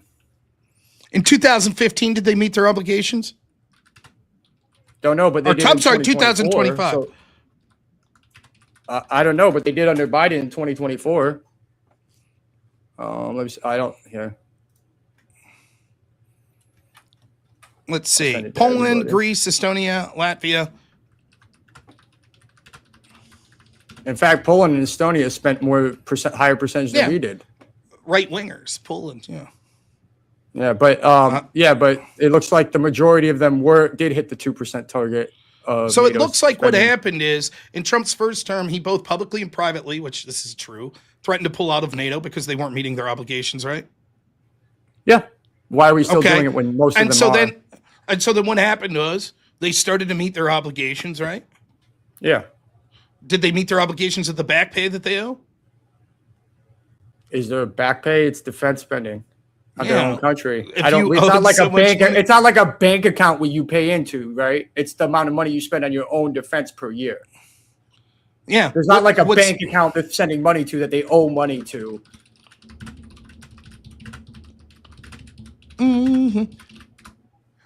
They've agreed cumulatively. They would have agreed to pay so much, right? I guess, but if you want to go back and make a make back pay, I mean that's a stretch. That's not what he's asking for. He said they're still not making their spending targets, but it looks like the majority of them were under Biden. So you could only get 9 out of 32 people to increase it to what they're supposed to, and so we got to pull. So it seems like we're pissing off 29 countries that are doing what they're supposed to do for 9 countries. It seems like what Trump's doing is shrewd negotiating, that even if things were shitty until he came in his first term, and then the trend changed, and then in his second term he continued to apply pressure, which has increased the trend going even more positive. Now, if your argument is Trump threatening NATO, etc., made us weaker, can you explain why you have acknowledged that after Trump's first term, Biden's term was weaker on the world stage? Can you explain how that's the case? Because over time, inherently, like I said, countries are catching up to us. And so despite the fact that Trump did this horrible thing, that he threatened to pull out of NATO in his first term, which would have grievously pissed off our allies, somehow that still was stronger on the world stage with our allies than Biden. Yes. Thank you. So no. Well, not with NATO. There can be different parts that are putting things together that make us stronger or weaker in different areas. It doesn't matter. Right? The implicit importance of NATO is making us strong on the world stage, correct? Yeah, because threatening NATO once but not pulling out when NATO still kind of trusted us because they thought Trump was a one-off, that's different than how they feel now. So Trump winning the second term, that's the real key. Well, now they're like, whoa. Well, when he threatened to pull out of NATO the first time, no big deal. But the second time, said if we don't pay more, now it's a big deal. Well, they had any evidence of that? Can you show me anything? Well, I wait. Just think about it for common sense. If someone gets elected twice and has a mandate, and like you support you don't think NATO's as important as I do on the left, and Trump's threatening to pull out of it, it stands to reason that America voted in such a way that they didn't think NATO was as important. I think you're full of shit. I think if I had this conversation with you in 2018, you'd say, "Oh my God, Trump's devastating us internationally by pulling out of NATO." You would have said, "This isn't that big deal. It's only one president doing it." That's what you'd have said. It's a huge deal. And then the second term, you're like, well, here's what happened. The first term, it wasn't that big of a deal because it was only one term, and they assumed he would only get one term. But now that he's got a second term, now that they've said it, oh boy, now it's a big deal. Actually, up until 2019, late 2019, early 2020, I probably would have been arguing for Trump. So you... okay with Trump threatening NATO the first time? No, I wasn't okay. I wasn't okay with that the first time. Okay, so then what did I say that's wrong? Even if you thought Trump was good overall, you wouldn't have said in 2019, "This is a big deal. He's threatening to pull out of NATO." No, this is gonna fucking... You wouldn't have said that. I said it was fucking stupid at the time, but I kind of... Did you think that it was a big deal to our allies and they would be furious and not trust the United States? No, because I thought that our allies... Honestly, I thought it was bullshit grandstanding the first time, and then it's... But not the second. No, because I actually kind of bought into the shit the first time. Please. I voted for him in 2016. I mean, but this is what I'm talking about. You have no evidence whatsoever that's like, I think the rest of the world agreed with me in 2000 in Trump's first term that when he said this I don't know if the rest of the world agreed with me. But when he said it in his second term, now they're all like, oh my God. No, I think you have no evidence. It's just your feeling. No, I think that the sentiment that Europe realized the sentiment from America was NATO's not as important because they're going to elect Trump again. And that but you're proving my point. You don't think NATO's as important as I do. What? So that doesn't prove any point. The election, they would have said the same thing. The fact that they elected Trump in the first term and they don't think NATO's important. They would have said, oh, it's only one time they elected a guy that doesn't think NATO's important. No, because then then we elected Biden, who was all about bringing our allies back together and getting us back together on the world stage. And then America said, no, fuck that. We're going back to the other guy. So now it's like, fool me once, shame on me. I want to be clear. You're trying to tell me that Europe was looking and was like, they elected Trump, who's more about focusing on domestic issues and stopping, us taking advantage of the United States. But that's okay. It's one-off. Now the United States has come back to Biden. And you know why they did that? Because of foreign policy. That's what it is. Thank goodness the American people are okay now with understanding the importance of spending in NATO and all of that stuff. You don't think that Europe would have thought it's probably COVID, probably the economy, why they didn't elect Trump? You think that they were like, this is the American people. They stood up to Trump and said, yes, NATO good. Finally, they elected the man that said, and now it's like, oh my God, they elected Trump again. In 4 years, the American people went from we hate NATO, pull out, to we love NATO, they're the best, to we hate NATO, pull out. That's what you think NATO's thinking? No, I think what they thought was that this proves that America doesn't give a fuck what the person says about NATO. So if they say that's what they thought NATO, in 2017 as well. They don't give a fuck about NATO. Yeah, but now they've been reaffirmed that they're willing to elect a president that's willing to pull out of NATO twice. So it's more like okay, let me ask you this. Do you think Trump would ever actually pull out of NATO? I don't know. Maybe under certain circumstances. Do you think any other president in our lifetime would have pulled out of NATO? It could in similar circumstances. But which one even threatened to or came close? It wouldn't matter. I don't think Trump would like that. Now you're asking a separate question. What you my asked point me first. do you see will the you difference? let me respond? Will you let me respond? I just want to know if you see the difference between how Trump's treating NATO Yes, and I see a everyone else, difference. and I why see a difference. why voting in him twice might make Europe go, huh? Maybe their attitudes have changed towards us. Saying that there's a difference between how Trump approached NATO versus other countries and how he talked about it versus is there a hypothetical situation where you can pull out of NATO is two completely different questions. Sure. Neither of those responds to the fact why NATO would be like nonplussed that they elected Trump the first time that said, what the fuck are we doing with NATO? And they would be like, no big deal. But if we elect him the second time and says, what the fuck are we doing with NATO? All of a sudden they're like, oh my God. I think that if they were worried that a dude threatening to pull out of NATO would have really scared the shit out of them, they would have thought so when Trump was elected the first time. And in fact, Trump was massively popular until COVID. So if you're like they were reading the tea leaves, they would have said, geez, it didn't really affect the American people that much that Trump was highly critical of NATO. He's still reasonably popular and his party's still likely to at least be 50% of the electorate. Right? So the idea that it's like, you just have no evidence. You're making the greatest leap possible to be like, when they first heard Trump pull out of NATO, like there's like a magic number. If Trump threatens to pull out of NATO 7 times, they're like, no big deal. But the 8th, they're like, holy fuck, we got to start thinking about possibly allying with China. It's a joke. It's a fucking, it's ridiculous. Also, wait. Can you also acknowledge that you said there was a deep state with people in there that would prevent Trump from doing what he wanted to do the first time? Do you not think so? Europe knew they were there, and now they know he's not. Those guys aren't there as much, right? Yeah. So under so they should be more worried about it happening now, right? Under what I'm saying in that world, the United States overwhelmingly was weak in the world stage because we violated the sovereignty of the American people by globalists actually controlling the executive branch. And that in itself is a reason that America is stronger in the world stage because we no longer allow globalists to violate the sovereignty of the American people, or at least it's an attempt by electing Trump. So yes, you could be right that the globalists NATO, you're right that the globalists in NATO and the European Union and elsewhere that were really controlling our country and we're working with allies with unelected officials in the executive branch that were stopping Trump from doing what he was elected and the people wanted him to do. Yeah, I guess they'd be more pissed off. That just proves that America's stronger and not under their thumb when Trump's in office. So, okay, sure, I'll win the debate in that way. No problem. But that would show that they would be more likely to recognize, hey, this might not be forever. We might have to protect ourselves from it. Yes, NATO's saying we no longer have control over the U.S. electorate by actually controlling the executive branch would make them think that's not that we liked it more when we had total control over the U.S. Yes, I acknowledge they probably wouldn't like that. You're framing it that way, but it's trust. Nonetheless, the United States is stronger when we're not allowing Europe to do that. It's just trust, but you can frame it however you want. It's not trust. Controlling Biden, this, that, and the third. You just went under my hypothetical of what I believed, and I explained to you why that would mean easily we're stronger now than we were before Trump. But if you're saying, if you can't choose to engage in what I believe and then say, but I don't really believe it, but what I'm saying is, will you acknowledge this? If I'm right about what I believe, absolutely the United States is stronger in the world stage than before Trump. From the way you framed it, sure. Okay, so then we could either accept my hypothetical is correct and what I believe, and therefore the United States is stronger, or we don't, which you don't believe, that there were people preventing Trump, et cetera, and so then what's the relevancy of bringing it up? My point was that there is a difference why Europe might see the first and second administration differently, correct? Not precipitously in the way you're talking about, no. I don't think that they didn't have a problem with... No, I do not. I do not think that Europe was like, we laughed it off when Trump said pull out of NATO the first time, but when he said it in the second administration, now we're like, fuck this.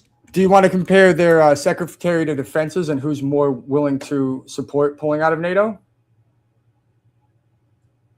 Because Sure. I'm pretty sure Hegseth would be way more quick to pull out of NATO than Esper. Per se. So your argument is that they don't care what the president says; they care what the Secretary of Defense No, says. well, my argument is that signaling from the president that they're putting this Secretary of Defense and that's more likely to do it means you might be more likely to do it than when it was some guy you knew like Mark Esper or Bill Barr, and you've got, like you said, they've got relationships with people for years because they've been in politics. So yeah, Europe was probably more trusting. Okay, of Bill I Barr believe and you've Esper. sold me. You've sold me. All you need to do is present me one article that says when it was Esper there, we didn't mind Trump saying pull out of NATO, but now that it's Hegseth, we do. Go ahead. Obviously, they're not going. You're not going to find an article saying. So that, it's Robert. just your intuition. No, it's the actions they are taking. They are taking different actions. What actions are they taking now? They're choosing to not buy weapons from the United States and buy it from themselves now. So they're choosing to. they're They're choosing. But just to be clear, they're choosing to build their own military up. They're choosing to buy from other companies, from They're non. manufacturing their own weapons and military and building their own military up. Well, no, not all the countries. Spain, like for a lot of them are buying it from Saab. So certain countries, they're buying from certain countries. Are they? Italy's not- It's your argument, this or not, that Europe is now saying, you know what? We're going to start our own weapons manufacturers and buy from European countries to build up our military. And we are going to stop buying from them. Is that what you're saying? Yes. Okay, so then when I said, so what's happening is, what's different from the first term is Trump's actions in the second term have incentivized Europe to say, we're going to actually build up our own militaries with our own products. That's true. To stay away from the United, to not, because we don't trust the United States. Show me that we don't trust the United States. Show me them saying that.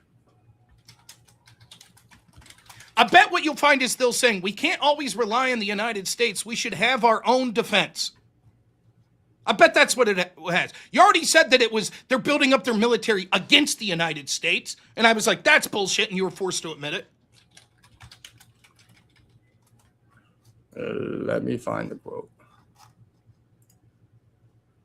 I would contend that this proves that Trump's strategy is effective in the second term, that Europe's now taking their self-defense even more seriously. You've already conceded they're not going to pull out of NATO. Great. Now we have more powerful allies to come to our defense if we're ever attacked. Now they have a military that they've built up themselves that we didn't have to. Amazing. What's the problem with this? We have stronger allies that are investing more in defense. Great. Are they going to pull out of NATO?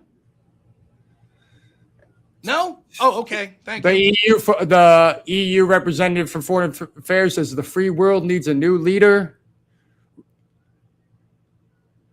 Europe,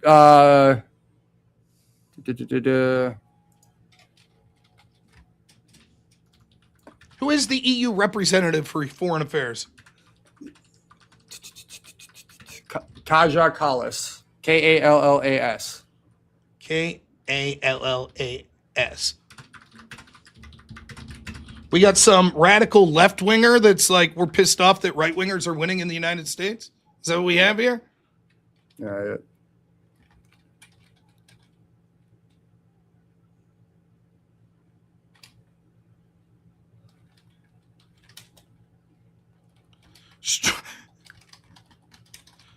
Strong stance against Russia and support for Ukraine. So she's pissed off that someone like Trump. Great. From Estonia. Where is the part that you had that said that they're distrusting the United States is why we're building up our military? I'm trying to find the quote right here.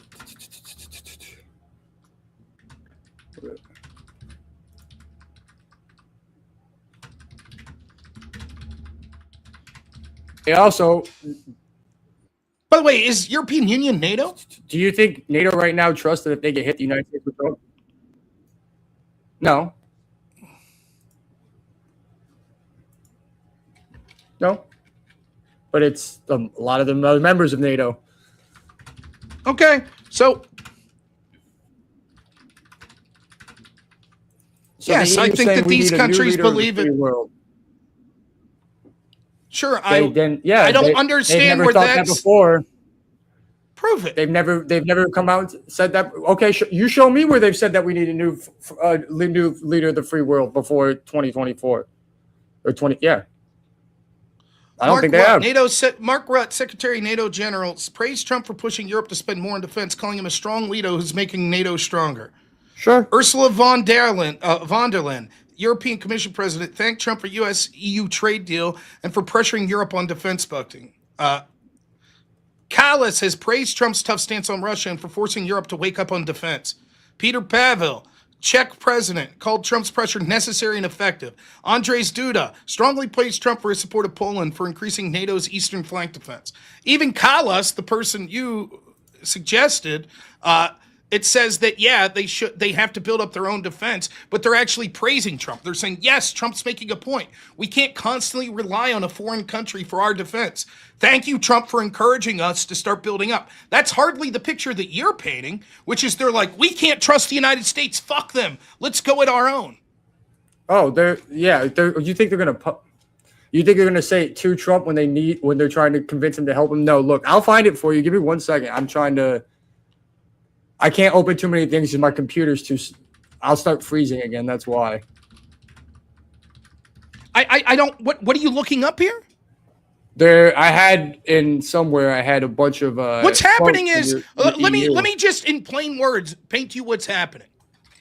Europe is waking up to the fact that they are no longer sucking at the teat of the United States with no consequences. That it's like, you know what?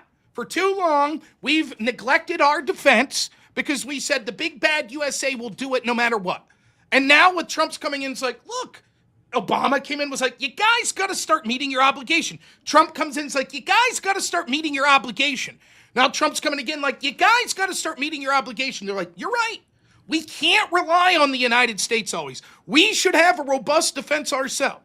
You can't show any of them suggesting we're going to pull out of NATO. You can't show any of them saying we're going to become allies with Russia. We're going to become allies with China. All they're saying is exactly what the United States wanted. We should spend more on our military. The net result of this is we will have people in a defensive military alliance with us with a more robust military. That's the net result. And you're like, this is outrageous. Oh my goodness. How does that make the United States worse off? Another competitor to us versus friends would make us obviously worse off. They're not a competitor. They're in a military alliance with us still. Are they our competitor now? Well, I mean, you could argue that, yeah, sort of, kind of. Were they our competitor during Biden? A little bit, yeah, kind of. Were they our competitor during Obama? Sure, I mean, economically, so your argument is we have competition with each other, but that doesn't mean, but you balance it. That's why you let them do some tariffs, or we put some tariffs back, or we do what's better for our people. So what was wrong with Obama? Didn't he know by encouraging NATO to build up their own military that he was creating a stronger competitor?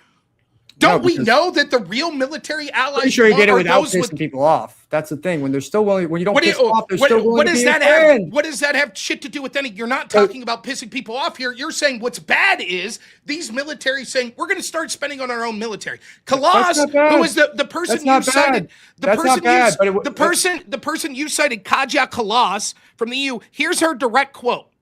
President Trump has been very clear and very consistent. He is right that Europe has to take more responsibility for its own security. We have to spend more on defense, and we have to do it now. And I don't give a shit. When was that quote from? When was it from? That was from 2025, from an interview in late 2025. Yep. So since then, they've said that same person has decided that we need a new leader of the free world.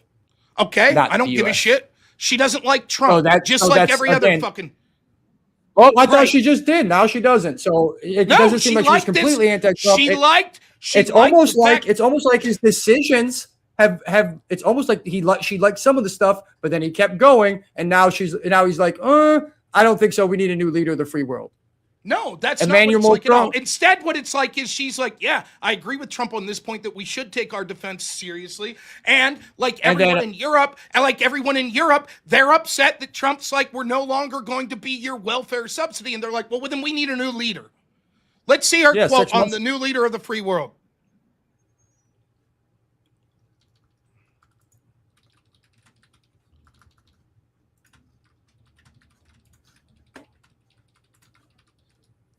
Because what? Trump was suggesting not funding Ukraine? We need a new leader of the new world, regardless of why. That's not showing that's showing obviously that they don't trust us and we're not as strong. They're looking for somebody else to lead them. Where's the quote? Regardless You're of reading why. this quote. Read the quote. Here's what I have. Oh my God. If this is true, you have to concede the debate. 1 second.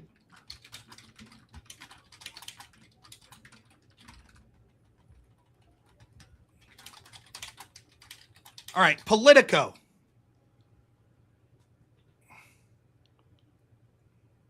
Fuck.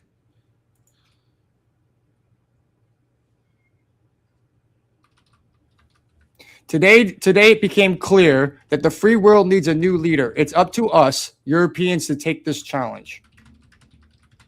So either they're not recognizing the U.S. as the free world, as the leader of the free world, or they're saying we need to take that role as the leader of the free world. It was, you know what it was? It was when Donald Trump had his meeting with Zelensky in February 2025.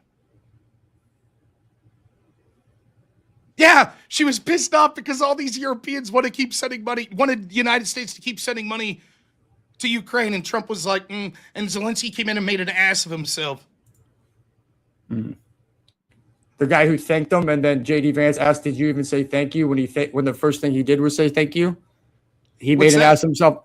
Are you talking about the one where he said, "I want to thank you," and he thanks everybody, and then J.D. Vance a few like in the middle of it says, "Have you even said thank you?" Is that the meeting you're talking about? Yes, I think with the so just to be clear, you're like, he maybe said thank you once, and Vance didn't hear him and said, "If you said thank you," Well, he said thank you many times. But he needs to say it. You know what he needs to do? You. He ought to be kissing our ass every day. His country exists. He ought to say it every day. Instead, what he did was come to the White House and criticize Trump's plan when he backstage. You remember how you said, "Don't say things publicly, do things behind the scenes." Behind the scenes, he agreed with Trump's plan. Then he was advised by people on the left and people in Europe, once you're in front of the camera, start criticizing Trump and J.D. Vance, which is what he did. Trump's plan was simple. First, negotiate a ceasefire. Second, negotiate some sort of mineral deals with Ukraine. Then we could look at Russia and say, now it's no matter of attacking Ukraine, it's a matter of attacking our personal economic property.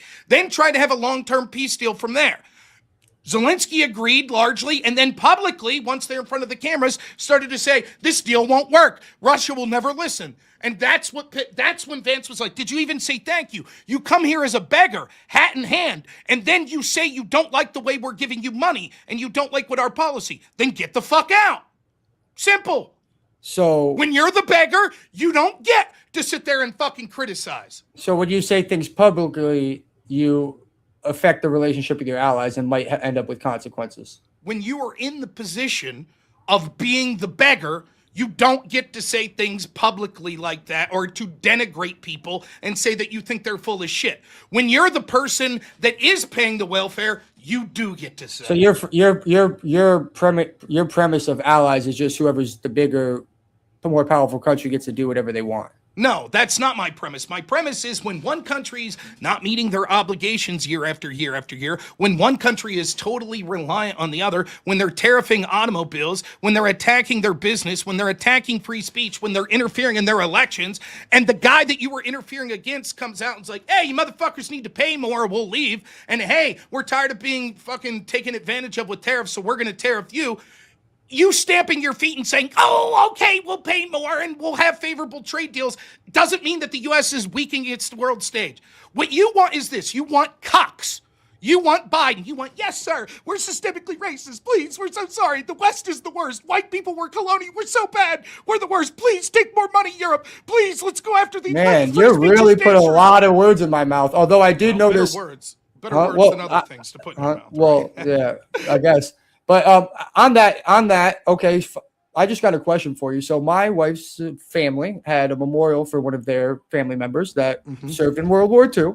Okay. That has since been removed. The white family's memorial, the memorials of the white soldiers are still there, but the black ones aren't. Do you think that, like, do you think that kind of shows people around the world that black people around the world aren't going to be as respected as white people? Just to be clear, your argument is Trump removed a black memorial to World War II. They removed memorials for Black World War II soldiers when they went over on the trip to Europe. Yes. Can you show me an article?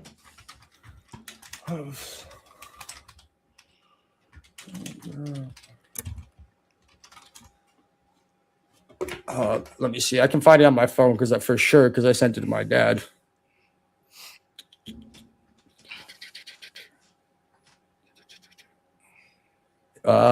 It was on military.com, actually. Okay, military.com. U.S. removal of panels honoring Black World War II soldiers sparks buried in Netherlands sparks anger. Okay, military.com has an article that says, read it, the title again. The title is U.S. removal of panels honoring Black World War II soldiers buried in Netherlands sparks anger. Okay, let's read this article. When's it from? Let me see if I can find the date. January 1st, 2026. Okay. I actually heard my friend in the Netherlands, stationed in the Netherlands, actually told me about this. Mm-hmm. American. Mm-hmm. Trump ordered this? It was apparently, if I remember correctly, they said it was because of their diversity, the executive order targeting diversity, equity, inclusion. Okay.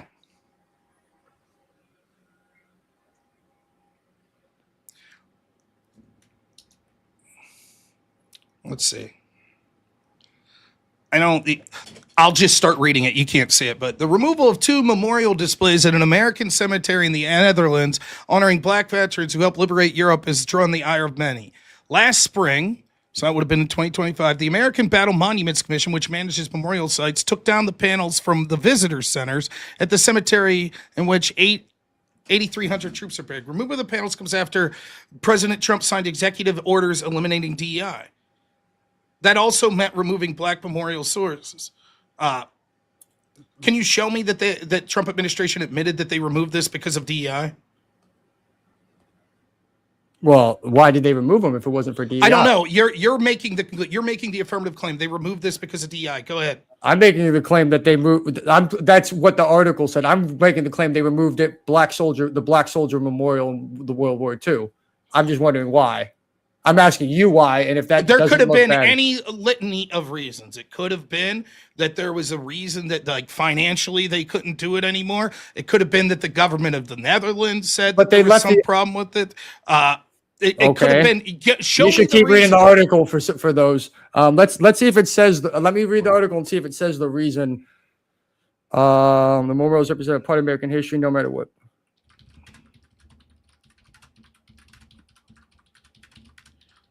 The signs at Margaret are not intended to promote an agenda that criticizes America. According to CBS, the removal occurred with no explanation to the public. The move mystified government officials in the Netherlands, families of American troops, and Margaret residents who donate time caring for their graves.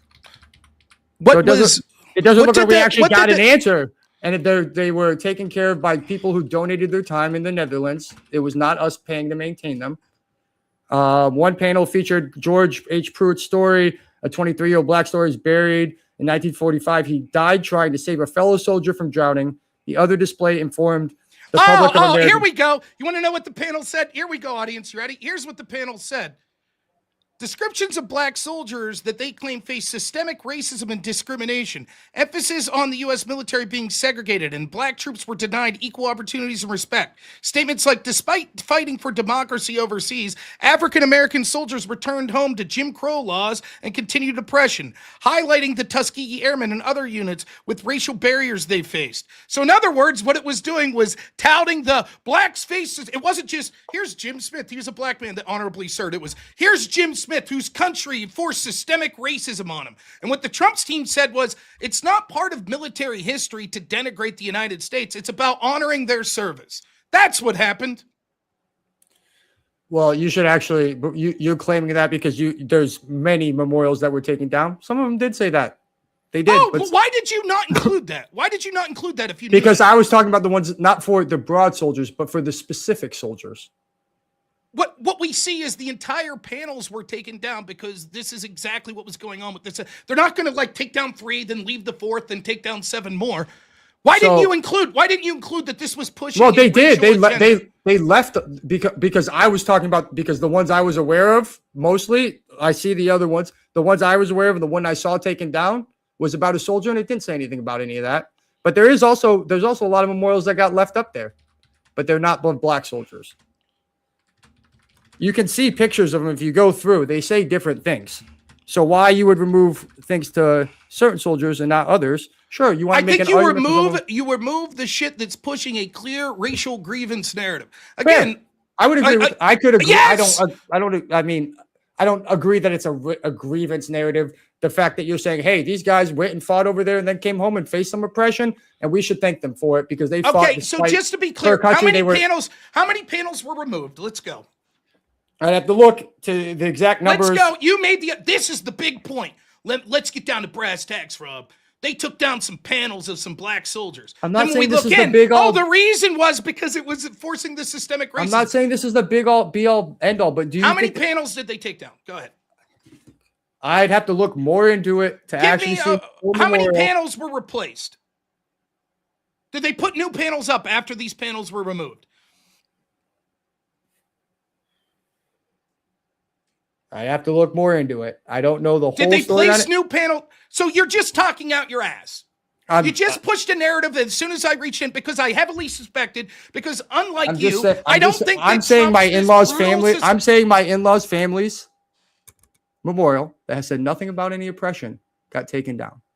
Your in-laws family memorial got taken down. Well, right? Could it be that there was a bunch? Let's say this. Let's say that I have a family's memorial. Can you at least say that? You know what? It sucks that they got lumped in with everything else. But maybe they should have gotten taken down. Oh, did their panel say anything about systemic racism? If it didn't, show me what their panel said. I have to go get it. I don't have the picture on my phone. I have to get it from my wife's family. So you're pushing a bullshit narrative. No, I'm asking you some anecdotal evidence that you're. No, I'm just asking. I'm just asking. I'm not even asking for you to concede that this would make us weaker on the world stage. I'm just asking you if you could concede that is probably not a good look, or that person got screwed because they got lumped into everything else. No, I won't admit that. What if they replaced it with another guy? Would you admit not replacing it with another guy would have screwed that other guy's family?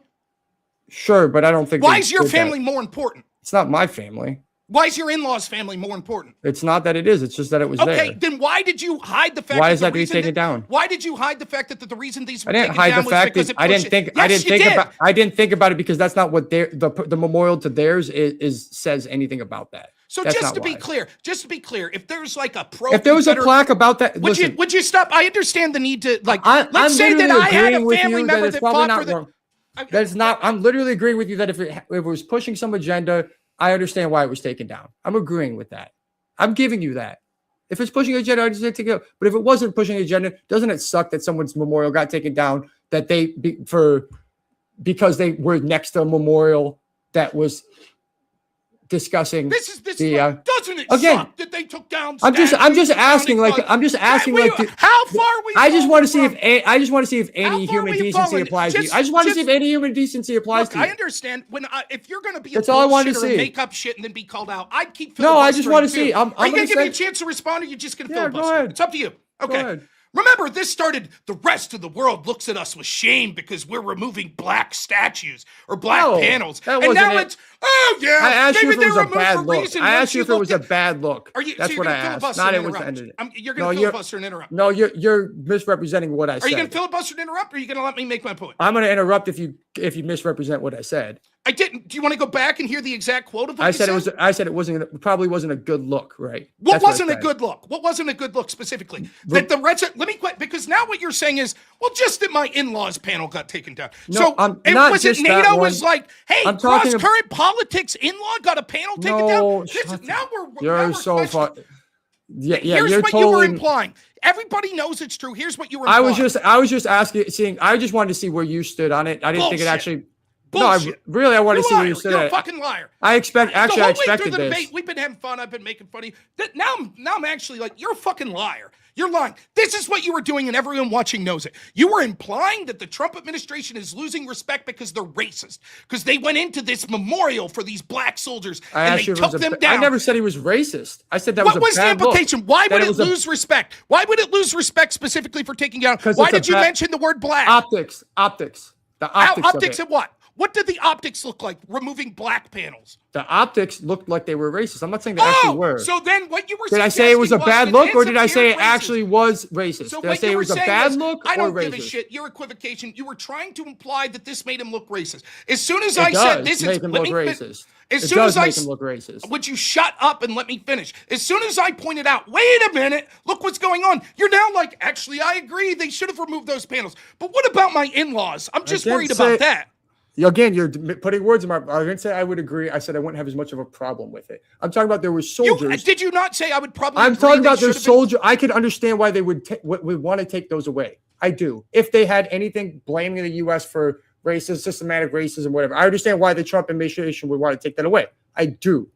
But when there's black soldiers that don't say things about it, that's a bad look, right? No, what's a bad look? What's a bad look is someone debating, being a disingenuous fuckface like you're doing here, hiding from the fact because you were hoping that I wasn't able to research that in the moment, that actually it's not this. I sent you the article that said all of it. I sent you the article that said all of it. What do you mean? Show me where the article said that the reason that the Trump administration said they removed it was because it pushed stuff like saying that there was systemic racism, discrimination. Keep reading the article I sent you. Keep reading the article I sent you, and you'll see where it says that they claim that there was ones removed because of that. Go ahead. It's in that article. Okay. Why didn't you tell it. the audience? Why didn't you tell the audience? Because I wasn't concerned about those plaques. I'm concerned about the ones for the service members that didn't have things like that on it. Those plaques weren't what I was concerned with. So I want you to show me one of those plaques that were removed that didn't say things like that was replaced with something that was only a white soldier. Go ahead. I didn't say it was replaced. I said none of the white soldiers were removed. Okay, so show me that just the black soldiers were removed. Show me where they removed the white one. I'm not the one making the affirmative claim. You are. The article itself says they removed memories to black soldiers specifically. Okay. So do you think in that big military? You think in the Netherlands cemetery with the 83,000 or whatever it said people were there? None of them are white. No, I think there are people white that's non-responsive to what you're suggesting. But the rest of them are still there. Okay, show me that. You think they removed the whole? That article says they removed the whole cemetery? That article says not one white soldier's panel got removed. I don't know why they would have if they were doing it for DEI. They don't think white people. So you're just assuming. I couldn't find any evidence of them removing white soldiers. How hard have you looked? Not very hard, to be honest. How hard have you looked? Have you found anything from them removing soldiers? What I found is they removed specific panels that had to do with condemning the United States as systemically racist. Maybe the panels look like this. The following soldiers were victims of systemic racism, blah, blah, blah, blah, blah, blah. Jim Smith, John Smith, Bernie Moreno, fucking Carl Lewis, blah, blah, blah. And they're like, take those down, put it up with something else and replace it. There's no evidence that they replaced it with plaques that were only white. None of that. I didn't say that. I never said they got replaced. I never said they got replaced. So you're putting words in my mouth again. I didn't say you said they got replaced. If it was racist, you just said they replaced it with only white. I did not say that. I said there's no evidence that they were replaced with only people that weren't black. That's what I said. I didn't say you said. That's what. The point that I'm trying to make is it is clear that what you tried to do, despite the fact that you said an article, was to spin a bullshit story. That it looks like Trump's racist for doing this. But in reality, it was actually getting rid of shit that was bitching about systemic racism. That's what was going on. You did it because you're a disingenuous leftist fuck that wants to... I don't give a fuck about your accusations of racism, ever. Fuck you. You guys have misused the word as you've attempted to imply here. It means fucking nothing. You crybaby motherfuckers that want everything to be woke and want to be anti-white. That's all racism means. You motherfuckers will point your finger at any time that anything. Oh my God, they took down. How many white people statues have they taken down? Did you bitch about that? Did you say that was a bad look? Can you show me one post on social media you've made and said, geez, that's bad, taking down white statues? Can Geez, you find one bad. post? Can you find one post of me on social media saying that about black ones? I could find when you came onto a show, it's one of the core issues that you brought up right now. I asked you if it's a bad look because it's relevant to my. Why did you bring it up if this is just it's not because it's relevant relevant. It's relevant to my family. What does it have to do with the topic? Because the look could be perceived a certain way, and other people might take that the wrong way. Show me. Can you give me any politician ever in Europe that's like, wow, we've really changed our impression of the United States and the world stage because these panels were removed? No, of course not. It's okay. One, so you just brought up some utter bullshit that has nothing to do with it's anything. One thing after another. Trump's it's racist. One thing after another. But the people in that country feel a certain way. They're not going to vote for leaders. I do not give a fuck if the people of the Netherlands hate white people and want to keep pushing this DEI bullshit. I don't care. Good. Then keep flooding your country with fucking a bunch of third world savages that are going to ruin your fucking country. Great. That's on you. I don't give a fuck that they might think I'm racist because there were panels talking about how systemically racist the United States was. And Trump was like, take that shit down. This is about honoring services. If people in the Netherlands are like, that pisses me off. I like those panels that talked about how systemically racist the United States was. My answer to them is suck my fucking dick. I don't care. I don't care what these racist anti-white motherfuckers think at all. And the fact that you want to come in and imply that this is somehow some racial fucking motivation, etc., just proves that you're someone that deserves that exact same fucking ire. You're really angry over something that I didn't even imply you were racist or that it was racist. I didn't say you implied I was racist. I said you implied Trump was racist. I said I implied it looked racist. Yeah, whatever you want to say to backtrack from it, I don't give a fuck. The point is, I don't give a shit. I've said the same thing since the beginning, since you started this rant. You've been. Do you think when you're the fighting ghosts, man? Do you think when the Biden administration suggested that we needed to look into the backgrounds of white soldiers because they could be connected to white supremacy groups, did that look racist? Probably, and it was probably not a good look. Do you think that that's not a good look? Do you think the rest of the world was like, oh boy, that's not a good look? Possibly. I don't know what the rest of the world Show looks me like. anything close that them saying. I said I don't know what the rest of the world looks like. I don't think they're going to comment on it just right there. I think you know that Europe and their left-wing asses in the EU wouldn't give a fuck about that because they also are perfectly fine with denigrating white people. Easy. How do I send you a picture so I can use send you a picture of the memorial that was removed, and you can tell me what was DEI about it and what it says about systematic racism. This is from your. Yeah.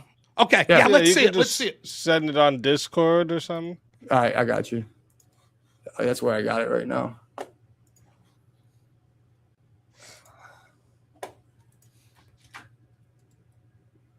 Oh, man. Bunch of panels. The followings were the victim of white supremacy. Your buddies' names on there. They're like, we're going to take all these plaques and replace them with new ones. And you're like, oh my God, that's horrible. I think it's kind of fucked up that this person sacrificed their lives for America and now they're just unceremoniously getting removed. I think it's fucked up that you're standing on their grave to push your fucked up racial agenda. I'm not pushing anything. I just want to know what you think about it. Was this guy a hater of white people too that was killed? Did he hate white? Was he white or black? He was black. He was black. So this guy's black did he hate white people? His wife was a white German. Oh, so he didn't hate white people? No. So you think he would be happy for, a president that most of the military respects more than previous presidents? I don't think he would like soldiers having their memorials removed because of this. Soldiers have their memorials removed all the time. Do you think he would have liked if we had Confederate soldiers that had racist shit that was on the memorials and then they just but we're renaming ships for them again, aren't we? Is that okay or not? I'm just curious. Was it okay to take down a bunch of white history figures when removing statues of Thomas Jefferson and shit? Is that okay? Or is that racist?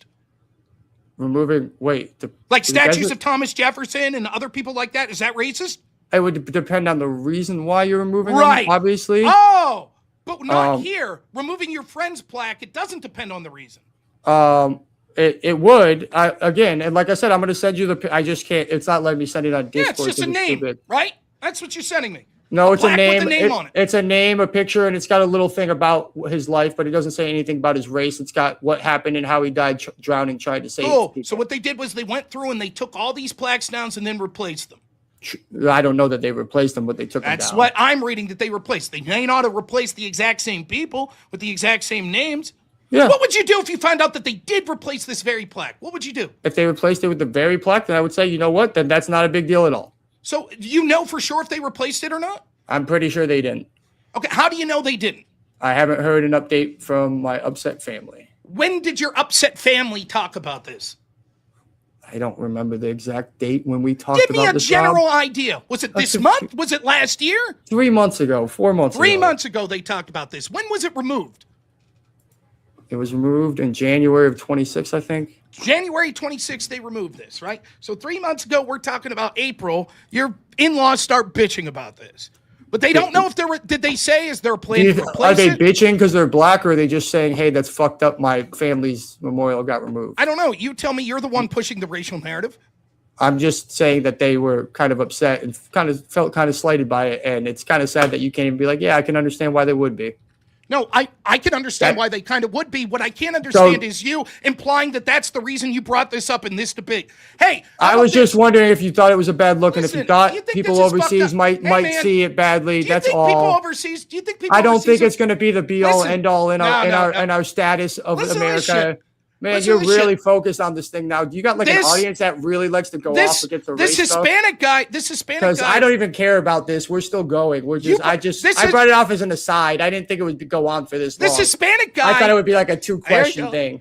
This Hispanic guy ran into my neighbor's car the other day and he didn't have insurance. That's a bad look. Don't you feel bad for him? Yeah, I do. Okay, so I win the debate. Sure.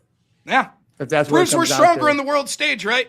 Yeah. It's just that I don't understand. Like, Again, good, I'm glad I was you just agree. I win was the just debate. trying to Thank have you. a we kind of got off topic a little bit, so I was just having a conversation with you. I didn't mean it to be this deep. I do apologize if you took it as me calling you racist or the Trump administration racist. It was just asking a simple question. I just wanted to see where you stood on it. But apparently it's you're not that very, very angry that people No, might say that's a bad no. look. It's So not you that- got I'm- very angry there when I No. never said the word racist, never implied it even. I said bad look because I don't think it was racist. I think it was a bad look. Sure. I just brought this up. By the way, from what I'm reading is, guess what they're doing? Trying to redo and replace each soldiers. That's Good. what the Trump If they administration do that, and if suggesting. they do that, It's what if and please when they do stop that, interrupting, I for got you. God's sakes, please. Right? Like, the point is, I'm making an example out of you because mealy-mouthed fuck faces like you that can't stand on your convictions bring up this sort of racial shit. And as soon as you point out, wait a minute, that's not as it seemed, you're like, oh, no, I was just making an aside. It had nothing to do with anything. It was just an aside. That's all. Jeez, you're I want you upset to that go I back was just and watch- making an aside. I'd like and I'm you to go trying to back make a and- point of how to handle fuck faces like you. That's all. That's what I'm Okay. doing. All I was going to do, if you go back and look, I literally thought the conversation was coming to an end and we were about to go into closing arguments. So because there was about that time, so I just asked you, went off on what you thought about that and thought if it could be a bad look. I didn't really want to get into it and spend 30, 40 minutes into it. Not really. So sure, whatever that is, I concede all of it to you. It's not racist. It's not a bad look. It's nothing. White House, It's not that Pentagon deep. sponsspokesperson, July 25. Good. And if Let they me replace, finish. Let if me they replace finish. it, I'll have to Let say me- it's not a bad look, right? Why don't you just let me finish? Why Go is ahead. You Go brought ahead. up the point. Go ahead. Don't you want to hear that you were mistaken? Don't you want to Sure. hear the evidence? Sure. Pentagon spokesperson 2025, quote, we are not removing any recognition of black soldiers. Every panel that was updated will be replaced with new content that honors their service and sacrifice. The goal is historical accuracy, not erasure. White House statement from July. The Yes. interpretive panels are being replaced, not removed. July Each what? soldier, July would you what was that? please, When was the date? July 2025. So before they removed it, and then has it been replaced yet? That was 6 months before they removed it.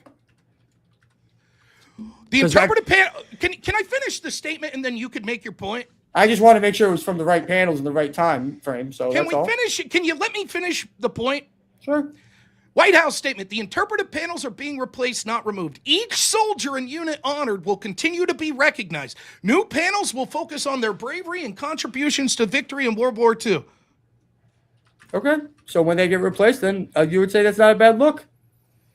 You're the one who brought it up. Why would, before I brought this up in some debate, I would have looked like, oh, Again, what's going on? because I was just asking what you thought about it. Again, it wasn't like a major point in my debate. That's why I didn't bring anything up about it in my opening statement or anything even relevant to it. I was just curious to what you thought. No, you weren't. You brought it up as a point saying that it was something that the rest of the world would frown upon because they were implying that Trump was racist. That's what you were doing. Your argument is no. I just had a curious Not that it was racist. Not that it was racist, but it could look racist. I just want to be clear. The argument that you're trying to sell to me and Speakeasy and everyone watching is as follows. This has nothing to do with the debate. I just had a curious aside of what you thought about this. Because you brought up the diversity, equity, inclusion stuff in the statement before, and I thought it was coming to end. So I just wanted to think what if you thought that could. I don't believe you. Lend to a bad look. I think you're lying. I think you didn't bring it up.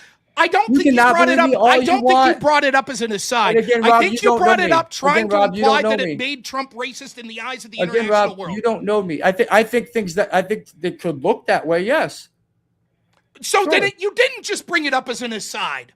Yeah, because it was an aside because I think it could look that way, but for two reasons. One, I don't think it was actually designed to be racist, this particular thing.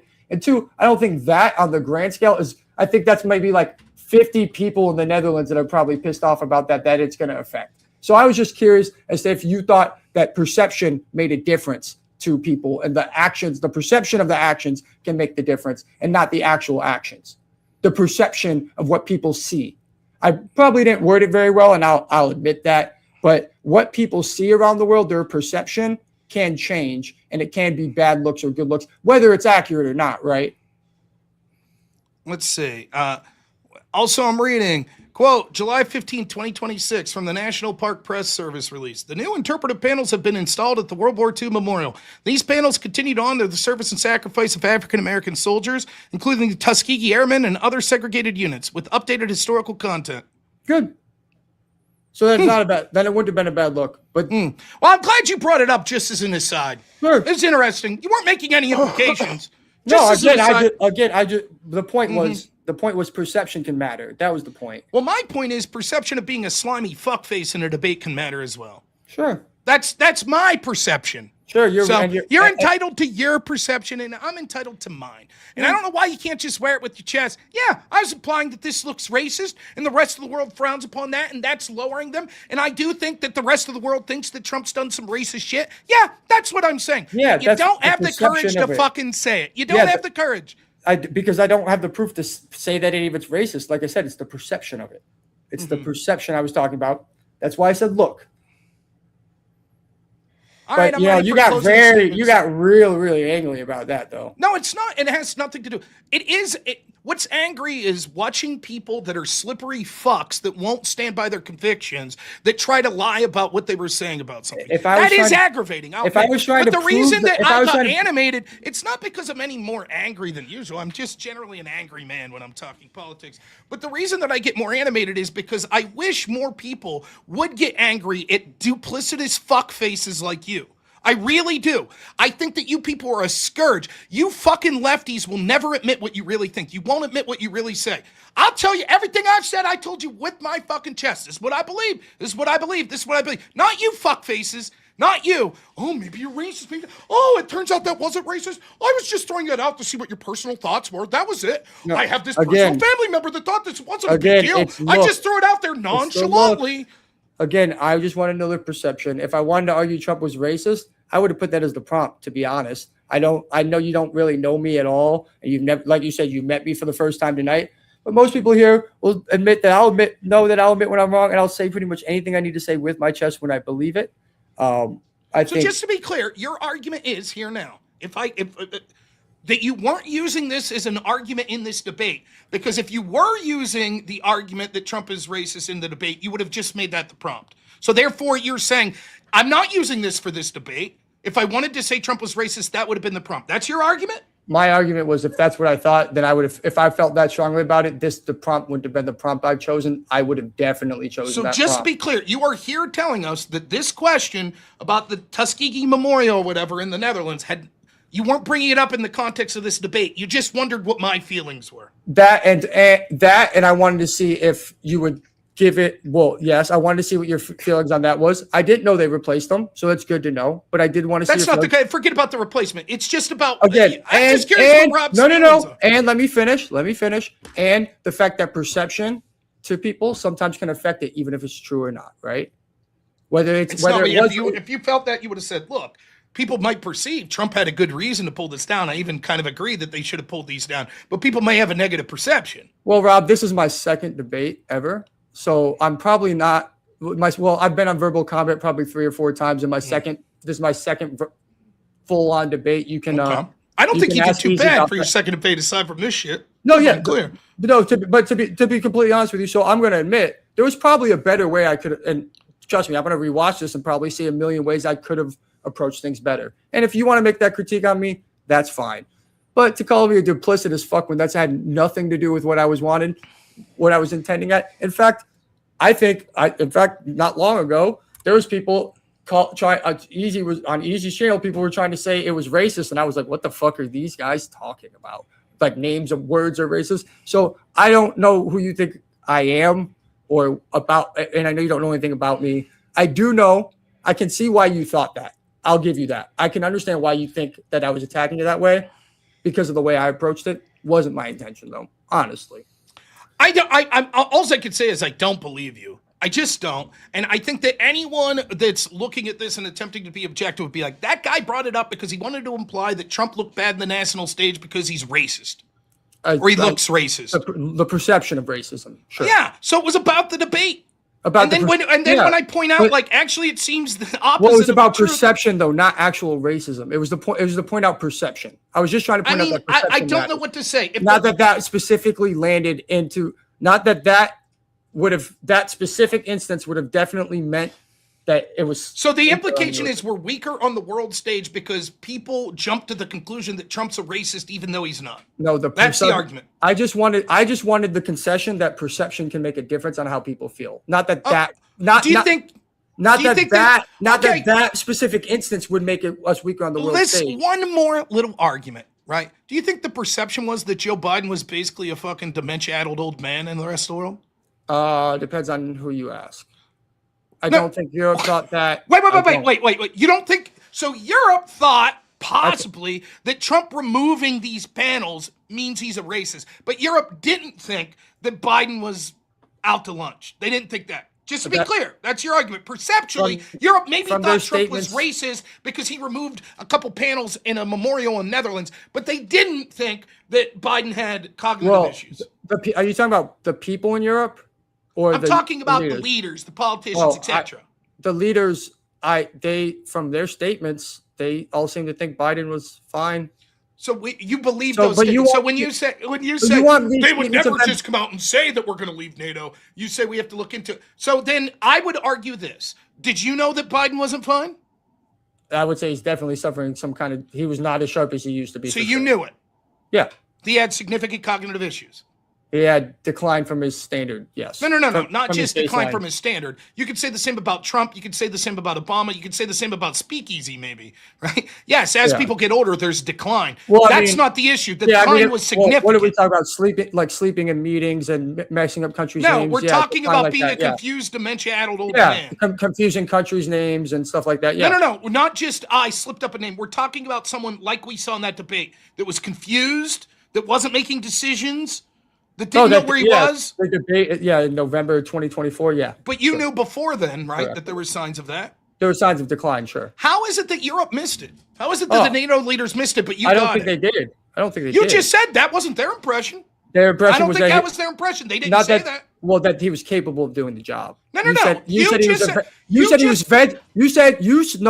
said was, will you admit that Europe, the perception was that he was a addled old man that couldn't do anything? I said, that's not what they said. I don't know that I said the exact words, couldn't do anything, but I just outlined to you here specifically what I meant. It's not just that he confused countries' names. It was like he was in that debate that he was having significant decline and he didn't know what was going on. You're like, so you recognized it, but not the European leaders. Oh, no, I think they recognized the decline. Okay. Sure. Do you think that made the U.S. look weak?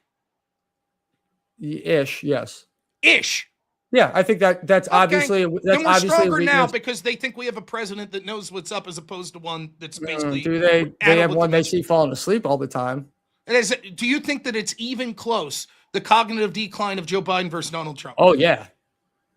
Well, no, maybe not. Actually, you're right. No, you're right. Biden's was higher because he was starting at a higher baseline, so he's definitely fallen farther. I agree. But it's not that it's fallen farther. It's that where he ended up was worse than where Trump is now. I would say where he ended. I don't know. So just to be clear, Biden, they basically had to hide. He couldn't take press conference questions. He had like one of the lowest amounts ever of actually doing press conferences. When he did them, they had to give the reporters cue sheets on the specific questions to ask him. Right? I know where you're Trump, going with this. more than almost any president in our lifetime, talks to reporters constantly. And he'll go hours, talks to them. And you're like, I think Trump's maybe worse than Biden. Well, because I've had grandparents and a couple of them have lost their minds, and one had dementia really bad and went real quiet. Another one slowly declined, talked less, couldn't speak, lost motor function, couldn't really speak as well, but his mind still worked very well.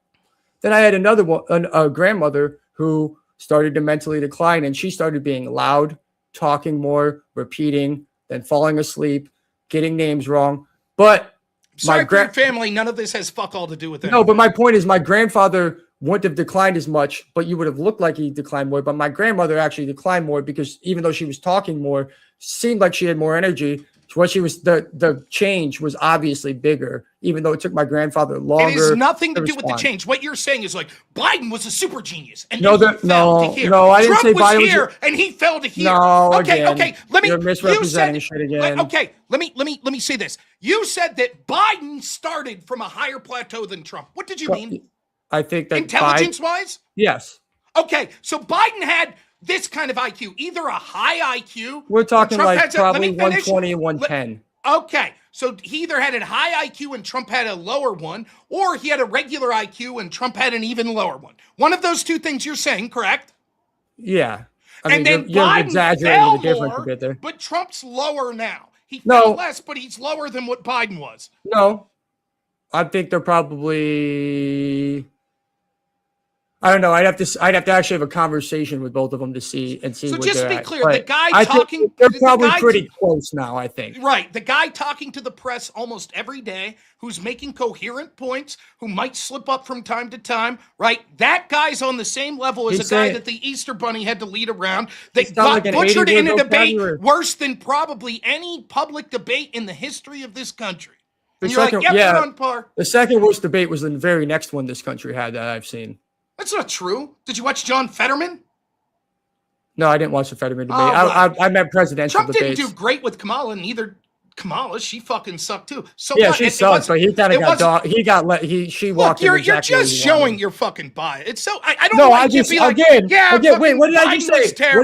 What did I just say? I just said Kamala wasn't great either. You're right, but no, she did. What was? But the Trump did get walked around, which you admit Trump was walked around. But yeah, Trump completely dog walked Biden, and Biden looked terrible. Okay, so then explain why did you bring up the Trump Kamala debate? Because your point is just because you get beat bad in a debate doesn't mean that the next person can beat you bad in a debate. Does that make the next person smarter than you? No, it's not that Biden got beat bad in the debate. It was that he didn't know where the fuck he was. Yeah, he looked terrible in that fucking debate. Right. So then you bringing up, well, here's another debate where someone, like you're losing this debate bad. That doesn't mean you have dementia. No one thinks that, right? Just like no one thought Trump had dementia when he lost the debate to Kamala. When people saw what was happening with Joe Biden, it was like, holy fuck. That's you saying, I think this guy did bad in the debate is different than saying, I don't know if that guy's human. He's fucking out of it. That's completely different. And what I'm saying is you're just showing your ass here and showing how biased you are to even compare the two, where we have a guy who literally on almost a daily basis is in front of the press, extemporaneous, taking questions. He has the same cognitive abilities as a guy that comes out and is like, they told me I'm supposed to ask you a question. Is loss of impulse control part of cognitive decline? No. It's not. Cognitive decline. Okay. No. Did Trump, I'm done with the cognitive decline debate then. How much impulse control did Trump have? No, I'm just 2016. I just asked you whether impulse control has to do with cognitive decline, and you said there could no. be times when it comes. So you said no. Wait. So I'm not going to have this debate with you because that's terrible faith. You know that one of the signs of dementia is literally impulse control, loss of impulse control. Certain So forms. I'm done. I'm done. You just Look, wanted I to come back understand. and say No. no. That's So- fine. so If you won't let me explain myself, that's fine. There are certain forms of dementia that got the impulse control could be a form of. There's other things that loss of impulse control could also be indicative of. Sure. So it's not necessarily what we saw with Joe Biden was clinical significant cognitive decline. How much impulse control did Trump have in 2016? More than now. Okay, explain. Give me an example. Give you When an he example. says the only woman I make fun of is Rosie O'Donnell, impulse control? No, but do you think he's been Okay, so attacking what's he reporters do- more or less now this year? I have not seen a difference in impulse control. Go ahead, explain to me what you're seeing. The amount of reporters he attacks. You don't think he was attacking reporters in the He first was, but not as much now. Okay, He wasn't show me. calling them quiet. He wasn't saying quiet piggy. Okay, he didn't. Don't you people believe he made fun of a mentally challenged reporter?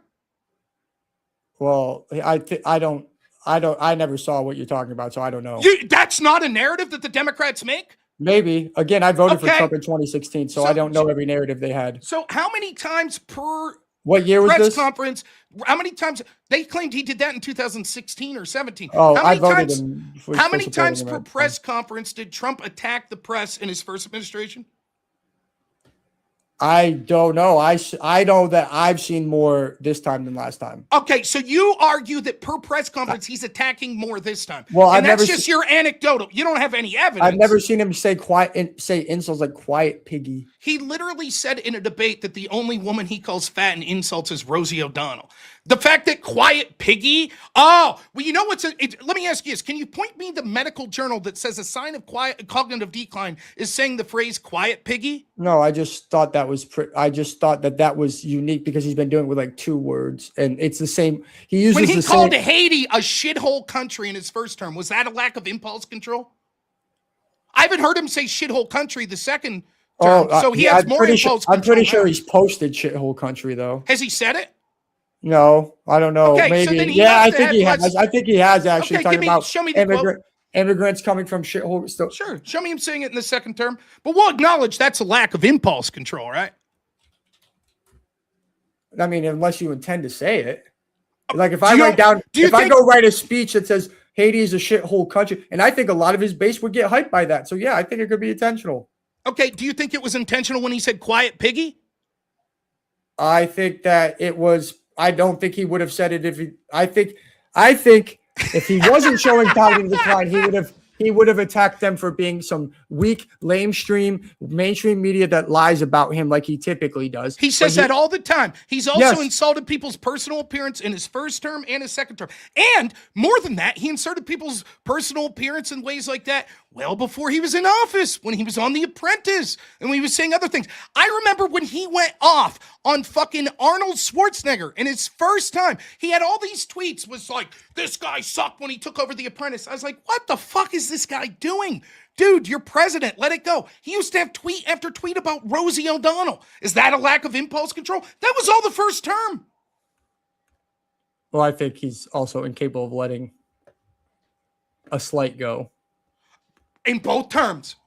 Yeah, that's true. So show me the precipitous lack of impulse control. It seems like a guy that always spoke from his sleeve and said some shit that you're like, what the fuck? I don't know that that's presidential. Seems like that's the way it was before he's president. Seems like that's the way he was in his first administration. Seems like that's the way he is now. So let's say I grant you he's got the same amount of. Let's just I'll grant you that he has the same amount of impulse control because I don't have numbers to go through and I honestly can't compare the first and two because I didn't pay attention. I trusted him more in the first just trusted him in the first administration and didn't really pay attention for the first few years. So you're probably don't, and so maybe that was because I wasn't seeing it, I wasn't paying attention. I didn't see as much of it as you're saying. Okay.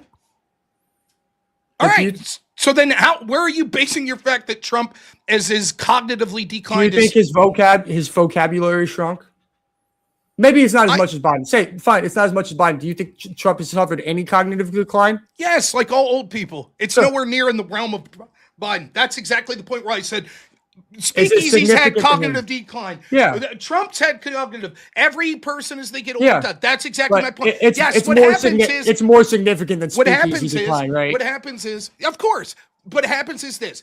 almost the entirety of the left-wing apparatus in the world, including the Democratic Party, foreign leaders, our mainstream media, Democratic streamers, and probably people like you, lied over and over. These are cheap fakes. No, Biden's not significantly declined. It's cheap fakes. These are just rumors until they can no longer do it, until the dude blew up in the debate stage. And then they immediately transition to, but Trump has cognitive decline. It's sort of the same thing when it's not. Yes, we understand older people have some decline. They slow down. Trump is a dude that's taking fucking questions more than any president, like, in my lifetime. He's extemporaneously talking all the time. He flubs up. He falls asleep from time to time, but he's someone who's clearly with it. Biden was the opposite. He had to be managed. Even now, we have people like Jake Tapper writing books like, we should have seen the signs. They kept him away from us. We should have saw that it was odd. And so when people like you want to be like, well, can't you admit that Trump has some sort of cognitive decline? This is what people do. They take something that's a fact, right? It'd be like, so you're like, Biden's cognitive decline. Okay, you've been talking for quite a little. You've been talking for quite a while, and you're going to say, yeah, you're going to say that. I thought what you're doing is being intentionally disingenuous because you're saying, well, now that I've been caught that Trump's not as bad as Biden, now I'll just make it seem like, well, hasn't there been some level of decline? That's all I was trying to say. I don't take umbrage with you saying there's some level of decline. I take umbrage with you even putting it in the same category as Biden. That's what I'm pointing out. And I'm saying even if we don't put it in the same category as Biden, you can admit that he has declined. That's all I'm asking. That's not what your initial point was. No, but I know because I conceded because I'm admitting that I don't have enough. I didn't pay enough attention to Trump in the beginning to compare it till now. So I'm admitting I can't make that claim. What I'm telling you is, yes, if you're making a point, can you admit that as people go from 74 to 78, that they start to slow down? Yeah. Yes, I could also admit that this is a pen. What the fuck is the relevancy of any of this? No. I'm saying, the reason I brought up this point was, I said, do you think the world leaders and shit could see just how bad Biden was and that he was supposedly the leader of the country? And you were like, well, I don't know. And then you were like, you said finally, he was a vegetable incapable. You said he was a vegetable. He basically was, right? That's not what their characterization was. Right. They did say decline, but not a vegetable. He was someone with cognitive decline to the point where he needed someone else to sign his pardons and use auto pens. And that why did they drop that investigation? We even had people like George Clooney at fundraisers, like, we clearly saw that something was going on. It was fucking crazy. And the Easter Bunny had to lead him around at Easter because he didn't know where he was. Yes, that's how bad he was. Was he literally a vegetable? No, it's a hyperbolic way of saying the guy didn't know what he was doing. He wasn't running the administration. The rest of the world could see it. You tried to act like they couldn't. Then when forced to admit they could, you immediately moved to the next thing. But so's Trump. They see that with Trump. They see, I said, you're saying they see he's as declined? Yep, that's what I'm saying. Then finally you're like, okay, maybe not, but still, can't you admit that old people slow down some? Yeah. Yes, okay. I can admit that. I'm pointing out that the rest of the world saw the weakness of the Biden administration. They saw the weakness of Biden. They saw it. Still willing to work with him. No, it wasn't willing to work with them. They were willing to take advantage. Sure, you can frame it that way. Right. So it's weakness. But what they just started taking advantage of, or they were taking advantage of in 2016 to 2022. No. So they so it was only under Biden these people were taking advantage of us. They took liberties. In fact, they do it with all of these establishment politicians because I think that they're globalists, that they don't give a shit about the national sovereignty of the United States. With Biden, he clearly could be taken advantage of because how cognitively impaired he was. Yes, there have been ways that they've taken advantage of the United States in other ways, including, by the way, during the Trump administration, if I could re-speak, but Trump's at least pushing back on it. They know the reason that there's so much anger against Trump isn't because it's mean words. It's because Trump has an agenda that's not the same as the globalist European Union agenda. For example, does the European Union like migration? Depends on the country and the person in it, right? No. As a body. I would say they're generally more pro-immigration than anti-immigration. Is Trump pro or anti-immigration? Anti. So what do you think they think about that? Well, he says he's only against illegal immigration. Yeah.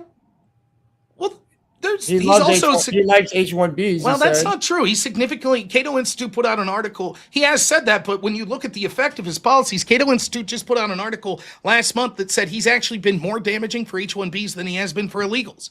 Yeah, probably because they don't want to. Probably because they don't. No, it's not because they're quite the opposite. They're still applying in record numbers. They're just not accepting the emissions. All right, give me 1 second. I gotta go to the bathroom. Real bad. Yeah, we'll do closing statements. Yeah, we'll do closing statements. Yeah. Well, I can probably make it through. Go take a piss. Yeah. hopefully pissed. You guys see what I'm saying, though, in the audience? You see this shit? Now, I know I get a little animated. I told myself I'm trying to fucking be a little more low-key. But, man, that shit fucking pisses me off. Like, oh, no, I just wondered what you thought about this thing that these plaques got removed. Bullshit. And then it's the same here with this cognitive decline shit. It's so fucking, just say what you mean, man. It's like, I don't understand it. And, like, look, I'll admit, we were jabbing and going, interrupting each other, and I'd be like, yeah, you're a pussy. But I'm just fucking joking around. I'm trying to keep it amusing for the audience. But, like, that shit is aggravating. Like, that end part shit. Before that, I was just like, fuck it. We're just having fun. And I'm not, like, super pissed. I'm not saying the dude's the worst dude, but come on. That's fucking duplicitous. All right. I'm good for closing statements if you are. Yeah, whatever. Yeah, if you guys are both ready for closing statements, I'll put the 5-minute timer here in the back, and I'll let you know when you're a minute away from 5 if you get to there. So since we started with you opening, Cross, we're going to get you to do the closing first as well, and that'll give Rob the last word. One gets the first word, one gets the last. You good with that? Yeah. All right, whenever you're ready, I'll start the timer back here with your voice, and I'll let you know when you're a minute away from 5. All right. Well, I came in here kind of unprepared. I only had a few hours myself to prepare for this, and I came and challenged a very talented and experienced debater. And I think he definitely threw some stuff at me that I didn't know was going to happen. At the beginning of this debate, I did make things clear, though. This debate is not about whether America is still powerful. It is. The United States remains the world's strongest military. We both agreed on that. The question is of whether we're weaker on the world stage before. And I think we both it's how we're going to define strength. I think strength is not only what you have, it's what you can accomplish with what you have. And I think long term, a country can have the largest military and still lose influence. Even if fewer nations trust it and few allies follow its lead, its adversaries become more willing to challenge it. The distinction at the center of this debate is that I haven't argued that we become powerless or that we weren't already declining, just that we have declined. That leadership requires trust, our alliances require trust, and diplomacy requires trust. The intelligence requires sharing trust, and the nations being uncertain about America's commitments, they start making decisions differently. They hedge and they diversify away from America. They prepare for a world where we are not the leaders. And that matters because it's not always measured by America's strength isn't measured by what we can do alone. At least that's historically it hasn't. Our alliances have given us a powerful advantage, not because our allies had no other options, but because they chose us. The question before you tonight, whether the choices become less certain, whether have allies become more confident in American leadership, or have more countries began preparing for a future where they need more independence from us? Have adversaries become more cautious, or have they found more opportunities to coordinate and challenge American interests? Has America's ability to persuade increased, or has it become harder to convince others to follow and allow us to do what we want? These things matter, but they do not answer the central question. A nation can be powerful and still be weaker than it was before. A champion can remain the best athlete in the world while still losing a step. This is the argument I present tonight. The United States is not collapsing. It's not helpless, but leadership is not guaranteed forever. It must be maintained, it must be earned, and it must be protected. The greatest powers in history did not decline simply because they lost weapons or wealth. They declined because their influence was weakened when their partners questioned them and their rivals became more competent. Our greatest strength has always been our power that was backed by credibility, our military ability to act, the economy, and our reputation. All of this goes together, and it all can be thrown away. Is America still strong? Yes. Is America trusted? Is America as trusted, as influential, and as capable of leading before? That's the measure of the strength on the world stage. And by that measure, I'd still say the world's weaker today. Thank you. All right. Thank you for that closing statement. And with that, we're going to hand the mic over to Rob. Rob, whenever you're ready, I'll start the timer up with your voice, and I'll let you know when you're at a minute away. All right. I'll start by saying this. It has nothing to do with why I win the debate, but I actually enjoyed this debate, and I went hard at you cross current politics because it's something that I'm trying to set a standard of people that I think are being duplicitous, particularly on race issues.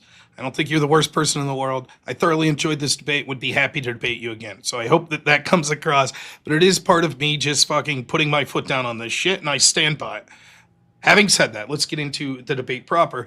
Look, I think that there are some key concessions that really harm him in this debate. The first is the admission that every president in his lifetime has pervade over the United States being weaker on the world stage. That shows that the status quo is declining. And so I think that really influences whether or not what he says is important. One of the things that's important, particularly for our allies, is predictability. And Trump is no longer predictable, which is one of the reasons he talks about the U.S. being weaker on the world stage. First thing I'll say is, even if you technically think he wins the prompt because we're always weaker president to president, there's really no veracity behind it, and there's no reason for it. It would be like saying the pen is still in Rob's hand. Okay, but what's the significance of it? So it's clear that the implication with the topic is that Trump's doing worse than some other president would. When I asked specifically if Kamala would have done any better, he seemed to say, I don't know, right? And so the things that are the difference between Trump and Kamala, have they made us weaker or stronger on the world stage? First mistake he makes is this. He doesn't, even in his closing statement, he doesn't really talk about the most important thing when it comes to our strength in the world stage, which is what our adversaries think.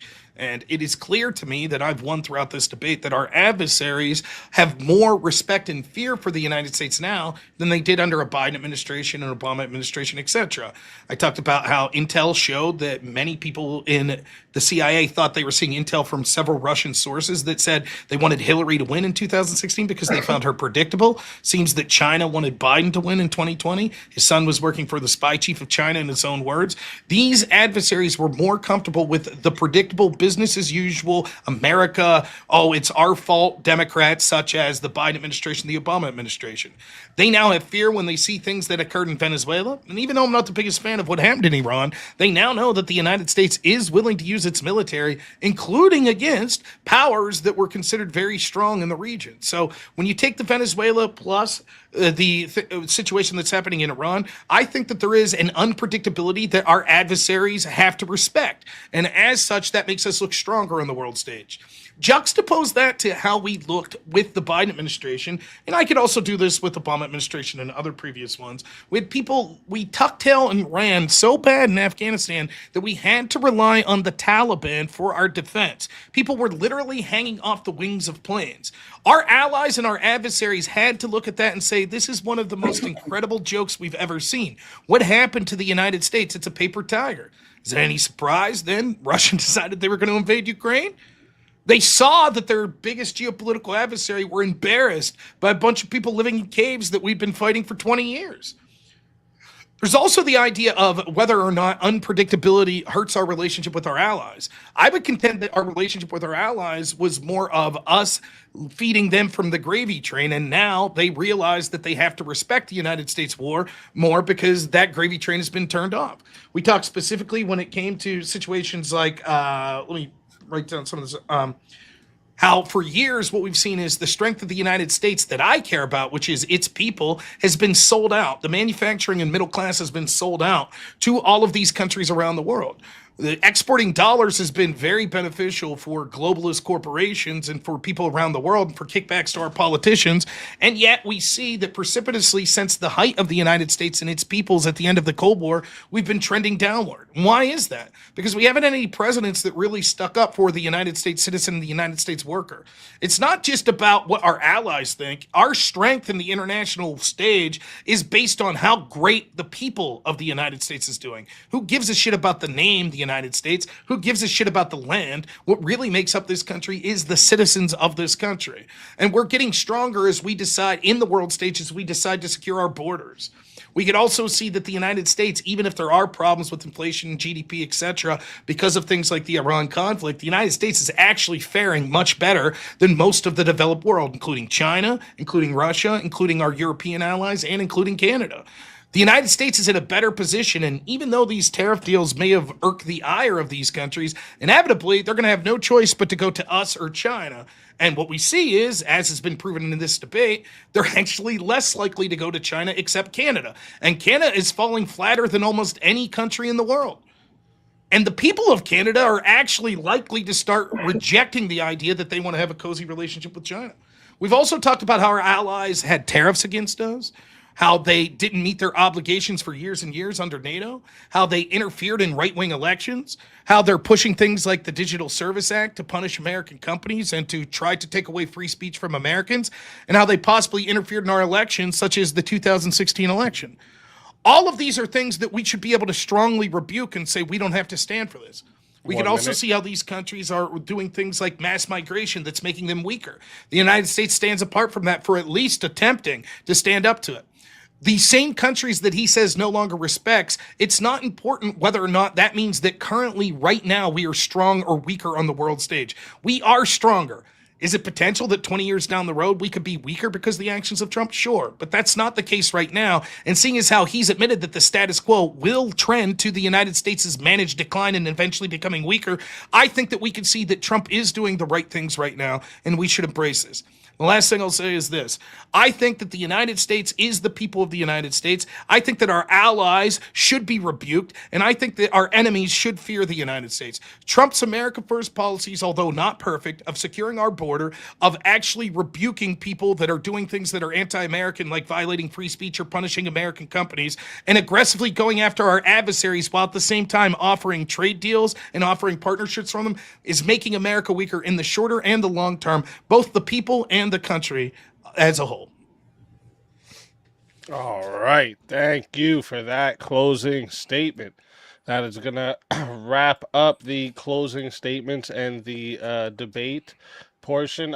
So are you guys good for a couple questions? I did see a couple questions come in there. I'm good if you are. Sure. I got a little bit. I do just want to say, now that we're kind of wrapping up, like, I do really appreciate the opportunity to debate you, Rob. I thought you were pretty good. Obviously you're a bigger platform than me. I am getting new to this. Fatter, you fucker. Yeah, I do. I think I have a pretty good head on my shoulders. And I've been debating with my friends, but doing this formally. But honestly, the first debate I did on here was on we shouldn't be at war with Iran in 2026, and I totally got the other guy on the in 2026, and he froze.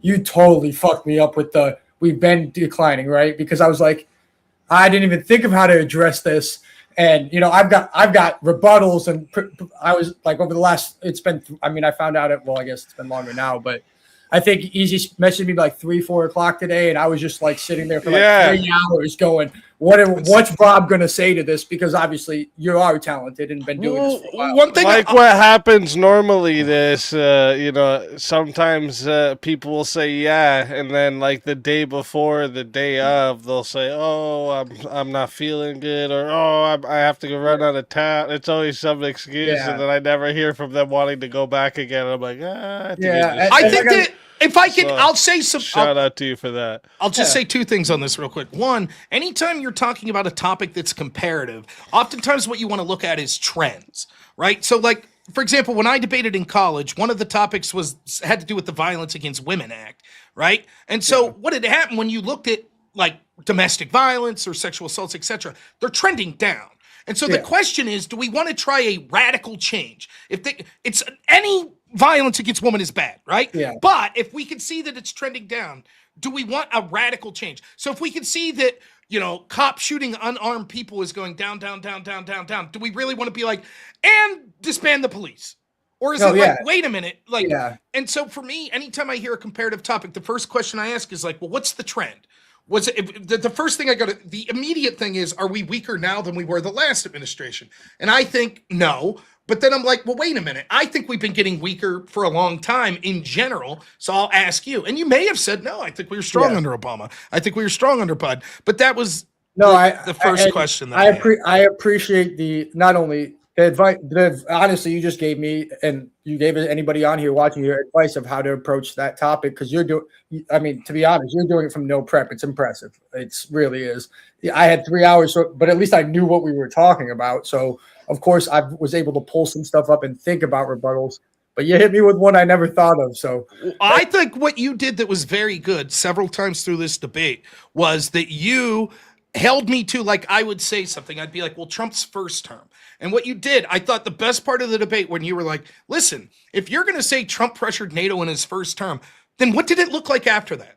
Okay, then we had a Biden term. What did it look like? Turns out all but 12 were meeting their obligations, or all but 6. That's fucking good. That's the exact type of instincts you want, because what that's doing is showing, like, look, if it was excusable the first time, fine, they weren't meeting their obligations. Great.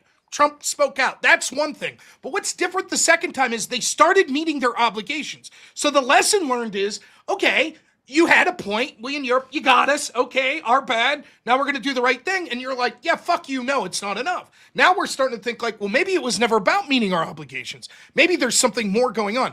I think if you would have taken it to that next level, but you were there, you're on the precipice of it. And I think that that's very good instincts that people don't think of often. And I was like, I didn't even think of it when you said it. I was like, well, fuck. That's not bad. I caught you changing. I caught you switching too, and I was like, "How do I get him back to this?" You just kept going. I'm like, and then I wanted to respond to something else you said, which is probably my inexperience too. Instead of hearing something that goes, "No, I got something for that," when I really ignore that. Cool point, but let's go back to this. Would have probably helped me as well. So, but again, it was fun. I'm glad we got a chance to do it. Question. Yeah, it was really good. Yeah.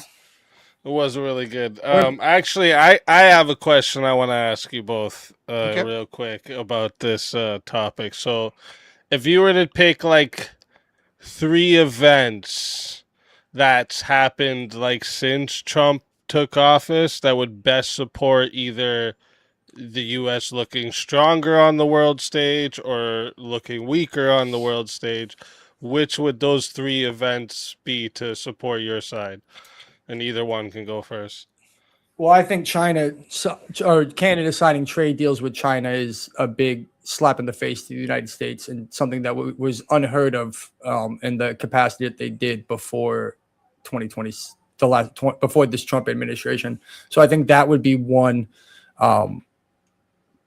NATO moving away from buying our manufacturing and our weapons by 2030 because they don't find us reliable, I think is probably number 2. Whereas he may say that them increasing their spending is number 1. It would depend on why they're increasing their spending, right? Because like we said, they caught up in 2024. And the fact that we're just attacking them when we're already got most of them spending the appropriate amount of money just kind of screams weakness to me. For me, I would say easy one's Venezuela. I think it was shocking how efficient the United States was. And ironically, if they wouldn't have done Iran, that would be the lasting impression that people would have of our military. I don't think it's been necessarily as bad as people think in Iran. And it's not indicative of the failures of the United States military as a capability. I think everybody understands that Trump's desperately trying not to send boots on the ground and shit like that. But as far as the efficiency of a special op like that, fucking crushing, especially for smaller countries. It also shows these larger countries the willingness of Trump to be like, well, fuck you up. And I want to stress I was not a fan of that. Just to be clear. By the way, this is an aside, but the whole prompt is basically my response is like, I don't really give a fuck. Like, it's really my response.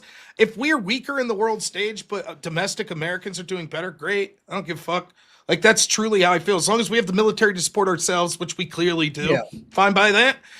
But as long as we're talking, I think Venezuela, even though it wasn't something I agreed, I don't want people to be like, you bitched about it. I did, but I have to admit it was very smooth. The other things I would say is, I think the fact that you see the economic struggles of other countries far worse than what's happening in the United States shows that the United States still has the wherewithal to absorb these shocks and things like this, and they're still the big dog, which shows that they're having strength in the world community. And the last thing I'll say is not just the spending increases that we see in NATO, but a lot of the tariffs being rescinded around the world. I think that what we see is, it's not been total, but I think that you've seen that it was all the gnashing of teeth and bitching and moaning. At the end of the day, these countries are like, fuck, we sort of have to give in because we need that U.S. base. So I would say those things. But it's a trick question because it's comparative. So the real things that I would point to is the weaknesses of the previous administrations that I think are better now. But those are the 3 things that I would. Do you acknowledge that I at least tried to cut that argument off by saying since Trump took office? That was the intent of it. That was the intent behind it, was to say, okay, let's not talk about Biden. Let's talk about just these actions. You cleverly did it. It is clever, right? So the question is, and I actually had to think about this for a moment, right? If we're like, fuck everything that happened in the entire history of the United States, and we're just like, bam, January 21st, 2025, what does the United States look like? Does it look better or worse today? Like for me, it's like I don't know. It's still a mixed bag. But I just ultimately think that's not the way anyone would look at it because we would understand that like there's ebbs and Oh, flows. I And, agree. I agree. I just picked. But it was it's an interesting framing of it. Yeah, I get And to pick the topic, so I figured I'd try and frame it. No, it was where smart to frame it as that. and you also were debating through that whole time, so you've got years of knowledge of things that happened during that time that I just wasn't. So that's why I tried to give myself the advantage of when we. Yeah, that's why we call him Rob GPT. Yeah. No, I did not use ChatGPT. I mean, Grok man. No, it's just your brain is the same thing. And I knew what I was like. I knew this wasn't going to be easy. Trust me. Bass guitar came in at the starting. Said how many 90 deals in 90 days were made? 90 days. I don't know. I think there's probably close to a dozen deals that were made, but yeah, look, this falls into the category bass guitar. There's another character. I like bass guitar, but this falls into the character of hyperbole, right? Like, and it's I'll go back to the old millennial woes quote. So much of arguing with Democrats is them pretending to not understanding things, so that civil discussion's impossible. Yeah, to be fair to you. Like, you did say, no, I'm not saying Trump said he'd end the war on day one in the way you're thinking, and you explained it a little better, which is fine. But, like, this sort of thing, it's like, we didn't have 90 deals in 90 days. We only had 12 deals in 140 days. It's like, yeah, okay. Everybody knows what's going. 90 for 90 sounds fucking clever. That's why they picked 90 for 90. But like, I don't think if he would have made 89, would you be like, gotcha, motherfucker, only 89 deals in 90 days. So, Do you ever wish they just didn't do the hyperbolic shit sometimes though? Yeah, but the problem is it's impossible to get elected. Again, that's like saying when you go get a used car, you'd like the dealer to be like, actually, this car kind of sucks. He was already elected when he it's not going to happen, He was already elected when he said 90 deals in 90 days, though, right? Yeah, but it's you're always selling yourself. That's our politics. Everybody does it. Well, I mean, look, did you say Biden wasn't out there selling himself?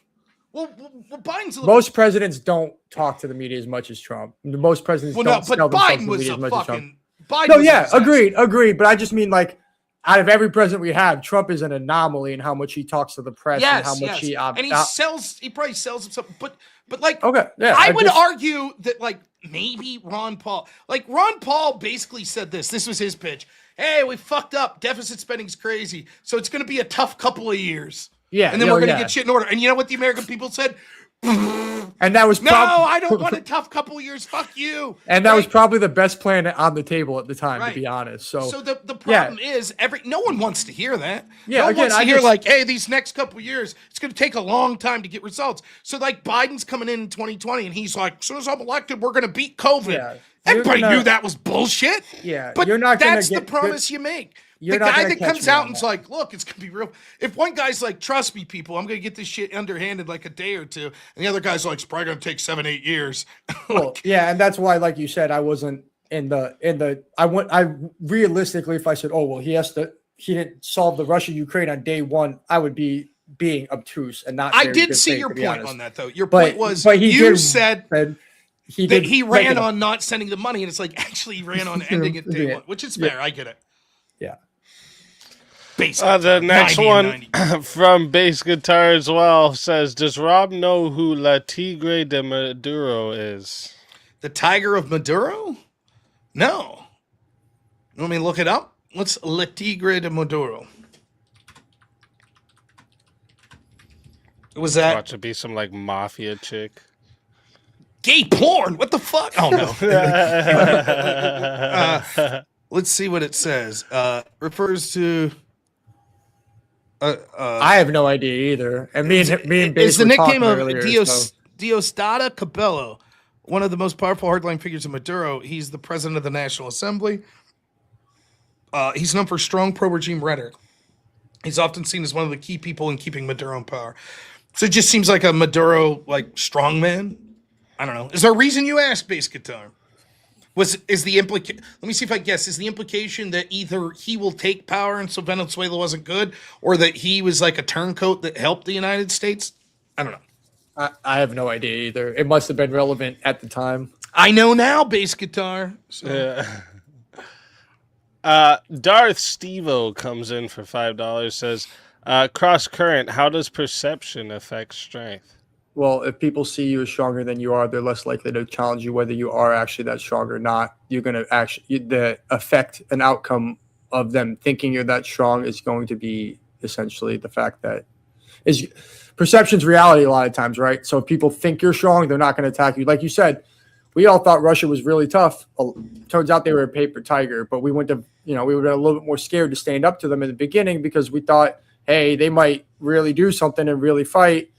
And then we realized, hey, they're a paper tiger. And now it kind of sent people to, oh, we can back Russia. We can send those missiles to Ukraine. We don't have to worry about Russia escalating because they can't handle it. So perception of reality is not something I made up. It's the truth. It's been proven. It's kind of through reality. So I think perception and the perception of Biden being senile also affects his strength. It doesn't go one way.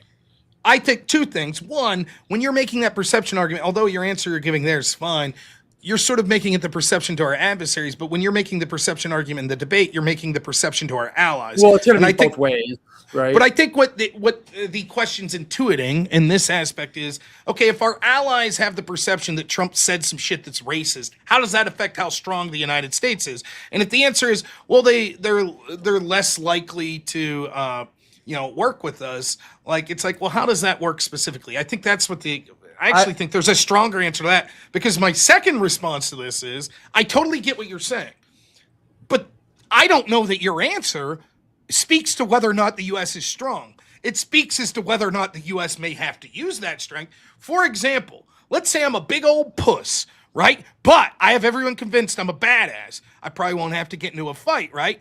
Now, let's say Speakeasy's really a badass, but somehow we convince everyone that he's a big old puss. Speakeasy's not less strong now because he has to fuck a bunch of people up. He's still the exact same strength. It's just, it would have been nice if the perception was he was strong so he didn't have to whoop ass. His strength level hasn't increased or decreased. It's literally just, okay, now I got to whoop your ass.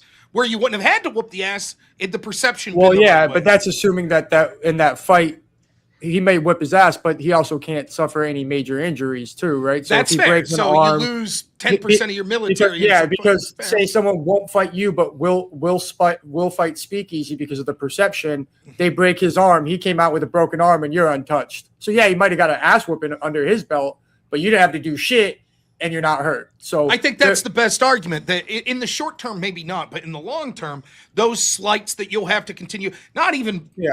I think there's an argument to be had. It's not even just like militaristically. You could make the argument with political capital. If we have to spend a bunch of political capital convince Japan to do this today because of perception reasons, that's less political capital maybe that we have tomorrow to spend on the European Union with something. Yeah. So that I could see the answer. And I mean, just in real world, we intuitively know this, right? Because I worked in restaurants for a really long time. Mm-hmm. If you're walking to a restaurant and it's dirty, the perception is it's dirty. If the floor is dirty, the kitchen must be dirty. If the bathroom's dirty, the kitchen must be dirty. It's the perception of people. Yeah, but the equivalent question would be like, is the food good? Yeah. Right? And you're like, well, perception. And it's like, yeah, but the food's either good or not. The floor being dirty, I might be less likely to try the food, right? But it doesn't change whether or not the food is good. Yes, but you have to get them. But if they walk in the door but never sit down, you never get the chance to show them the food's good. And that's the perception. That's why perception can greatly affect what you have to do in the outcomes. It doesn't mean that it's the be all end all or that it's reality. It just means other people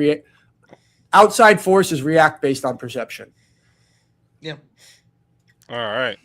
Tay Gooch comes in for $10 and says, question, how are our gas prices here at home even relevant to the world stage? California gas price to the Texas prices are extremely different.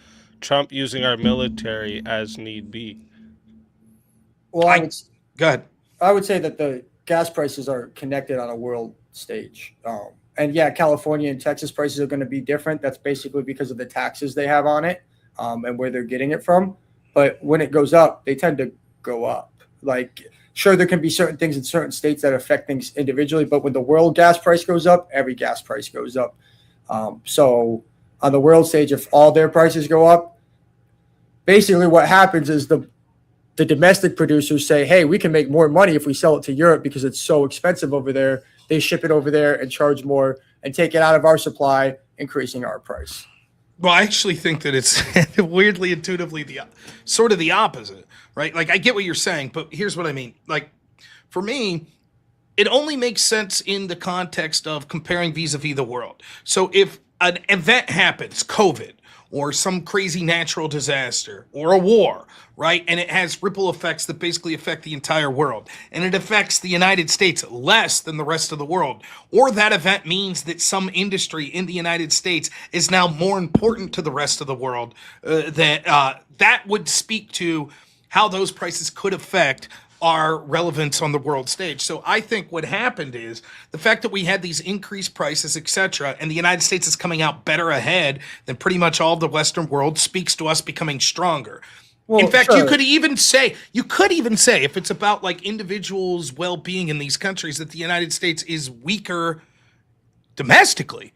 But compared to the world stage, even if we all fall this way, we're still stronger on the world stage in that sort of comparative sense. Sure, Go ahead. Just to answer that question, though, we both agree that gas prices are relevant to the world stage. Well, they can be in that sense. Yeah. And I think that if you could also make an argument, if the standard of living and the purchasing power for individuals in the United States is going way up or way down, you could make an argument that that's relevant to our strength on the world stage as a consumer market, etc. Yeah. But I understand what Taguchi's saying, because it is different, right? Saying, like, that's why I said I kind of don't give a shit what our standing in the world stage is, as long as we're not falling to the point where we're fucked, right? Like, I don't care. Yeah. I'm more concerned domestic issues. However, I think in this case, one of the things we're seeing we see that this has resulted in domestic production increasing, which will result in us selling more to places, particularly if, look, I was talking about this OPEC shit.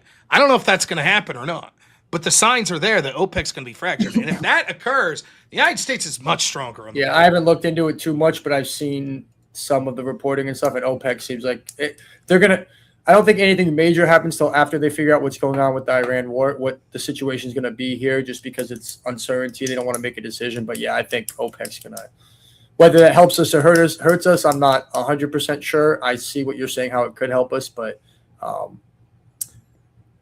think OPEC's up for changing over the next decade or so. It's going to have major changes over the next decade or so. All right, next one comes in from Taguch as well. It says for $10, how can you blame Trump for the agreement that Biden changed and violated the terms? Then it was a free-for-all after that. That was all under Biden. He did that. I don't. It's one of my second time debating, and maybe I miscommunicated what I was trying to say Trump did. When he negotiated with the Taliban without the Afghanistan national, whatever it was there, you basically said, we don't care about you, Afghanistan. We're going to do what we want to do, and you're just going to go with it. And that's what's bad, because it shows that even if you're in there working with us, when it comes time to negotiation, we're not going to take you too much into consideration, or we're not even going to have you in the room, which I think they should at least have been in the room to sign the deal with the opposing forces. But we basically said, hey, Taliban, you can attack them. We're not going to support them. We're not going to attack you. Just don't kill American soldiers, which is great for American soldiers. It's great for America.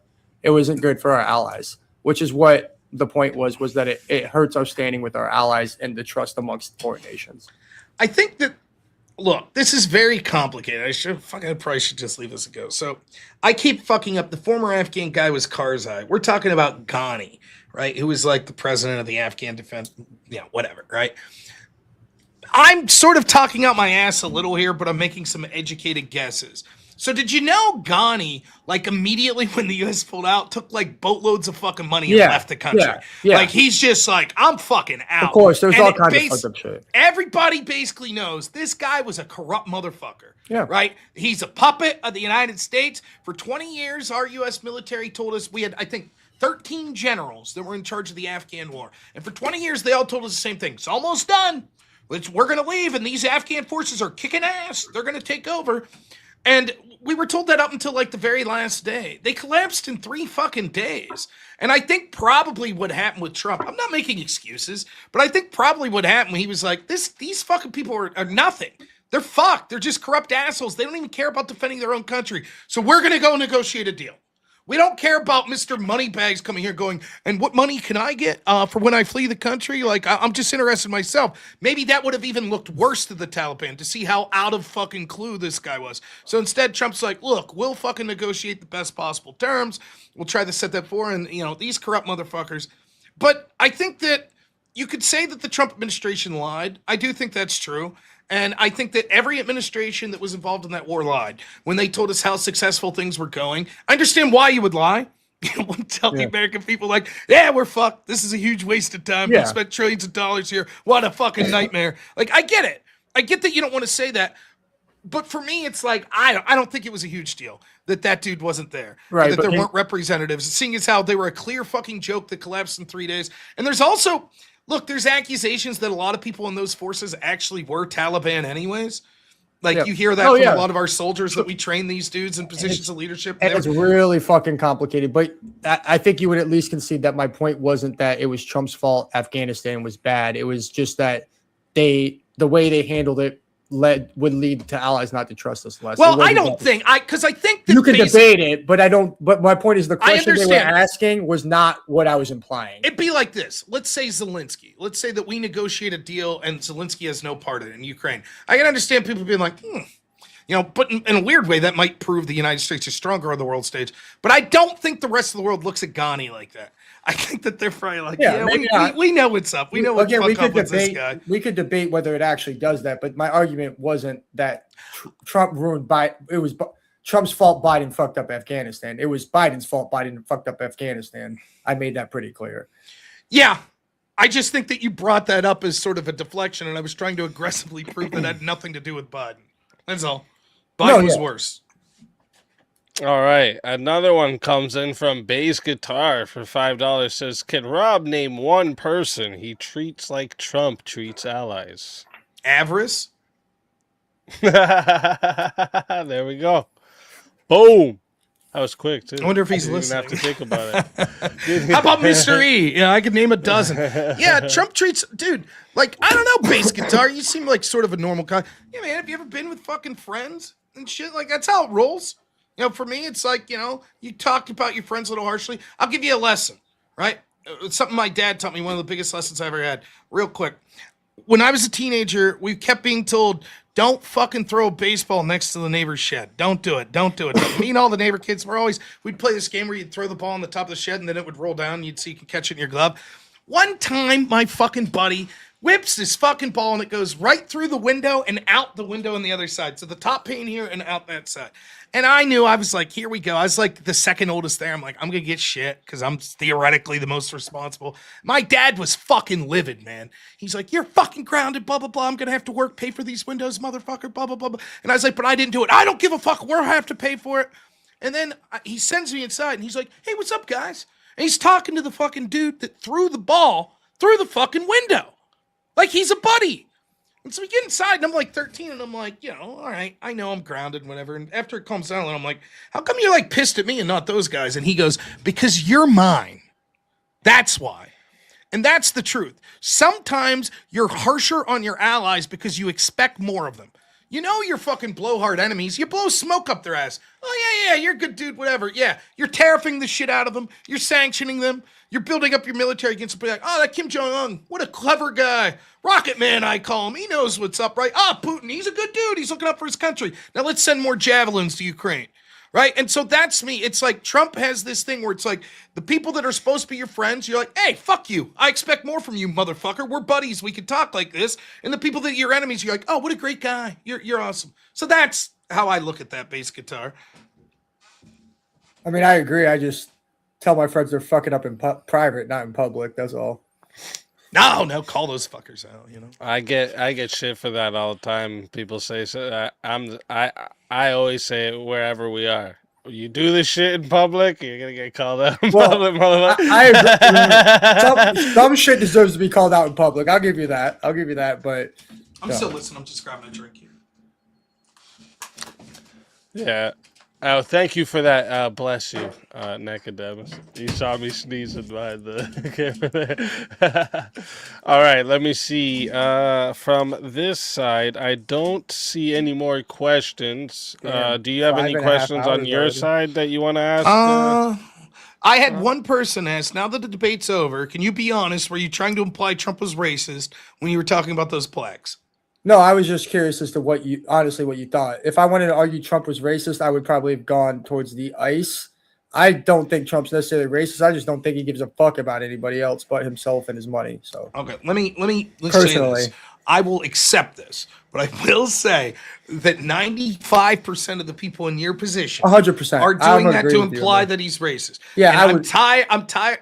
It aggravates me to no fucking end, right? When this shit, like, why didn't you pick the black guy for your team? I don't know, man. He looked like he had a gimp arm. I was just asking. It's like, man, fuck you. I know what you're implying what here. was- so what was- that's yeah. that's what I'm The other getting day at. I was on a panel and I was arguing that Steve Nash is like underrated and he should be above people like Shaquille O'Neal Racist, and yeah. Magic Johnson. These were the two players I put him above: Steve Nash, Magic Johnson, and Shaquille O'Neal.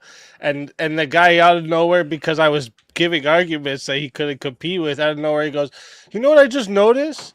It's weird that you're putting this white player above these two black guys. Are you racist?" I'm like, "Are you fucking serious? You can't compete with the argument. All of a sudden, I'm racist. What is this?" Yeah, honestly, that's when I literally started donating to you. Like, that's not racist, but it's a fucking terrible take. Like, what the fuck are we talking about? I don't know that I don't know much about basketball, but that's a hot take. I've never wanted to It get. is. Everyone argues with me. Yeah. I think he's so underrated, man. He was good as fuck. I'll admit it, he's underrated, but I never wanted to get on one of your open panels so bad just to argue with your dog. I was like, nah, bro. And then they started saying the racist shit. I'm like, guys, what? Yeah, We talk about this, and then they start. He starts going the N-word, and you say it back, and they're like racist, and it was like, yeah. we're talking about basketball, bro. Anyone sitting here talking about basketball is probably not very racist because they're watching a bunch of primarily black men play a sport and enjoying it.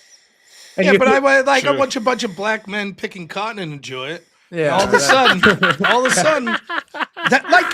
just feel like I hope that I'm trying. if you pay him millions, I think you probably get away with it. Though. If you pay him what those NBA players are getting paid, you Kaepernick probably get away said- with it. It's modern plantation. It's like, dude, you make $1 million. Anyways, that I was a just bit much. I I feel agree. like I have to go hard in the paint for that shit. I just No, yeah. have to. It's something that I If I was gonna pitch- I fucking yeah. dealt with this. I couldn't do it in college debate, but it was every fucking college debate was that. Whether you No. acknowledge your white privilege. And what I really wanted to say is like, fuck you, motherfucker. But instead I have to be like, what do you mean by white privilege? Blah, blah, blah. Oh, I'm just saying. And I'm like, fuck you, man. Just say it. Just fucking say it, man. Like, I don't think Trump's racist, but like, here's the other thing, right? Here's another analogy I'll give. You know what the Babylon Bee is, or the Onion? It's like satirical. Yeah. I talked to this Fucking love that shit, dude. there's a person, I won't say any specifics, but it's a person someone I dearly care about. That years ago I showed up and they were like, during Trump's first term, they're like, did you see that Nancy Pelosi tore up a Bible at the State of the Union? And I knew I'd seen it was like from the Onion or the Babylon Bee. It was when she's tore up Trump's speech, right? Yeah. And so, like, I'm like, no, that's a satirical site you saw. And this person's like, no, I saw a picture. And I'm like, yeah, that was Photoshop. She did. I was like, one, she's not physically strong enough to tear up a hardcover Bible. I was like, but secondly, when you hear something like that, and this is the serious point, ask yourself, why would you do that? Even if you were a racist, even if you're an anti-Christian, why would you on the world stage be like, ha, I hate Christianity? You know that's bad politically, right? And so when I hear these stories about Trump, like, well, Trump's a virulent racist. Why? He took down a bust of MLK. He took down, in this case, like black panels. It's like, right out of the gate, I'm like, bullshit. He didn't just do that because there's an underlying reason. I know it. He wasn't just like, you know what I want to do? Here's what we do, right? Any black soldiers that we're honoring, fuck them. Let's remove their plaques. yeah. That would be cool. It ain't happening like that. No, and honestly- so I guarantee that there's some reason. So when But someone's like I like, said, huh? And then when you didn't say what the alleged reason was, I was like, I fucking knew it. I'm like, I'm gonna look into this and we're gonna see something. well, That like it I was said, I didn't really look too fucking- much into it. the I do evil have the white- picture. I have the picture of the regular one. I won't I'll have to download it and send it a different way. I'll send it to you though, Speakeasy. It literally says nothing about race. Well, I or imagine anything. what happened was they're like, we're just going to take down a bunch of these. Sure. And we're going to replace them. And it may not be that all get replaced. And it may be that sucks for an individual person. But all I'm saying is like the idea that this was done out of racial malice, even if Trump's a racist, you would never do that sort of shit publicly. Well, you'd be like, you'd do the opposite. You'd be like, oh yeah, we're putting up a black for black people. What's that fucking guy's name? Why don't they have real fucking English names? What the Jamal? What the fuck is that? But that's the type of shit you'd be doing. You wouldn't be like, no, we're gonna remove the black. Now, but just so you know, we may get to a point. You people might get what they ask for. You know, we might get to the point where there's so much anti-white hatred that people start running on like, fuck you, you know. So be careful. I mean, sure. I guess that could happen. I would honestly, if I was gonna argue that someone in the Trump administration was racist, Trump would be one of the last people because it's so consistent. Like you can't pick anything that he's done to a certain race that he hasn't denigrated somebody else of a different race the same way. Like it's just the same with the mentally challenged thing. That's exactly what the argument was there. He was like, and then people were like, oh, he made fun of that dude because he's got like cerebral palsy. But then you could find him doing that exact motion for like 6 other people. It's just like, he's just a fucking asshole. Yeah, like he's just like, fuck you, you know? And it's like, that's what the guy. Now, I mean, I would argue it'd be worse to someone that actually Listen, I'm a 90s baby, but that was a thing you did to people when you were like, calling them retarded and shit. Like, but I still remember doing that to people. Like, but you wouldn't do it. I remember doing that shit. 100%. But you wouldn't do it to somebody who was actually retarded, though, right? No, normally no, but like he's standing on fucking stage, he doesn't know who's retarded. Oh yeah. I'm not saying they're all retarded to him. Again, I don't even know which one you're talking about, so I don't even know. Like I thought the guy was in a wheelchair. That shit made me laugh so much because it was a reporter, right? That he was making fun of. I thought he was in a wheelchair. And I would do it to a retarded person in this right circumstance. Like if it was an autistic dude that's my friend. No, yeah. I'd be like, spit it out, Jimmy. What the fuck you talk about here, buddy? Spit it out. And he would laugh his ass off because we're buddies. I wouldn't do it to some random dude that I didn't know. Right. But one of the things that's a problem is part of treating people equally is I saw Ari Spears, a black comedian. I saw this viral clip of him where this trans person stands up and is like, I really liked all your stuff except picking on the trans shit. And it's what he says. He's like, look, dude, if you want equality, you're gonna make fun part of equality is we're all laughing at each other. That's it. You know, and so this shit with Trump, where it's like they do this shit with them all the time. Well, I remember during the debates, they were like, the way he shook Hillary's hand was too aggressive. You can't do that to a woman. It's like, you can't have it both ways. If this I heard that, woman's like, just as good as a man, fuck you, man. Like, I'm gonna shake her hand however the fuck I want. Yeah. Like, and it's the same way here. That. It's like, and I think that, you know, look, if Trump, you know, it's a little different if fucking the press conference ends, Trump's like, well, that guy have cerebral palsy? What the fuck did they let him for? You know, that'd be a little different. I don't think that's what happened. And it's the same with a lot of this shit that'll be like, you know, he attacked that person because she's a woman. He attacked that person because he's black. It's like, motherfucker, this guy's attacking everyone. Like, are you sure he didn't attack? Do you think he's going after Don Lemon because he's a gay black man? Or do you think he's going after Don Lemon because he hates Trump? Because if there's a gay black man that's like, Trump's the best, Trump's not going to be like, I don't know, man, you're a gay black man. That's what I'm saying. He's completely self-interested from my perspective. So I'll take that. I'll take him, a dude that's self-interested and willing to be malleable to listen to his base over someone who's self-interested and thinks his base could fuck off. That's my opinion. But I don't know that he's. I don't know. I think he really cares. I think he really cares about like blue collar. You think he cares more about his bank account or your bank account? His, but so do you care more about yours or mine? Well, if I was the president, I think that my job is to care more about the country. Oh, bullshit! There ain't one president we've ever had that cares more about random Rob Noerr's bank account than their own. Well, I don't know. Name name one president that's made more than every other member of Congress trading stocks in 1 year. Well, it's based on. If I was talking during the first administration and I said Trump cares so much, name one president that lost $1 billion being president. What would you have said? He cares the most, right? I hear this, but when people say he lost money, why did he lose money that year? Because I think a large part of it was because his property values took a dive because of COVID. Well, it wasn't just COVID. He was losing money even before COVID. Well, it wasn't just property values, and a lot of it had to do with New York City shut down. You don't think that hurt his? I didn't say that. I said he was losing money even before that. Yes, but I think the property. But the COVID massively changed it, I think a lot. There's two things I could point to that harmed Trump financially outside the scope of that. The first is so much of Trump was his brand. You agree with that? Yeah. His brand took a big hit because our culture was all left wing and this dude was against it. So now all of a sudden, no one wanted to be dealing with his brands or anything like that. No advertisers, no celebrities. Trump Tower it went from Trump, he's cool, Apprentice, Hollywood loves him, celebrities want him, to having the name Trump on something was a huge detriment. That's number one. Second, although this is after his time in office, because Lawfare that was doing shit like fining him $500 million while he was running for president, right? Yeah, that was a unique way. Show me another president that's ever happened to. Okay, but can we agree that Nancy Pelosi, the way she was insider stock trading, was corrupt? Yeah, probably. I'll say 98%.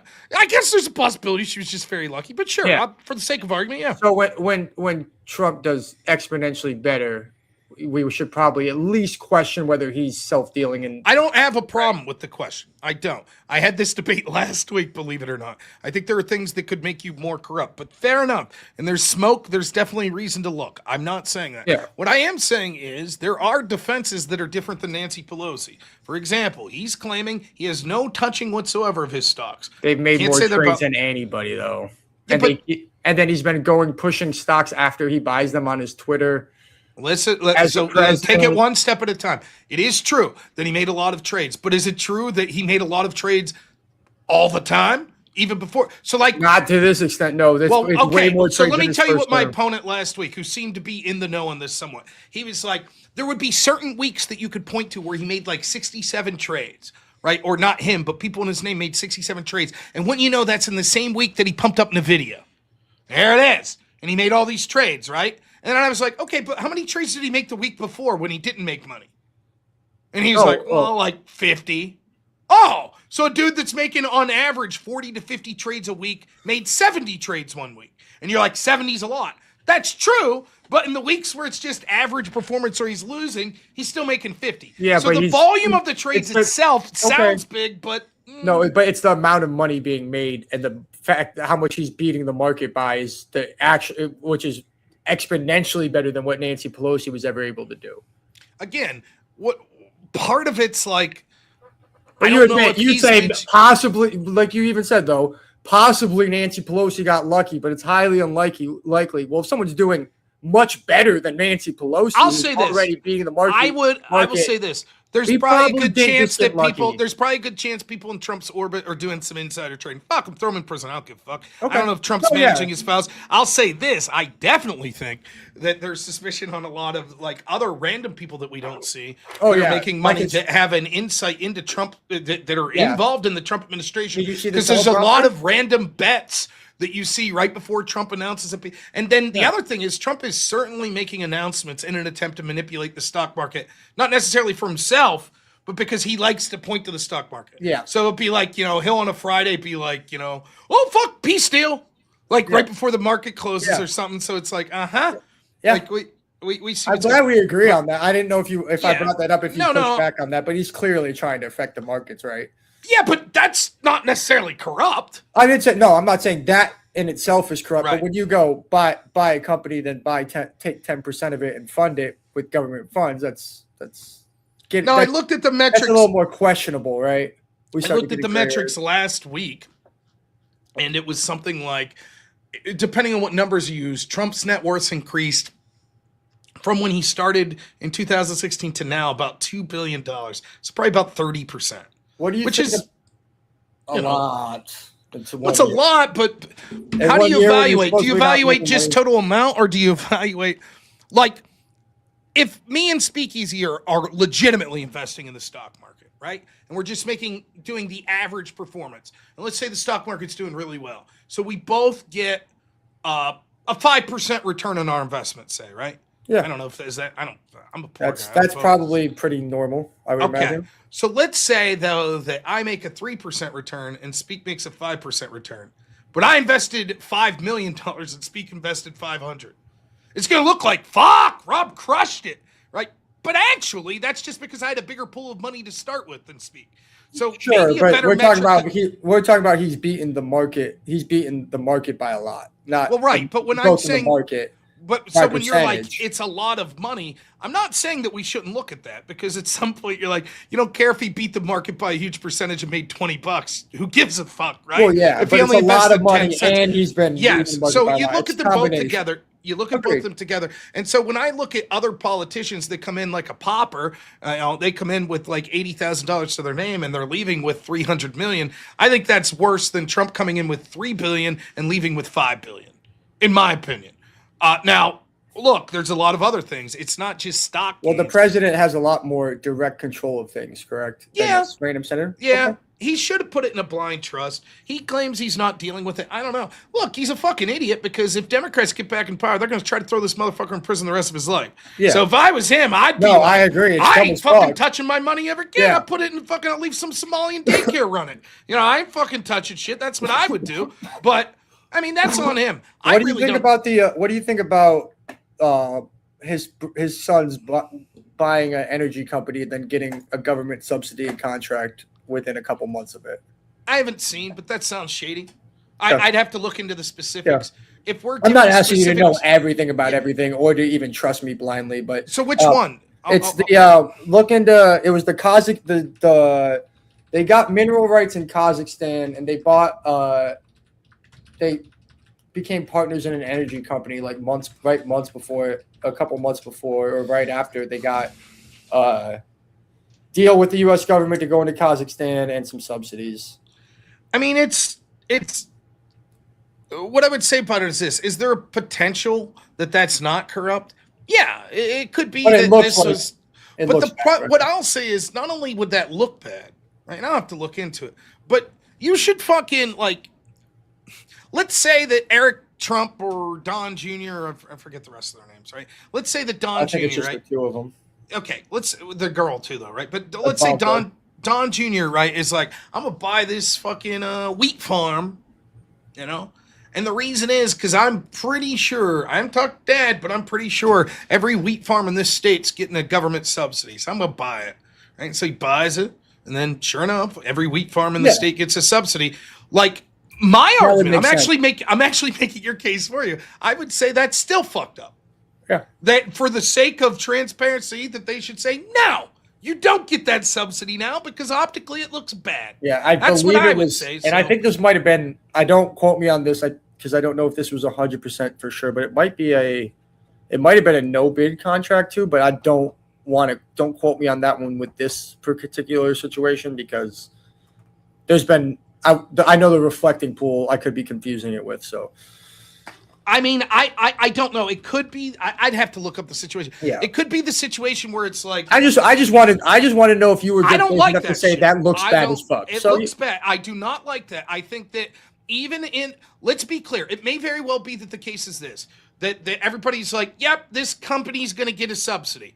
And Eric Trump or Don Jr. or whatever, the Trump family was like, ooh, let's buy it. And we're factoring in that subsidy that we know they're going to get, that everybody knows. We all know that company's getting the subsidy. Not just insiders, but everybody knows this is coming down the pipe. They got the subsidy last year. They're getting the subsidy this year. Everyone plans for it to increase.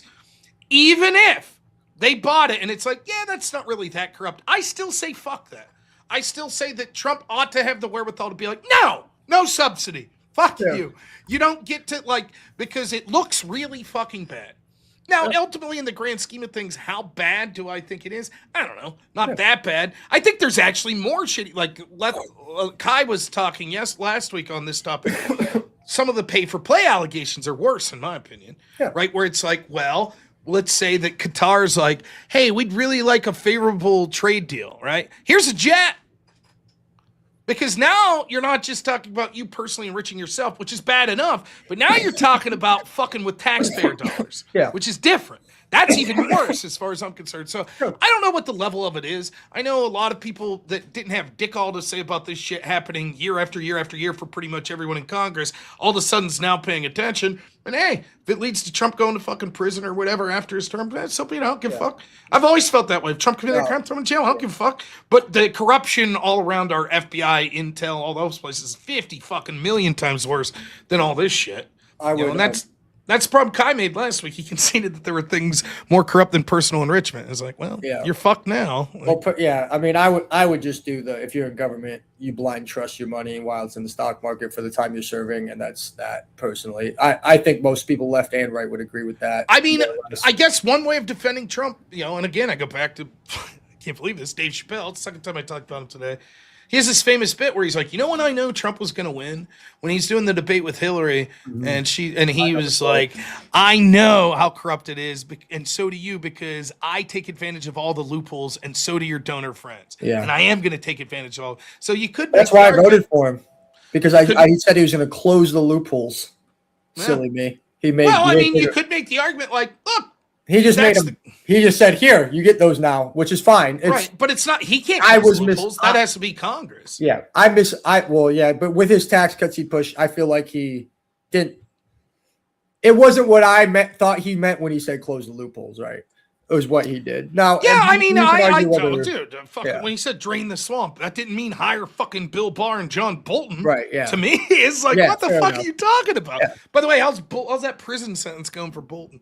Remember when the media came to his defense? This is outrageous. Yeah, I literally told my friends on the left, I'm like, you might want to not go with Paul Bolton. Can't we agree? He said, doesn't everyone hate Bolton? Yeah, that's what I thought. I was like, I was like, look, I don't like his decisions just because he's saying the things I like now. He's still been a piece of shit his whole life. What the fuck?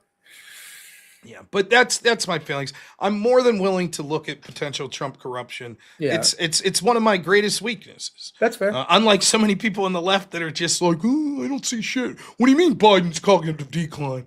And I'm just like, are you fucking kidding me? Or what do you mean? Yeah, I debated that motherfucking Destiny. How many times I debated that piece of shit about the FISA warrant abuses and Russiagate, and he fought tooth and nail. Then the last time I debated him like 6 months ago, he was like, of course the FISA warrants were illegal. Of course it was bad. I've admitted that all along. Oh, you motherfucker. You denied it for 5 fucking years. And now that it's a long time ago, you're like, so what? It's a long time ago. So when I hear people like that being like, what about Trump's fucking, his stocks went up? What about his crypto? I'm like, go fuck yourself. But yes, I do look at it and I'm like that. Like Trump's crypto fucking coin. What a fucking piece of shit that was. I'm not saying it was corrupt, but it's a slimy motherfucking thing to do. Okay. It's shit. Yeah. I mean, and you're not, again, like I said, I've said for years, like Pelosi's got to go. She's clearly making money off her position in this bullshit. And it's not, how can she be working for us when she's just worried about where her next stock trade is going to come from? So I'm going to, I think you're probably talking to one of the few on the left that is going to, like I said, I voted for Trump in 2016. What changed? What changed? They got you? How'd they get you? No, they didn't get me anything. I started doing, like I said, I thought he was going to close the loopholes. Start going to bathhouses or some shit. No, I actually probably agreed more with the center left than I thought initially. I thought because I was a Christian, I was supposed to be a Republican for most of and I just accepted it. But what kind of changed for me is a development in my own Christianity, I guess, where I went from like just following rules and just debating. I took time to really say, what do I think that Jesus was trying to tell me?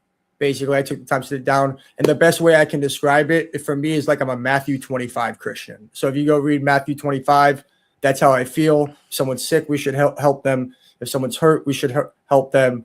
If someone can't eat, we should help them. If they're a foreigner, we should be nice to them. I'm not against deportations or fully open immigration just because of that. But I think that there's a more humane way we could go about deportations. Those are the things. And the way that he does speak, that he does make an enemy out of illegal immigrants, whether they are or aren't or not. He does use divisive rhetoric with them that I don't think Jesus would approve of. And those are the things that really push me off. I will concede that Jesus would not approve a lot of things I say or Trump says. Agreed.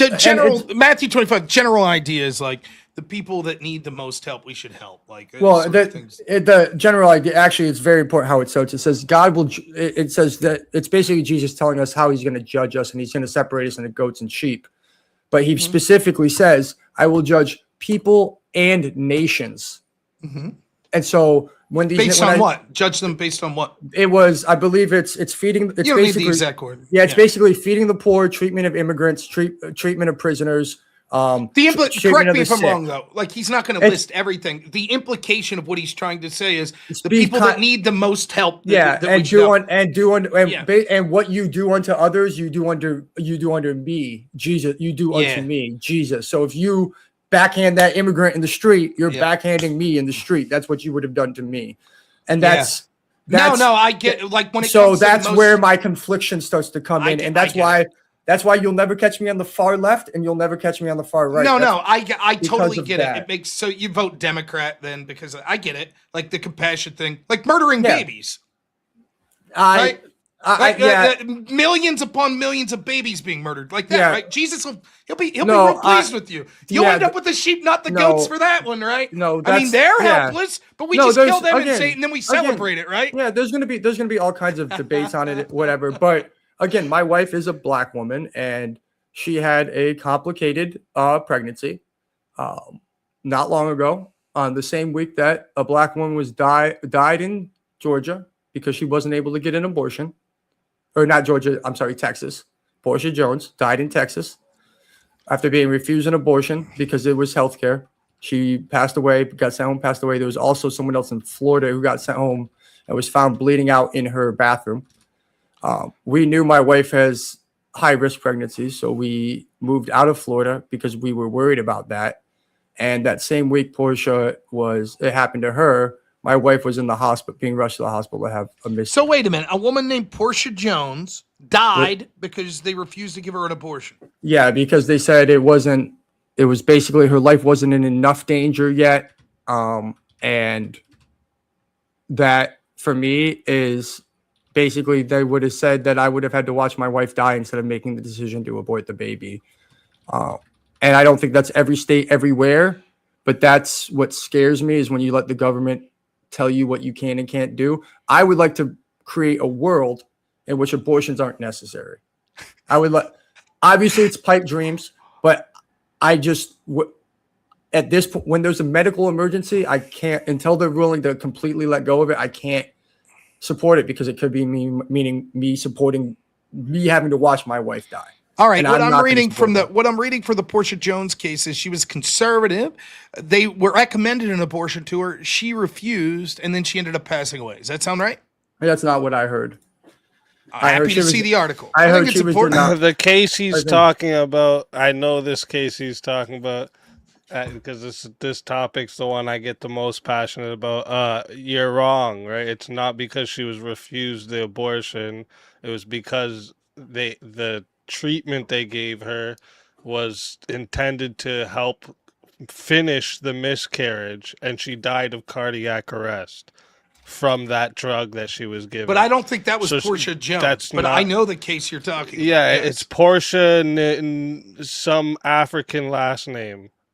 It's like Naguni. Yeah, or maybe I Naguna. maybe I mixed up some of the names. It's been a while since I looked at this. But you're wrong about that. That's not Well, what it was. a third These woman cases died. of people being denied abortions is the reason they died. Every time you search them up, that's not the case. That's exactly right. I've yet to see one. Every single time you look into it, it starts off like this. Oh, she walked in and the doctors were like, oh, wait, you need an abortion, but we refuse to give you one because of the law now.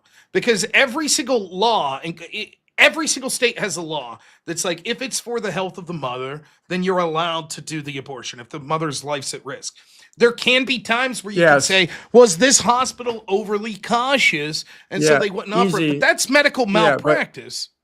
Yeah, but That'd be easy, the that's same what as happened. saying like, That's what like, happened. It was Portia Nagazuma, and that's what happened. Was That's- her yeah, mom? it's- Her mom was actually a nurse saying that you need a DNC, I think it's called, or DNS. Yeah, they gave DNC, her the right? That's they gave one her of the the medication. procedures. But they And then gave her she- the medication instead, right? Instead, when they probably should have done the DNC, but they But wanted she to do died. it. She because died they of were a sick. cardiac arrest, and it was listed as hemorrhage. It had nothing to do with her not being allowed. She already hemorrhaged at that point. Yeah, but they had to give her 2 blood transfusions. Well, I mean, And what they I gave- read.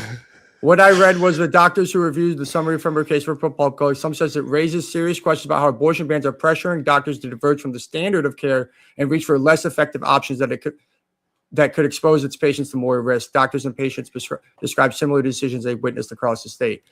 Basically, But they can't name any. Every time they name one, it turns out they that's not would. the But the case. thing is, they would have done the surgery that my wife was able to immediately get, but they were concerned about the No, Texas they law. weren't. The hospital never ever stated that anything to do with the abortion laws had any effect on their decision. I've looked into this case hard, bro. I'm telling you, it's not what you think it And is. the problem Okay. is, Well, even then, you would expect if I committed, Okay. if I But do committed you understand why malpractice, if I fucked up and my patient died, and I was like, oh fuck, I might be like, because there's fucking Republicans, right? Like that's the problem. Well, the right? one Of in course you're Florida, gonna shirk the one, but one they in didn't Florida, even in these the cases. one in Florida specifically got sent home because they weren't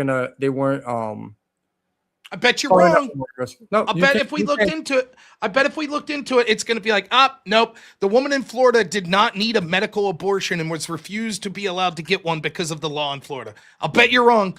I'll bet that it's going to come down to some sort of malpractice that, like, some doctor fucked up here or there. That's what it's going to be. That's what I would usually say. Like, I would be able to give you there was like some doctor that fucked up, and there was some like malpractice that happened with this one doctor that chose to do something. I could even give it to you with this case. Maybe this one doctor was stupid to choose the drug instead of the DNC. That was stupid of that doctor, I guess. But that doesn't mean they did this because they weren't allowed to give abortions or nothing. When you look into it, the Sugarland Hospital never stated anything that it had to do with abortion laws. Yeah. You know, when I'm looking, I mean, and for me, let's accept that could happen, that someone could fucked up. So, okay, is it worth that tragedies could happen, killing millions of babies a year? Is that worth it? I'm gonna admit I'm being selfish here and trying to protect my wife. Oh, okay, that's fair. Like I'll be completely honest with you, it's not a moral question of everybody else for me in this situation. It's I stood at the altar and took a vow to protect her, and that's what I'm gonna do. So, well, that's fair. But is there anyone advocating any sort of abortion laws that you're aware of on a serious note? no, I know my that problem there's is honestly that says that if it's the woman's life's in jeopardy, she can't receive an abortion. I don't. I haven't seen it, but I don't like the way it's in practice. I don't. It's just not, everything that's been going on. It's been demonizing, and even the way she got demonized when she went in to get a life-saving abortion was quite annoying to me. Well, I think it's annoying that my niece is dead. Yeah, but So I guess I'll be selfish and say fuck you. How about yeah, but that? I'm gonna protect her from. I'll protect my niece that you guys murdered. But I need to protect her medical decision to be able to. That's fine. that. To murder people. If you say that was murder, then sure. Well, no, I don't think it's murder if it was her life was in jeopardy. And Well, if her your life argument was. is okay, And my argument is, but I'm not I don't know, and I don't trust the government to tell me when her life. my is niece in isn't danger. dead. By the way, Oh, I don't have. I My mean, siblings have never been. I don't even pregnant. know if you have a niece. It wasn't don't. really. Well, but the point is, I know plenty of people, right, that have had abortions, and that's a dead baby, and that was elective, just like the vast majority of all of them. They're not for the life of the woman. Sure, and I so- think that I'm fine to compromise with saying that if the woman's life's in jeopardy, fine, we're allowed to have the abortion. And if that means some people are shitty and snarky about it, that sucks. But you know what sucks more? Millions of dead babies. Sure. That sucks more. Sure. As far And as I'm concerned, what they about, didn't have you the know- chance to have someone like you protect them. They're Yeah. fucking dead, and they're the weakest amongst us that we as a society should be judged by protecting. That's my feeling on it. Yeah, and agree. And again, there's going to be if we're looking at the Bible or Jesus' words, which is where this premise started off from, right? Obviously, we're all human, and there's people on the left and the right that are going to be different. There's gonna be different things that do things Jesus asked us to do better. Correct? It's not one side's all evil, one side's all bad. Again, it's not like. I mean, I could argue that in Matthew 25, it doesn't say, to your point, it's protecting the weaker, those weaker than yourself, but it doesn't say anything specifically about abortion, but it does say things about how you treat immigrants. So I could argue that would be bad faith, obviously. Can I ask you something there, Cross Current, though? Yeah. Are you saying, like, if it was the case that we'd still allow women that are in jeopardy, like they're going to die if they don't get the abortion, we still allowed that, you would be for getting rid of abortion? Or you're saying the elective abortion is worth saving the ones that... So you're putting me you put me in a situation where it's like personal versus what I personally believe versus what I think actually is tenable in the world. Yeah, I'm asking you your personal belief. My Like I'm personal asking you if my- you had the guarantee that if a woman's life is in danger, she will be allowed to have the abortion. I would like some other Would guarantees. you I mean, ban them all? that's going to get me a lot closer to agreeing to ban them all. It would be hard for me to argue against it more at that point. My issue is also, though, not just that they're alive, that they're being provided a life that's worth living, and not just because if you force some woman to have an abortion, have a baby,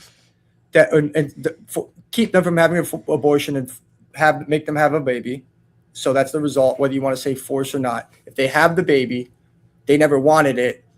I don't know how that baby's going to get treated. Okay, same with the fucking immigrant. We don't want him. How's he going to get treated? So keep the motherfucker out, right? Well, probably should be again.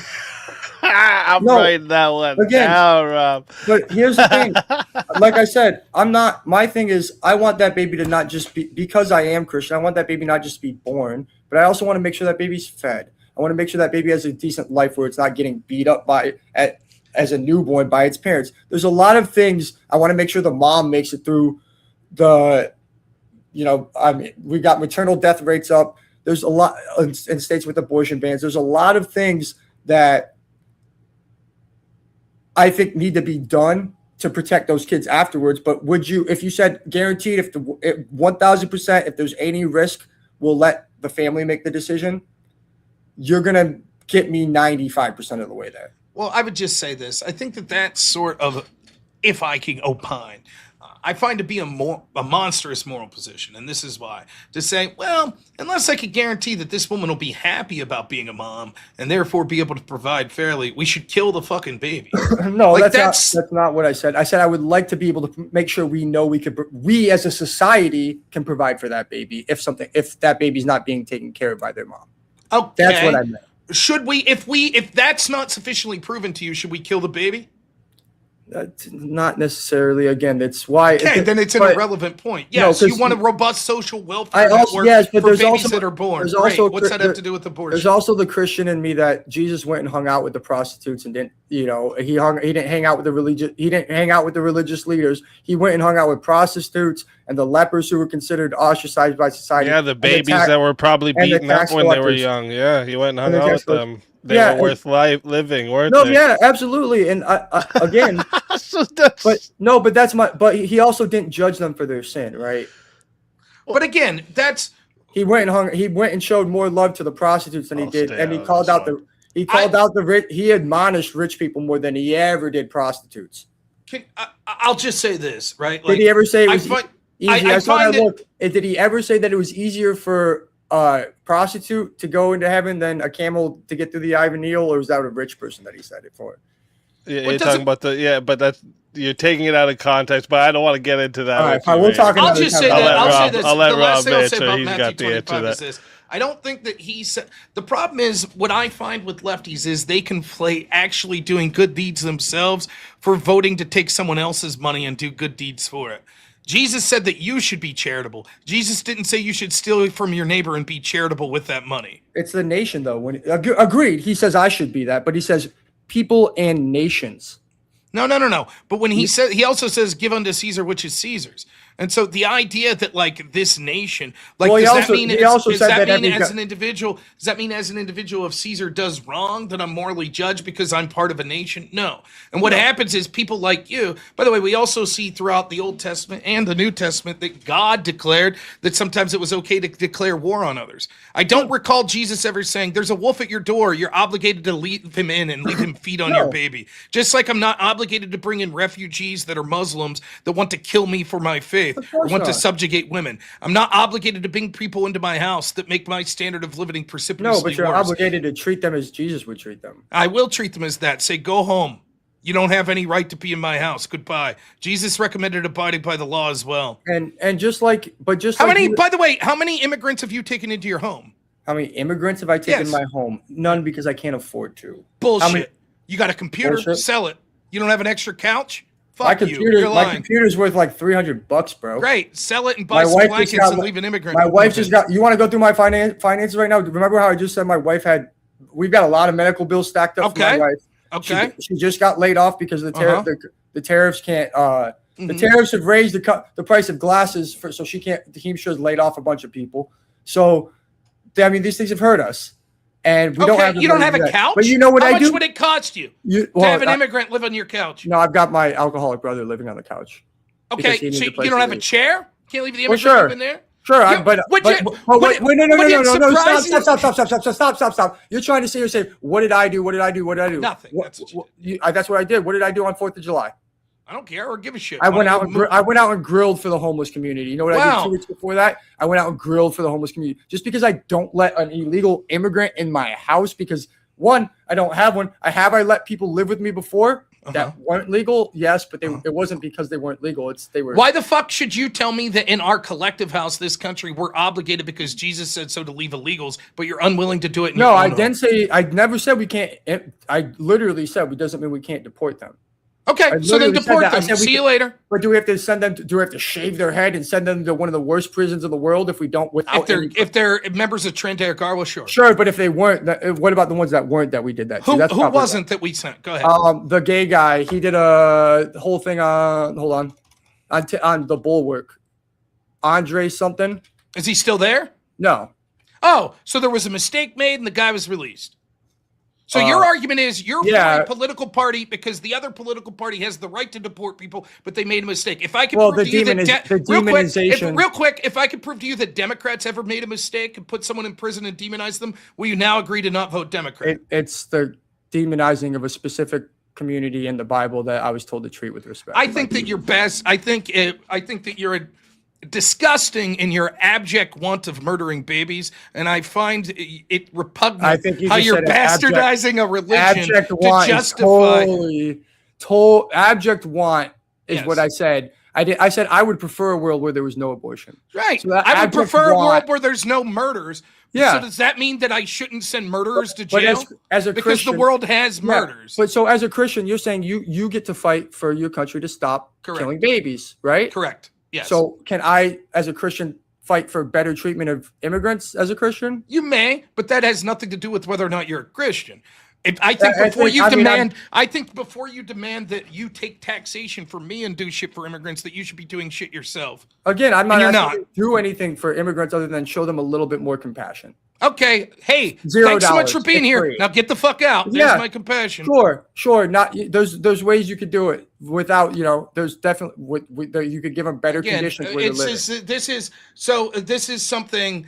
I wish you were talking to my friend Andrew Wilson. He would say something like this. It's like the Pharisees, right? It's like, oh, we just have to say the right things. As long as we go through the motions, as long as we say, oh, we really appreciate you. That's the important thing. It's this sewing circle Christian mindset. I think the Pharisees, as long as we say, Jesus was a hippie, turn the other cheek, give everything, be super nice to everyone. That's not what happened. Jesus oftentimes... In fact, if I remember, my friend Andrew told me this story. He was like, it's funny. He's like, with me, I'm sort of a fun-loving guy that likes to eat and drink wine and stuff like that. And you guys are all like, I don't know if that's very godlike. But then Peter is the opposite. He's super stern.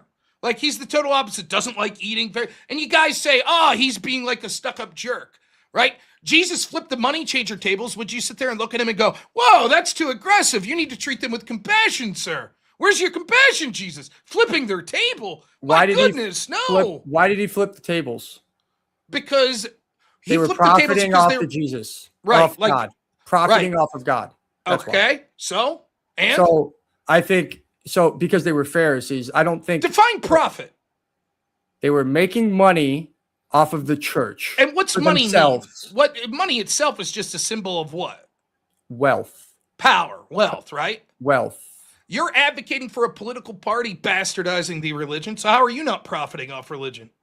You're saying that we should vote for a party that allows the murder of millions of babies in the name of religion. I didn't say anybody should. I said that's where my Is that what you vote for? That's what you do for your religion? You say your religion's instructed you to vote for that party? I said no. I said based on what I value from the Bible and what I think the Bible's telling me, this side is doing what's better. I'm not saying that I'm 100% right or that I know what God's going to say, nor should you. I could be wrong. You could be wrong.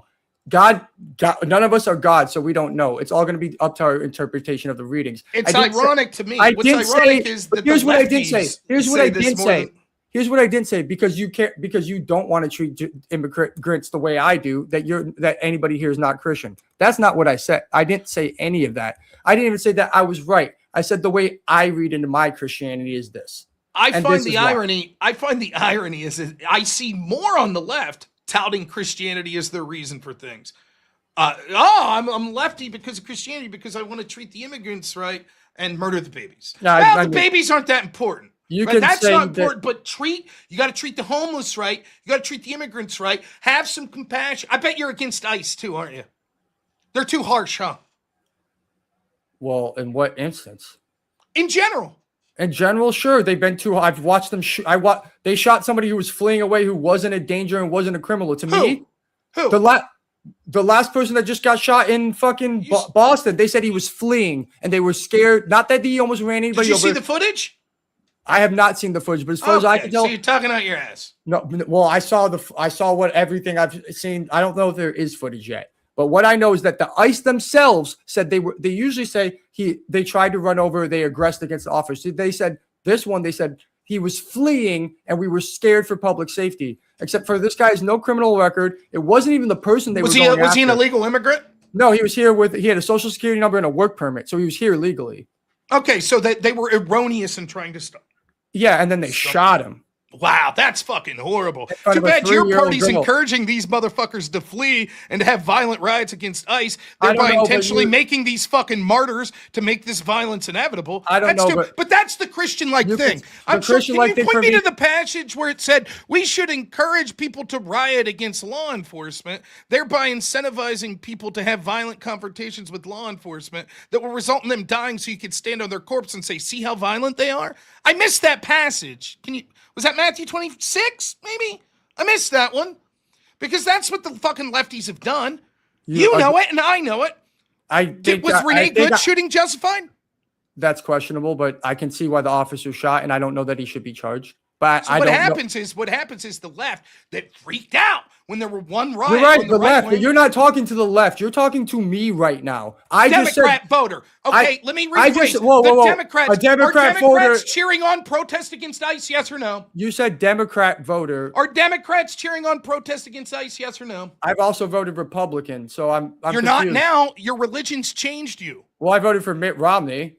Your religion changed you. Well, no, because Mitt Romney was more compassionate. I would have voted for Marco Rubio I voted for Marco Rubio in the primaries in 2016 because he was more compassionate. So you're sitting here putting me on the left when I've through my life has made decisions. Did you not say you voted for Trump? I did.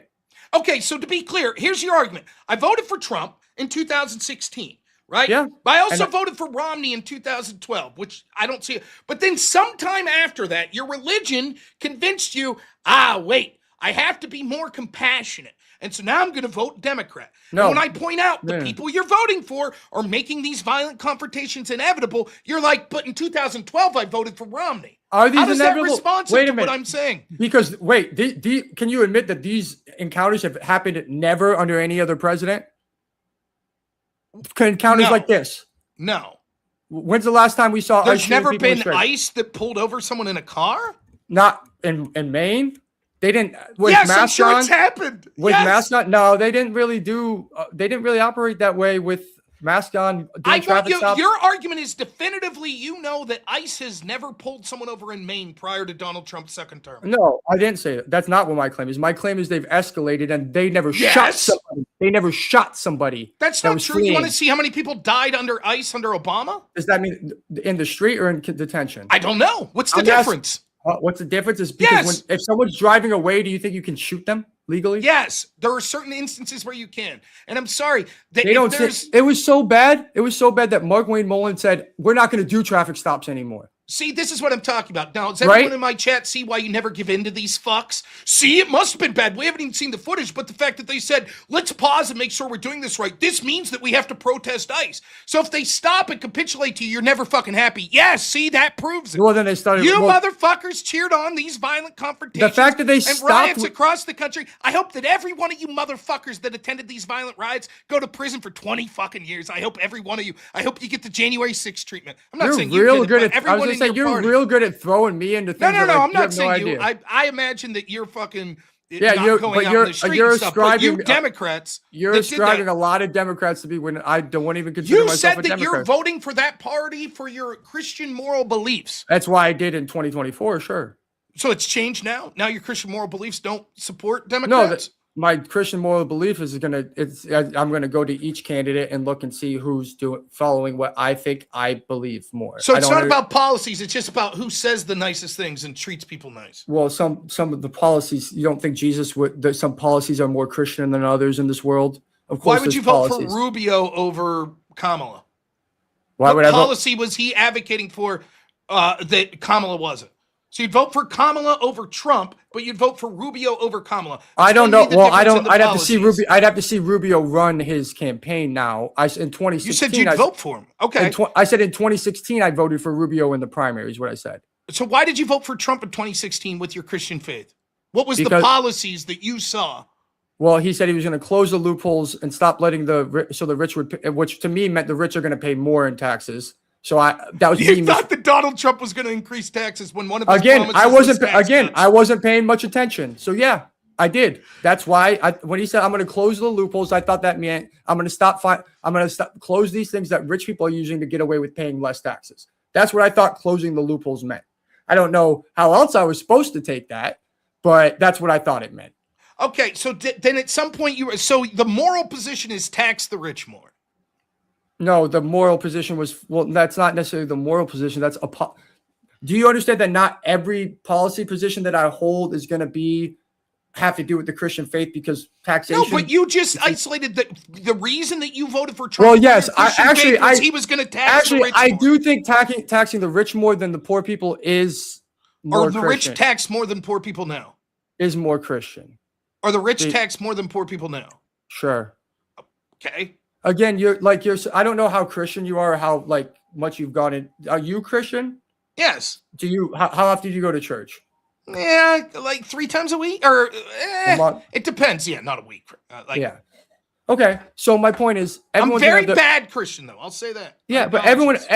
everyone has their own journey in Christ, right? Yes, but what I'm doing is when you say something specific, you're the one who brought it up. I'm like, oh, I'm just curious. Why'd you vote Democrat? You're like, because I'm Christian. No, I said the Okay? way 'Cause I care about weak people. I said the Okay? way I read my Christianity, the way that I read Christianity, they've been doing what I think is more important. That's But what I'm I said. asking what those things are. That's what I'm asking. The Because treatment- what shocked me is when you were like, well, I'd vote for Rubio. So it's like, so it's not just about policies. It's about Yeah, so, I mean, but you got to think Rubio was. I mean, the Republican Party was way more pro-immigration until Trump. You so can it's see that, immigration. right? That's what part I'm of getting it. at. What? That's part of it. Yes, that is part of it. It is also I also think that we need to fund child tax credit's a big thing. The fact that we didn't expend the. Selfishness. You already said you're concerned about. I don't have kids. No. But you've already admitted that many of your core beliefs is you being selfish to protect your wife. Well, if it comes to protecting my wife or not, I'm going to be. You'd selfish kill and protect my millions wife. of babies to make sure that your wife. I was wouldn't protected. personally, no. But you would allow for the policy to do so. I don't think I have the control to change the policy one way or the other. You would vote for the parties that are pushing for that policy. Yeah, but Trump's in power now. Is that He's going to Christian? shit to stop it. So what the fuck are we talking about here? Like he's going to do something. You're Trump asking me. appointed Supreme Court justices that actually. Yeah, and I overturn voted. Roe v. Wade. Yeah, and I voted for him for that, and he got that. So I helped all of Nonetheless, that. but you But now, you're, since what's he been doing? Okay, so here's my question to you then. Uh-huh. What has he done in his second term to stop abortion that I should overlook the treatment of immigrants and the demonization of immigrants to help stop abortion? What abortions have gone down since Trump's been in office? it's a net. Which side's more abortion, the Republicans or the Democrats? It's not just voting for Trump. You're voting for Democrats. Yeah, but that are it's state pro-abortion. policies at this Second, point. It's yeah, state policies. that is true that it's So state I have to policy. worry about my state that I'm voting for. Who when are I you want my voting for? abortion. Do you think Democrats are going to try to pack the court and overrule Roe v. Wade or put it back in? I don't. You think Probably, a president's going to try, if a probably. Democrat wins, they'll either pack the Probably. court or aggressively appoint justices that they think will install Roe v. Wade again? Possibly to probably. Okay, yes. so you're voting against Democrat for president, right? Possibly. We'll see On what that they say. issue of Roe v. Wade. Again, it's not one issue. I don't know. You think it's one issue? This is a world. The life is complicated. The world's complicated. The point Christianity is- is complicated. The reason that this is all intuitive, like you're actually on the opposite side of this issue and now pretending you're not.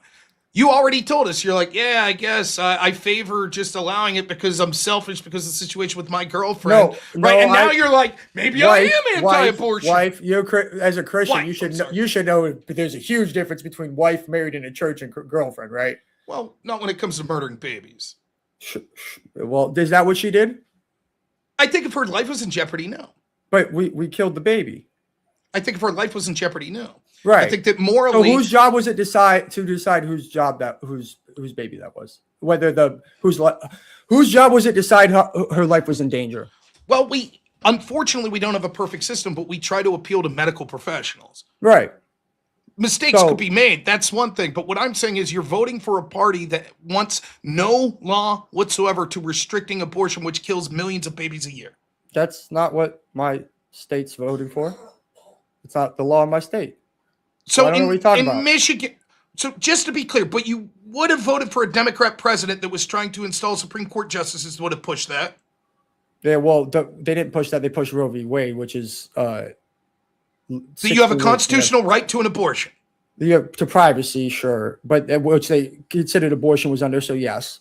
Okay, millions of babies killed a year. You would vote for that. Again, and it seemed that when I asked you, well, here's my thing. Here's here's my question for you. So you're telling me that as a Christian, we don't compel our government to donate, to do good things. That's our job as Christians. It's not we shouldn't compel our government to take the other people's money and feed the poor. Yes, why do you get to use the government to enforce what you think is moral then? Well, we all are using our morality to enact government policy. My argument is this. It doesn't make you moral. When you look at a passage that says we should feed the poor, we should help the homeless, it doesn't make you a moral actor by saying, instead of me doing those things, I'll vote to take money from other people and then use that money to do things. Let me finish. You asked the question. What we see over and over again is right-wing Christians are far more charitable than left-wingers, including left-wing Christians. So what happens is left-wingers think that they are moral actors because they say, yeah, that homeless guy that I just kicked in the face and walked over, I voted for Bernie. He would have gave him money. So that makes me a good person. Where actual right-wing Christians are out there like, hey, buddy, let me help you out. What could we do? But we don't think that we should have the right to steal from you to give to that guy. That's the difference. I don't see any right-wing Christians out where I'm feeding the homeless. If you guys don't see any right-wing, you don't see any right-wing Christians where you're at? Not feeding the homeless when I'm there, at least. If you want to come out there and talk to everybody, you will, but it's mostly the people on the left out there doing stuff with when I'm out there. Now, granted, we are more of a left-leaning town in a red area, but I don't see a ton of right-wing people out there when we're doing charity work, and it's not always with the Democratic Party. Men are usually taller than women, but I know a woman that's 6'1". No, I'm just saying you're saying this, but you're saying that's that what I don't. The data suggests, yes. But you're also saying that I'm not willing to go do this myself. You're not. Not when it comes to the issue of immigration. Move one in, big man. Sure. Looks like you got a comfy chair behind you. Move them in. Yeah, that's where my brother. Would you believe that 100% of every left winger I ever talked about that said we had a moral obligation to help illegals, 100% is saying I can't do it because of my specific situation. 100% of the time, that's what they say. Would you believe that? You think someone might be lying? Maybe. I would venture a lot of them are. But not you. You're the different one. You're literally doing everything you can for illegals, right? I'm doing not everything I can. Obviously, there's a balance. Shit. Obviously, I can make more sacrifices. You're doing nothing. Can we admit you're doing nothing? For what? Illegals. Immigrants. Just helping them, just cooking food for them to count? Are you feeding illegals? I don't know all of their immigration Can you status. give To me be the honest with you. location of where the soup kitchen is? I'd like ICE to show up. Go ahead. Yeah, exactly. That's why I can't say anything right now Oh! because No, I you're don't doing- know. I don't know if they're legal or not. Okay, so then you have no clue if you're helping immigrants. I know they're immigrants. Overwhelmingly. Well, they're yes. A lot of them don't speak much English yet. Wow. I sounds know like they're a drain immigrants, in our system, doesn't it? but I don't know. Well, I don't know. A lot of them are immigrants. Yes, Interesting. but Do you think we have the not right all to kick the- those now- people out now- that not- are a not drain all- in our system? well, if are they legal? Then no. It doesn't matter. Shouldn't we have the right to decide who comes in our country? If these Not- are immigrants that what's aren't their- U.S. citizens and what- they're so poor off that they're living on the street, why the How do fuck we? shouldn't we kick I don't them know out? whether they got citizenship. I didn't ask them for a green card, bro. Okay, if they have citizens, then they're a citizen. If they're people that are illegal immigrants, don't we have the right to say, hey, man, if you can't make a go of it, you're homeless. See you And later. typically, we don't do it at a soup kitchen. We go. I go get a big grill and I go out and I grill hot dogs or hamburgers or wherever at different places. Where I homeless think it's people are. admirable. I really do. I don't know if I So- believe you, but I think it's admirable if it's occurring. Nonetheless, The- if you're telling me, you're just proving the point of the problem with immigration if you're saying most of the people I serve are immigrants that are homeless. Why? No, not that are homeless per se. Most of the people, a lot of people that have helped at different events. That's the thing. You're saying there's. I work a lot. There's a lot of different organizations in town that when they need something to cook something, they call me because I was in restaurants for a long time and I have That's cool. access. So sometimes it's for immigrants, sometimes it's for low income families, sometimes it's for the homeless downtown. It's different places. Sometimes it's for a church that I go help and cook out for. So What's this have to do with you helping illegals? But Or my immigrants? point. That's my point. My point is, I can only do so much as one person when I have to live my life. If you're going to say, "Oh, Sure. well, I can't say anybody else is immoral for the way they treat immigrants because I don't do enough for them," that can be your take all you want, but that's not how I. No, my take is this. The people that say that we have a moral obligation in society to take in people from other countries like illegal immigrants or immigrants oftentimes do nothing themselves. They're very charitable with other people's money. They're very charitable with other people's time, but not their own. So if you were like, we should have programs for the homeless and you're helping the homeless, fine. You're not a hypocrite about that. But if you're like, we should have the illegals come in and you ain't doing shit for the illegals, I'm sorry, that doesn't make you a good person because not you even saying we voted sh- to be nice to But see, them. here's the thing. I'm not even saying we should have the illegals here. I never said that. I said we should have compassion when dealing with them. Okay, have the compassion. I choose to say you broke the law. How much compassion do you have for the serial killer? Should we A have lot- compassion? Less than- Rapist? Molesters? less and less. Oh, see, that's not very Christian. We should have compassion. shouldn't No, we? but yeah, Jesus told us it wasn't going to be easy to be Christian, right? It's going to be Right. So difficult. you admit you're being un-Christ-like, having less compassion for those people. Yeah, correct? probably. It's Okay, difficult. It's that's one of how the things. I feel. It's one of the people things I that came in struggle here with. when there's an agenda to attack people of my way of life, It's why my I'm skin still color, against my the death religion, penalty, though. that want to fucking displace me. I think it's perfectly fine for me to say I don't want to be displaced. Sorry, I don't have the compassion you want for kicking these motherfuckers out. The truth is, people like you, even if it's not you, have utilized that compassion to bring millions upon millions of people in to make people like my lives worse. And so we've had to harden our hearts because you people in the name of compassion and the people that, I'm not going to say you, but it's probably you, that have allied with the fucking people that hate me have said, but you have to have a big heart. You have to be Christian. You have to allow these people in when their agenda was really to displace us in the first place. Fuck that. So now I harden my heart because I have to. Just like maybe in the Old Testament when when God was saying that we had to kill the Philistines, yeah, maybe you had to harden your heart while you're doing it. After they're kicked out, I'll say, hey, no problem. I wish you the best back in your home country. But they continue to flaunt the law. They know they're here illegally. They've been offered $5,000 to return home. They won't take it. They're flaunting the law. They're being used as a tool of people that want to go against me. And I have every right to say, I want you out now. And I wouldn't necessarily. I wouldn't say that makes you less of a Christian or Good, great. or that you. I would. You have your own interpretations. I have mine. I would never say that you're not a Christian because you're being mean to immigrants. Like, that's ridiculous. You're obviously making choices of what you believe and what you think is right. And that's all I'm doing. So you can demonize me for Well, no, whatever. no, Make me no, seem let like a me- bad. No, you want to see it make me seem like I'm such a bad guy and demonize me for all this? That's fine. If that's what you want to do, I was told I was going to be persecuted because I was a Christian. And that's what I feel like is happening right now. Is Well, you're attacking me because my Christianity doesn't line up with what you want. No, that's not what I'm doing whatsoever. I asked what Christianity means to you. You gave me your interpretation, and I proved based on your interpretation why you shouldn't be voting for the party that you are. I think that Well, I think that you can say If that. it's about compassion for people that need the most help, how could you vote for the party that wants to kill millions of them? What's worse, wanting to kill millions of innocents or being rude to millions? I think that cutting people. I care mostly about the people that are alive today and what you're going to do for that. What people do with their child, unfortunately, like I don't. Unfortunately for me, legislating that is like it's one of those things where it's let he is who without sin cast the first stone. I'm not going to sit there and get involved with anybody's life and tell them what to do with the abortion because I don't think that's my place. That's between them and God, honestly. Okay, then why would you get in my place? It's between me and God how I treat illegals. Get them the fuck out. It is. It is your job. Just to be clear, your argument is that you don't think that you should have any political sway over people that want to murder people because that's between them and God. That's your argument. So you would be against laws that say murder's bad because it's between them and God. I think what God is asked, I think from my perspective, what I see God, what I think Jesus and God would want me to do at this point is fight for a world where nobody wants to have an abortion. I think that's what they would. I could be wrong.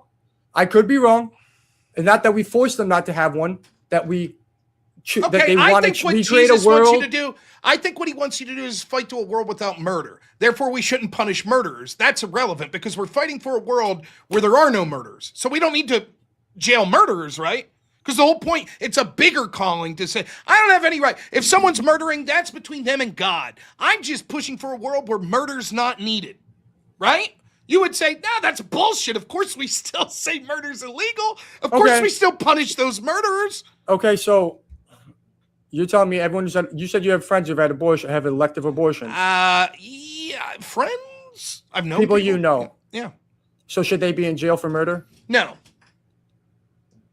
I think that because I think that they are. Though. I think that they are murderers. But we don't throw murderers in jail then. No, we don't want to throw murderers. You want murderers to walk free. Let me explain. I think that in this political situation, what it means is because they've been misled that they thought it was legal at the time. What we don't do is in this world, give unto Caesar which is Caesar's. If the government says something is legal, then we allow it to be legal, and you can't retroactively punish it because we later correct that and say that it should be illegal. That's up to and including abortion. I guess many people have been misled that it's something positive and that it's not murder, etc., even though it's my claim, it's my belief that it is. So I wouldn't retroactively punish people because they were misled and didn't realize they were doing this. I would recommend changing it to say that it is murder and start with going after the doctors that willfully do it, unless it's for reasons we said above, like protecting the health of the woman. Nonetheless, it's irrelevant to the conversation we're having here. I'm not saying what you're saying is inequivalent to this. You're not saying I don't believe it's murder. You're saying, yeah, okay, it's a life. They're killing it. I just don't feel I should have any say in that. That's up to God. But you could say that about any crime. I'm saying, you could say, I don't think we should punish thieves. Leave it up to God. You put it much more eloquently than I could have. It is a very complicated situation where maybe they've been misled and don't think it's murder. So I think the intent behind murder is a kind of an important thing as well. And I think that it's hard for me to say we should punish them, like you right now is saying it's hard to punish them because they've been misled. And I would like to teach them not through law, but by changing their hearts and minds.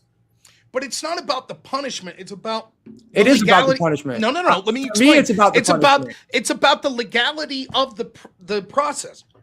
Right? So it's like to say, okay, it's illegal going forward. That's the equivalency that I'm saying. If you're like, nah, I don't think we should have a stance in whether or not that should be legal or not, because I think that it should be up to a woman and the doctor and God. That's it. So no government should have any say in it. My overall position, which I started with, is my overall position is we should change it.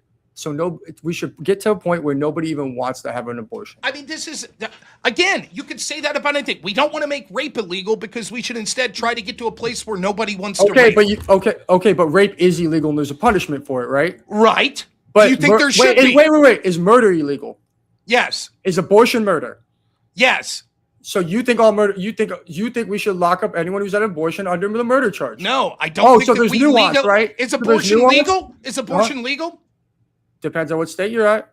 Is it legal? Sure. Show me a state where abortion isn't legal. Well, I mean, depending on the date and time, but yeah, assuming if it's legal, even though I think it's murder, it's legal in that legal? context. Some context, yes. I think Okay. abortion's murder, and it's Okay, and but we there's still a- have laws against murder. The difference is this: what you're saying, you can get to it. You can be like, it's no, it's my yeah, policy. so Is we should we still classify have this. laws against abortion. My thing is, we should classify this as murder. You're like, that's okay if it's murder. We shouldn't have laws against murder because murder should be between a person and God. So we No. shouldn't have laws against murder. I'm saying, no, we have the right to say it's not just between God and a person. We as a society are allowed to have things that are illegal that we think are bad for society, like rape, like murder, like theft. And you're like, no, there's selective ones. I don't agree with Yeah, that. my point is that I don't think rape changes based on whether they've been misled or not. Rape's rape. If you rape someone, you should be in jail. You're That's telling not me true at all. I bet you're you don't tell- believe that. You're telling me that if someone murders somebody, you don't think they should go to jail. That's Is what you're telling me. is it rape if you if someone's intoxicated and you sleep with them? If you're that's gray area. Some people say yes. So let's say we make that a law. Should we retroactively arrest anyone who's ever had sex with someone who's been drunk? No, but if I believe, Oh, so you're okay with rape? no. Right, because the problem is what we're talking about is how we define these specific things. You would accept that you wouldn't just say that's between the person and No, God. but you would Therefore, we accept- shouldn't no. regulate it whatsoever. But what I said is rape when someone's drunk is a gray area. What? So someone getting an abortion legally tomorrow should go to jail tomorrow. No. If they don't do it till tomorrow. Why not? How So many, they should- do, so do you want me to re-explain it again? Because in our legal system, it is currently not illegal. I am for changing the law to make it illegal. Like, for example, if smoking marijuana is legal today, but it's made illegal tomorrow, you shouldn't go to jail for smoking marijuana but today. give the Caesars What's what- hard to explain Give about to this? Caesar what is Caesar's. What do you care what their law is? I care what their law is because I think that we're allowed to use our opinion to regulate bad behavior in society. Yeah, I and don't I think think- Jesus ever said that wasn't the case. And I think we're allowed to use our vote to be able to take our tax dollars and fund them the way that we want can as a say that. Christian. And Jesus never said anything against it. He said, give it to the government. And then he said, trust whatever government's in power. Also, I mean, I think that might actually be the Old Testament. But my point is that I don't think that makes you a moral person to take from one person and give to someone else. You could argue that the government has the right to do it, and Jesus would say that's okay. We allow I would governments to argue do that. that- I don't think that speaks to your individual morality. It's not about taking. I'm not. Here's what you're trying to obfuscate. The only person here right now saying is you're saying that there are certain crimes up to and including murder that you're like, I don't think that we should have the right to pass a law against because it's between the murderer and God. That's your take. I think if there's a murder where the person is growing inside of them, it changes things a little bit. So what you're trying to say is, without saying it, is I don't believe it's a human life. I don't know where God wants. So why don't you just? This is what I'm talking about. That's like, what is it you're I'm not clunky with trying to debate or what? like- That's the point. When the whole time you're like, yeah, of course, yeah, of course. I just don't think we have the right. Here's the thing. I don't think God. I don't When's think. life begin? I think.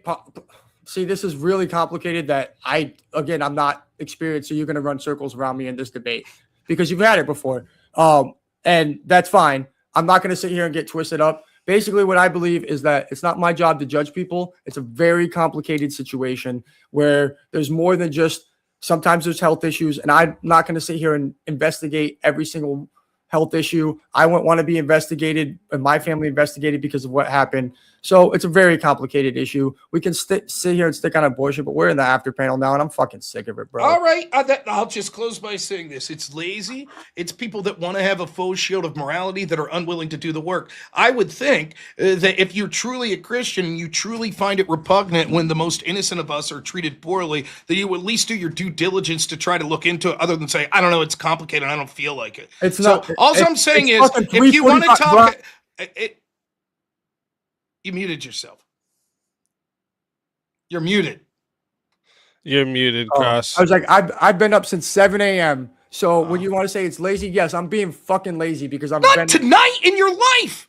Of course, not tonight. Yeah, I mean, in your well, life. Then you're saying claiming that I don't do anything. Why don't you come out with me and do all the charity stuff? I'll send you my shit that I'm gonna do over the next month, and you can come to all the charity shit and see what I'm doing. Nah, I'm good. You want to? Yeah, exactly. Because you want to fucking claim that I'm not doing shit, but out of nowhere, you just want to assume that I do nothing and that I'm not putting any time or effort into any of this, and that Now, I just what I claim, go about my life and ignore everybody. Well, and just I expect suspect everyone else that you- to be better than me. I suspect you're inflating how charitable you are, but let's say for the sake of argument you aren't. My specific claim was you're saying that we You're as in a country Pennsylvania, in right? our let me Not that far finish. away, bro. Let me finish. In our collective home, this country, that we should have these illegals come in and be compassionate, and yet you yourself are not doing that. You have a home, you could be compassionate, you could bring some illegals in, you choose not to.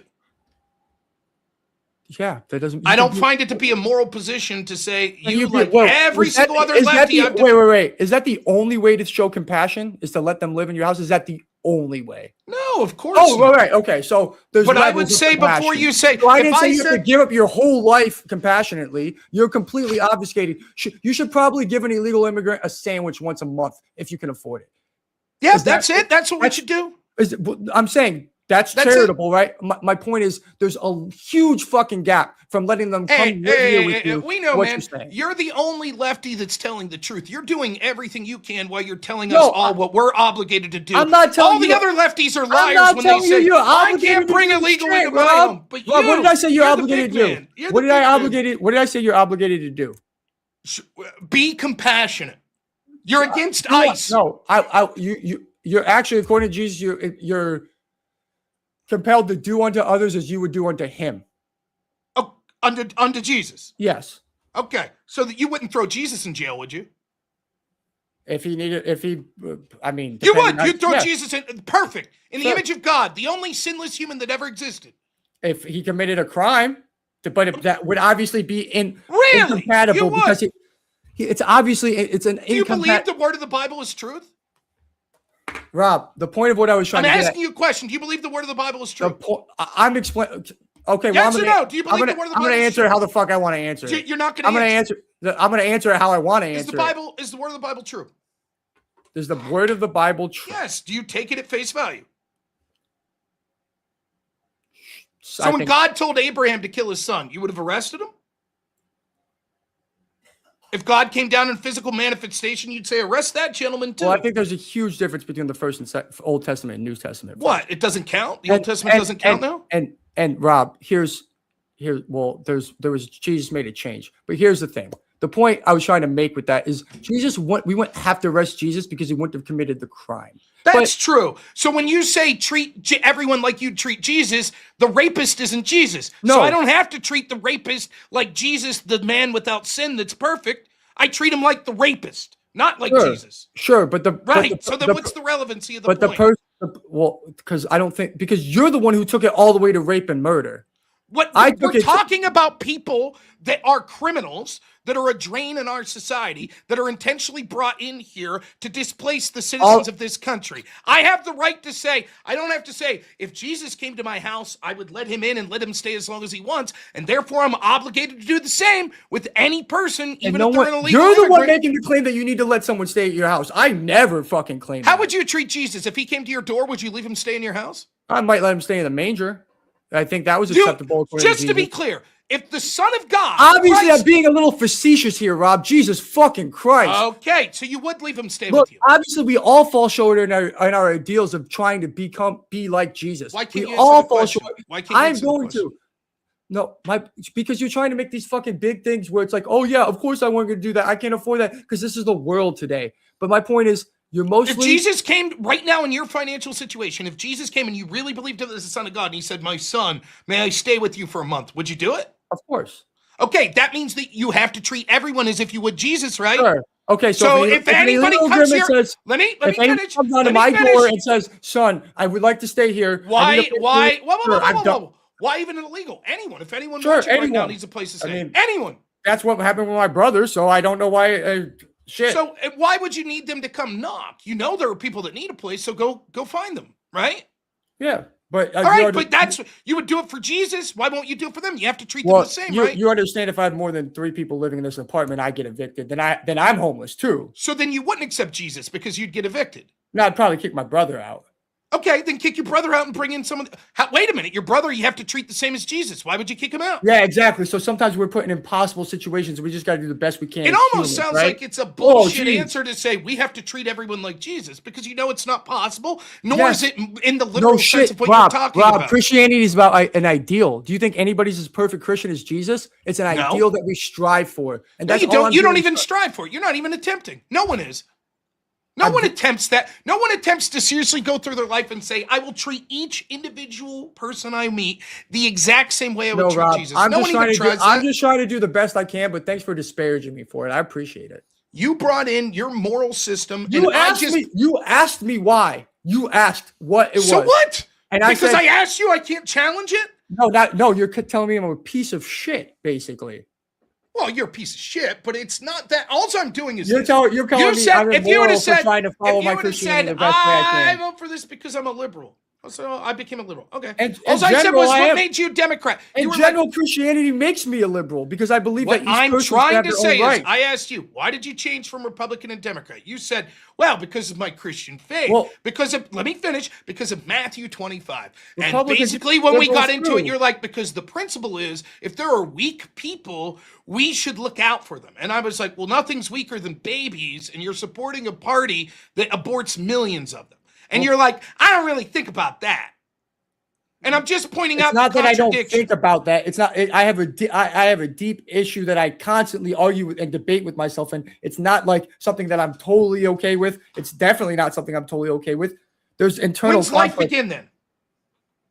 Probably at conception, according to God. Okay. So then, what are you having difficulty thinking about? Because then that makes my wife a murderer. Not if it was for her health. Oh, but if it was, we still chose to kill the baby. That's not murder. So what level of health then? How do you know that she was actually going to die if it wasn't a serious level of health? Your wife's a murderer. Okay. So just so just to be clear, but it's speculative. We don't actually know that she would 100% died. It could have been 80%, 75%. I think so what percent makes her a murderer? I think there's a reasonable expectation if there was a chance that's credible that her life was in jeopardy, that's understandable. Much like if you have to defend yourself, then it's not murder. If someone comes at you with a gun and you fire back, that's not murder. There are times when you can kill a life where it's not murder. My point is, if your life's in jeopardy, you shouldn't. It is not something that you're obligated to allow your own life to die because you don't want to extinguish another life. That's not part of murder. So my point is, there are those ambiguous cases. We understand that. What I'm saying is that's not what the party you're voting for, the thrust of what they're talking. There are millions of babies a year that are killed through elective abortions. I don't know any Republican prominent, whether it be in your state, maybe I'll be convinced otherwise, or at a national level that says we should not allow abortions if the woman's life's in jeopardy. I don't know one. And so for you to say, I have to vote Democrat on this issue, even though Republicans agree with me on this issue, I didn't say I have to vote Democrat on this issue. I said it's a collective of the issue, and that's one of them that I'm conflicted about. Would you agree, if it's about protecting the most innocent, millions of babies that, under your estimation, according to Christianity, have souls at conception, like being murdered, is a bigger deal than deporting or treating illegals poorly? Well, I think if they're aborted, they're going directly to heaven, so they do end up in the best heaven maxing. Here we go. Okay. So, okay. All right. So should I, given that. Is Avarice in chat, by the way? Because thank you for that one, Avarice. Okay. So then you also advocate killing 3-day-old babies because they're going to heaven too, right? No, they haven't been baptized. Only if they've been baptized, I think. What crazy so an unborn baby that hasn't been baptized goes to heaven, but a 3-day-old baby that hasn't been baptized doesn't. You realize I'm just fucking with you at this point because it's 4 a.m. I've been up for like 21 hours. But yeah. Yeah, well, that's there you go. He's gonna argue with me about anything I say. It's not 4, it's 3:55. The point I'm bringing is this. I'll wrap it up with this. Like, I don't think that you've thought about the issue. And when if I said, I vote Republican because I'm for fiscal responsibility, and you were like, dude, the Republicans' budget's $5 billion more than the Democrats. Like, if I started waxing on about my morality being fiscally responsible, you might be like, I don't know, man. Seems a bit contradictory to me. That's all I'm doing with you. Yeah, but you talk about the need to protect the most vulnerable, and you say, therefore, that led me to the decision to vote for the party that kills millions of the most vulnerable. I think I have the right to be like, that seems dubious. I want you to go read Matthew 25 though, because it doesn't say. And when you get a chance, read it and read what it says. I know the passage. For me, what it means. For me, what it says is he's specifically telling us how he's going to judge us, and these are the things So he's telling me exactly how he's going to judge me and how he's going to separate me. So I'm going to follow those things as best I can. But May I be wrong? Of course, okay, right. What I'm saying is, how does protecting innocent babies? I'm not going to sit up here and demonize immigrants because I can't do that. Fair enough. So you have to make a choice. No party's perfect. No person's perfect. Yes. You agree with that, right? Yes. So we have to make difficult. We have to make difficult decisions, right? Agreed. And so if that decision comes between, we need to protect the most vulnerable. Here's a party that I think treats immigrants better, but they murder babies by the millions. Which party is more compassionate? But it's not just that binary. There's more things that I think. Like what? What is it that the other side does? Compassion for the no. It's a multiple to do things, and then there's a policy on top of it. There's a lot to do with it. It's real. This is real. It's really complicated because if you want, here's what we'll do, Rob. If you really want to know how I think and how I weigh everything, the next presidential election, I'll sit down with you and I'll go through everything and just tell you how I'm weighting it, how I'm going through, and who I'm voting for. But I just want to say this. Would you admit that killing is the ultimate? That's worse than being rude or anything like that. You would admit that? Nah, maybe. I'd have to really think about it. So wait, so it might be more compassionate for me to kill an illegal than be rude to them? Well, and that's the rude or killing, but what about torturing? What about going to a foreign torture prison? Okay, would you rather be dead or tortured for the next 20 years? Well, ask those people in El Salvador. I'm just fucking asking. It's hypothetical. I will. Hypothetically, I'd rather be alive. And I'll bet 99.99999% of all those people in that El Salvador prison, if you said, hey, we have another option, we could hang you right now, would say, no, thank you. Yo, you think none of them did hang themselves? I'm sure a handful do, and? Sure. I'm saying 99.99% yeah, would choose life. But some choose. That's my point. So to be fair, putting a serial killer in prison, that's more immoral than killing a baby. No, of course you should put a serial killer in prison. Okay, how many people in or how many people in the El Salvadoran prison that we've sent? You named one who was released. It turns out like 70. I just didn't want to argue about it, but like apparently like 70% of the people we sent there weren't convicted of any criminal charge. So what? That doesn't mean that they weren't a gang in Trinidad. Yeah, sure. But I don't know how you prove they're in a gang without proving they're in a gang without going to court or anything. So it's just the truth is you're a lefty that wants to disband ICE and use the thin veneer of Christianity. No, actually, I want to go back. I want to go back to INS because I think ICE has lost the trust of the American people. It's going to make them ineffective at their job. I think INS has lost the faith, and so have you. You've lost the faith, and the Democrats have lost the faith of the American people by bringing in millions of people. So let's disband the Democratic Party, then we'll disband ICE and go back to the INS. Fair? By the way, then we'll fucking call out these monstrous motherfuckers that kill millions of babies a year as well. Can we disband the Republican Party too and start over? Because I'm down for that. I mean, I don't know. Sure, we'll get rid of them, and while you flagellate yourself for cheering for fucking millions of babies being killed a year. We'll call her Even Stevens. Oh, yeah, I'm cheering for it. I didn't say that I was extremely conflicted and it's a tough decision for me. I said I'm cheering for it. I want babies to die. You're actively supporting the party that you are admitting that at the national level will pack the courts to give a constitutional right to abortion, thereby legitimizing the murder of millions of babies. In your own estimation, it's murder. I'm actually not supporting anybody right now, to be honest. Did you support the Democrat in the last election that would have put justices on the court to give a constitutional right to abortion, thereby legitimizing millions of babies of murders? The last president I voted for that put a Supreme Court justice on the... Did you vote for Kamala? No, you asked me what did I vote for the president that put Supreme Court justices on? No, I said that the only president I voted for, the only president I voted for that...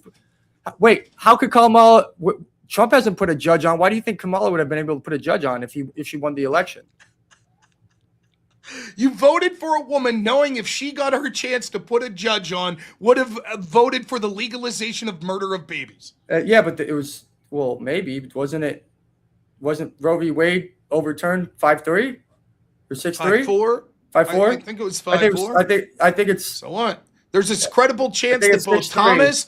It's a credible chance. That You think Thomas and Alito are going to retire if Kamala's president? Come on. Yeah, they're getting they- old. They might die. Scalia That's a died. possibility. You'd have said they might pack the court. That's a I possibility. don't know. I don't play footsie with. Hey, You I'm want me to play hoping hypothetical? this woman You want me wants. to play hypothetical? This woman wants to justify the murder of millions of babies, but I don't think she'll get a chance. I'll vote for her. Well, yeah, I mean, there's things I didn't like about Trump that I hoped he didn't do that I thought he could possibly do that I voted for him the first time. Millions of baby murders. I don't think that's That's stopping. a different scale. But what? No, the other option isn't doing anything right now to stop it. It's still One happening. is active. It's still happening. It is still Oh my happening, God. right? So I don't really give a fuck if it's gonna end. That would be great. But if it's gonna happen, If it's gonna happen under either way, if I have millions of babies are gonna die, millions of babies are gonna die, but we don't treat immigrants like absolute shit. We treat immigrants with a little bit of compassion. I'm gonna choose a little bit of compassion. What would you think 'Cause would either happen? way, millions of fucking babies are gonna die. What do you think would happen if 100% of the Democrats were wiped out in elections? Do you think we'd have stricter abortion policies? I don't know. A lot of Republican states voted not to have them. Yeah, but that's because Democrats voted and maybe a handful of Republicans with them. So if there were no more Democrats in elected office, what do you think would happen? If everybody's like, yeah, we vote for Republican, what do you think would happen with abortion? Well, you would have a fundamentally different country. Yeah, what do you think would happen with abortion? Probably go away. What do you think Yeah. would happen to immigrants? But- They probably get treated worse, right? They wouldn't be here, so they wouldn't be treated poorly at all. Well, the ones that are here now would probably get treated worse as they were being deported, right? Sent on their way home. But yeah, See would you probably later. get treated worse. So right. What's so, worse, millions, murder of millions, or we treated them poorly? We gave them a millions of harsh babies ride are, out. You've already given me. You've already told What me we that just millions of- did, we just said in this hypothetical So in situation, this- that people yeah. like you would Well- stop voting for the people actually legitimizing and making Yeah, it legal well, to in murder my babies, hypoth- then in there'd my- be less of a chance to murder Yeah, babies. in You're my like, hypoth- I'll vote for that because I don't like how mean people Well, talk yeah, about but in my immigrants. hypothetical, we create a world where we don't have to have any abortion. So we can talk about fucking hypotheticals. So how do all we fucking get to day. that world? How do we get to that world? Yeah, go ahead. First of all, by making sure kids are fed. Okay, kids are fed. How many abortions are because parents think they can't feed their kids? I have to look at the numbers.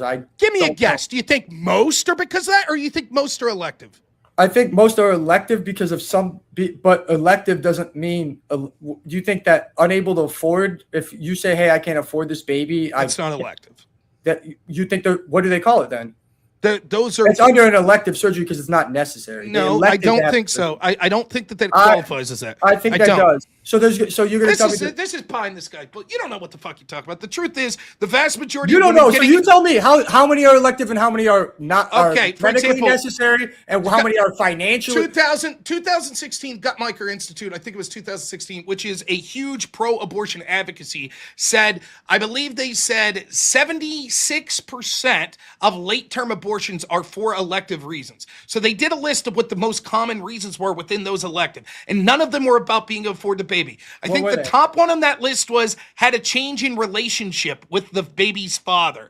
I think the next one was something like thought that it would affect the lifestyle that they had. The next one was That that could be like financial, thought that right? it would affect career and other That things could be like that. financial as well. It doesn't matter. The idea that if we just gave people more money, if people just were more rich, why is it that wealthy people are more likely to have abortions than poor people? You tell me. What if it's just about money, then they wouldn't be having it. So I want you to explain the world how you're going to create a world that just some woman says, fuck, I'm rich, but I just don't want this baby, I want to kill it. How are you creating a world that doesn't occur? Go ahead. Me personally, I'm probably not doing a very good job myself. I'm talking hypothetically. What are the steps we take to create the world where abortion's perfectly legal if you want it, but it's just no one will ever choose it? Go ahead. What Well, are the steps we take? I think you would have to start by looking at the Bible and seeing how Jesus changed hearts and minds, and that's by going through being compassionate, talking to them, and showing them the way without demonizing them. Okay, so you think that would do it? If we did that, no one would I think that's a choose. start, and then things build off each other, and it would be a very long and arduous process to get there. It's This isn't something just that you- admit it's never possible. It's probably impossible. Yeah. It's gonna Okay, be so really then fucking I hard think, if not given impossible. that your worldview is not possible, that we should make abortion illegal. Yeah, but when we So the other way we could stop it is say you're not allowed to. Did we stop it though? Did we stop abortion when it was illegal? No, we didn't. So make we're it not illegal. stopping abortion. We didn't make it illegal. Abortion's never been illegal. We did not make it illegal. States. Wait, I'm asking: has abortion ever been illegal? Yes, in certain areas of the world, sure. And in the United States, in certain states. I would. Why do we need Roe v. Wade to settle everything? I would guess that there was. I won't quibble because I would say that there were probably certain abortions allowed, even in states that said basically no abortion. I believe there were probably certain for like the life of the mother and stuff. Sure, okay. And what state has completely outlawed abortion now? I don't know. None, right? Correct. So basically, what you're telling me is that it's impossible to completely outlaw abortion. No, that's not what I'm saying. I'm saying you should vote for it. You refuse to. Well, you should vote for being able to. I mean, what do you want me to say? Like, I should vote for it. I refuse to. Know what? I mean, the fucking House won't even pass that shit right now. You got a Republican House, right? Because so many people. A Republican ban. Tell them to pass a tell you what, right. if you can convince the Republican-controlled House to pass an abortion ban, I'll support you. So just to be clear, if a Republican president runs on, I'll try to convince the Republicans to have an amendment to ban abortion, you'd vote Republican, even if they're mean to refugees. No, I didn't say that. I said that if the Congress passes it, it's the will of the people, and I think it's overall probably a good thing, and I'll support it.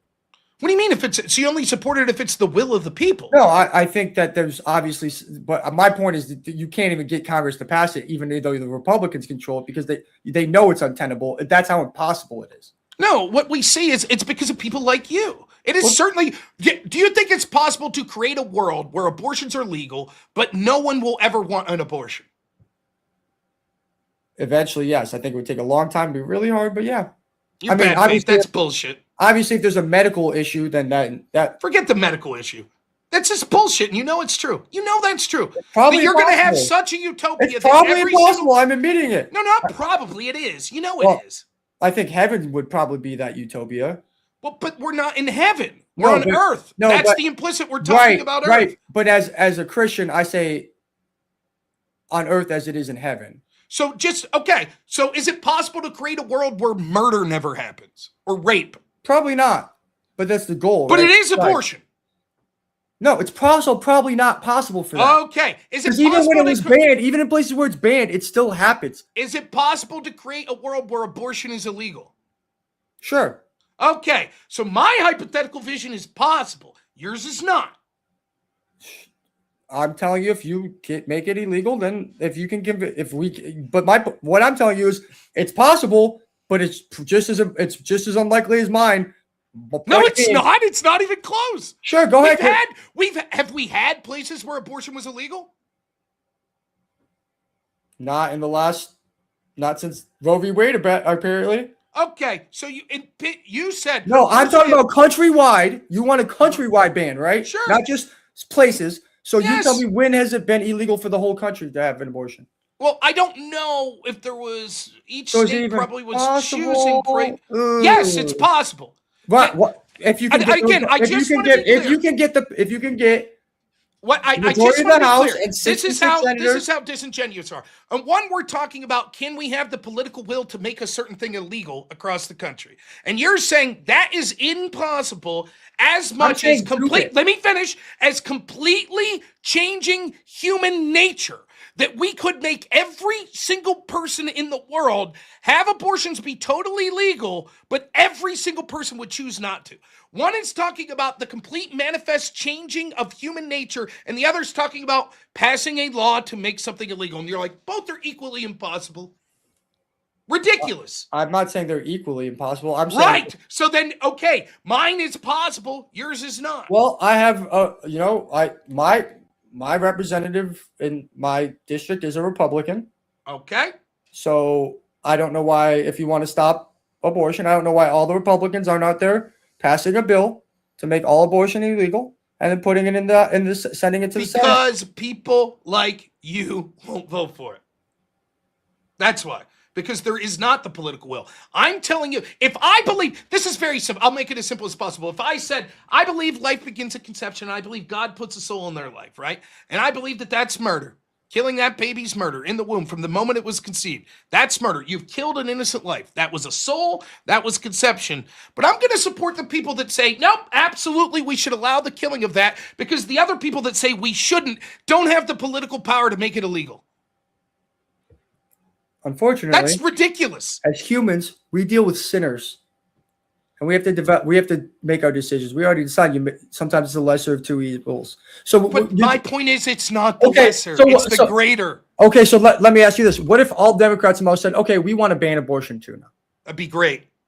Then who? Then do I get to look at the treatment of immigrants? Sure. So you're I'm not saying you don't get to look at it. So So you're just arguing to me that of where I should weight things and what I should do. You're talking about thresholds. When you're talking about, so I think in two ways, abortion is more serious than the treatment of illegals. One, in the magnitude of how many people there are killed. There's been billions, right? And second, or hundreds of millions at least. And second is that murder is worse than, quote, mistreatment. And here's my thing: I don't think that whoever I vote for, abortion is going to stop. But I do think the treatment of illegal immigrants is going to change. So I'm voting for outcomes.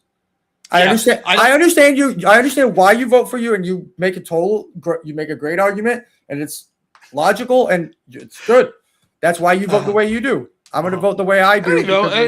And again, abortion's not my primary reason for voting. Again, I'm not the one who said that. Yeah, no, I didn't say abortion was the main reason. No, I'm not the one who said Matthew 25. That was you. Yeah, but Matthew 25. You said it's about treating the most innocent of us or the most helpless of us with the most compassion.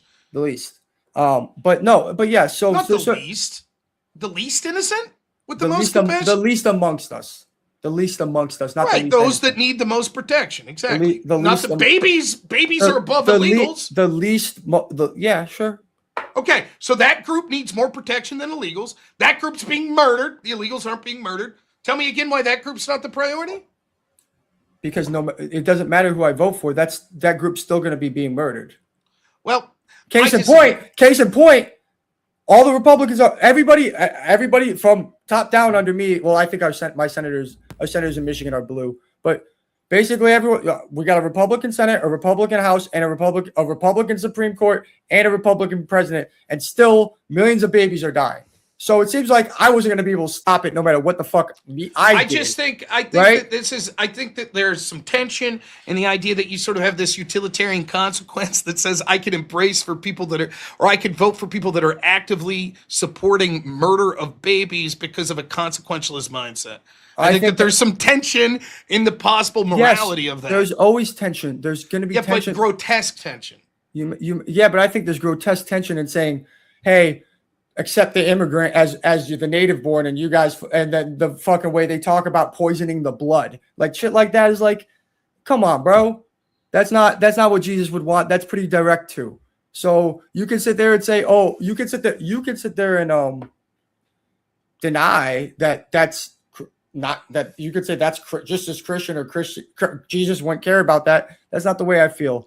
And again, you can twist it all the while. You're sitting here twisting all you want, basing this over one single thing of abortion. But again, and you say it's utilitarian, and Republicans ain't doing shit to stop it. Nothing. We should just real quick. Performative. It's more performative than what you think I'm doing. Trench Deacon says, Rob has zero idea how hard it is for a single poor mother to buy products. Material goods are a fundamental human right. So aborting a baby is an act of mercy for the mother and baby. Cool. Let's kill the homeless. Under this logic, hey, it's a human right to have material goods and they can't get it, so it's a mercy to kill the homeless, right? Well, that's Trent Deacon, right? Right. I'm not saying that's you. I just wanted to point that out. That's fine, because I wouldn't make that argument. That would to me would be pretty absurd. Yeah. So, anyways, I think I've made my point. I think it's time for me to go. Yeah, that's fine. It's 4:15. You know. Yeah. It's been 7 hours. It was fun though. Yeah, that was a good one. That was a good one. I figured me and him. Speakeasy would be less polite than me on that topic, by the way. Guarantee it. You know, I don't know. I think when me and Speaky have had discussions, it's been pretty good. Yeah, but that's a big one for him. Yeah. Yeah, that's my biggest topic for sure. 100%. Yeah. But I think, on some level, there, like I said, it's not that you guys don't have a point. there's obviously a point. My point is that it just doesn't fucking matter. Like Republicans say, conservatives talk a big game, but shit don't happen. Just like it's Because of performative. people like you. That's fine. I won't vote for these people, so therefore they don't have the votes to do But this. they- Says millions of people. Yeah, well, We think I that think mistreatment of no, illegals is worse than abortion. I think so a we'll lot- vote for mistreatment of illegals and then say, see, they don't have enough votes no, to ban abortion. I don't think most people are coming. Since we're talking about this topic, go ahead to the merch shop, all right? And you can check out our BLM line. And our BLM line is the Babies Lives Matter line, all right? That's our Babies Lives Matter. All right, you see that? That's our BLM line. We're jacking BLM and we're putting out a good message at the same time. See that? Good. Very good. Go get yourself one. Go get yourself one. All right. But as you hear, everyone is yawning and tired. So that is going to be the wrap up for the Noerr Prep debate. A big, huge thank you to both of our debaters for coming on, giving us a great show for tonight. All right. Rob walking in completely blind and our mystery debater, came prepared, but, taking that last minute call too this morning was awesome of you to do. So I appreciate that big time. If you've enjoyed what you've watched tonight, make sure you guys go subscribe to both Rob and our guest debater. Cross Current Politics, all right? Make sure you go show them some love. If you're able to, make sure you consider supporting them as well, all right? If you've enjoyed tonight's production, make sure you subscribe to the channel over here as well. If you like support what I do here, it's what brings us the shows every week, so it's helped me keep this going for you, all right? Thank you to everyone who watched live as well with the questions. I really appreciate that. If you think you can step into a Noerr Prep debate and take on Rob yourself, okay? Make sure you join the Discord at discord.gg/bearcave. Make sure you reach out to me directly. We're always looking for new challengers, new debates to set up. So we air it twice a month on Thursdays, all right, 9 p.m. Eastern time. So, again, big shout out to the debaters. Make sure you guys go subscribe to them. Everyone in my chat, I'll be reading all the super chats after the outro here. But until next time, everyone, thank you all for watching and have a great night. Thanks, Cross Current. It was fun. As Take it contentious easy. as it gets, it was fun for sure. It was fun. Thanks, Have a good Pete. one. We'll see you guys. God bless. No prep, no warning, no time to think. Walking cold, stand your ground, say what you believe. No script, no notes, no place to hide. Red actions drop, the room goes live. Noerr Prep. Noerr Prep. Noerr Prep. Two minds enter, one stance brace. Noerr Prep. Noerr Prep. Noerr Prep. No topic, no opponent name. Just pressure, just fire, just debate. Noerr Prep. Noerr Prep. No warm up, no safety net. You showed up, now defend it. This is Noerr Prep debate. This is Noerr Prep debate.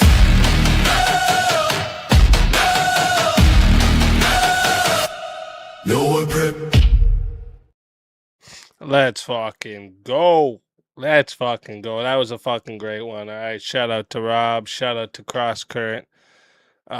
Wicked debate tonight. That was another really long one. All right. I think that almost went as long as our very first one. Almost close. I think we were close, if not just about the same. That was a great one. That was a fucking great one. All right. Can't thank you all enough for coming out tonight. It's been a fucking hell of a show. All right. Let me get through these super chats here. I know we got a few to get to. First two with bass guitar with the questions. Shout out to you. Thank you very much. Can't thank you enough. Sempiternal Chaos coming through with the $2 super chat. Says nothing, just showing some support. Thank you very much, Chaos. I appreciate that big time. Tay Gooch with the big $50 says, howdy, y'all. Just showing some love for the stream. Freedom.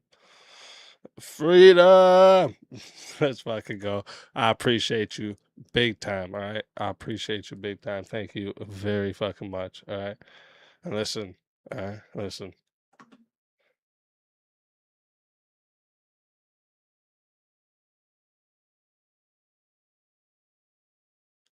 Peanuts. All right. Peanuts.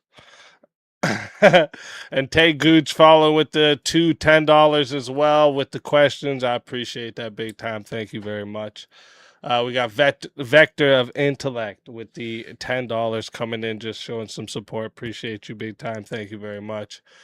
Joseph coming in with. There was no sound for that? Really?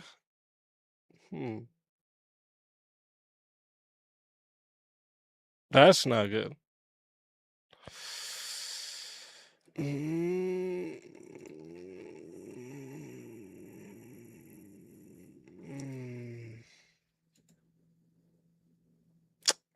Shit. Nah, it doesn't do it justice, but we're still gonna do it anyways. Hold up. The main thing to succeed in this game is to either be me or fight me. Everything else is peanuts. Did you hear it that time? Peanuts. Alright. Peanuts.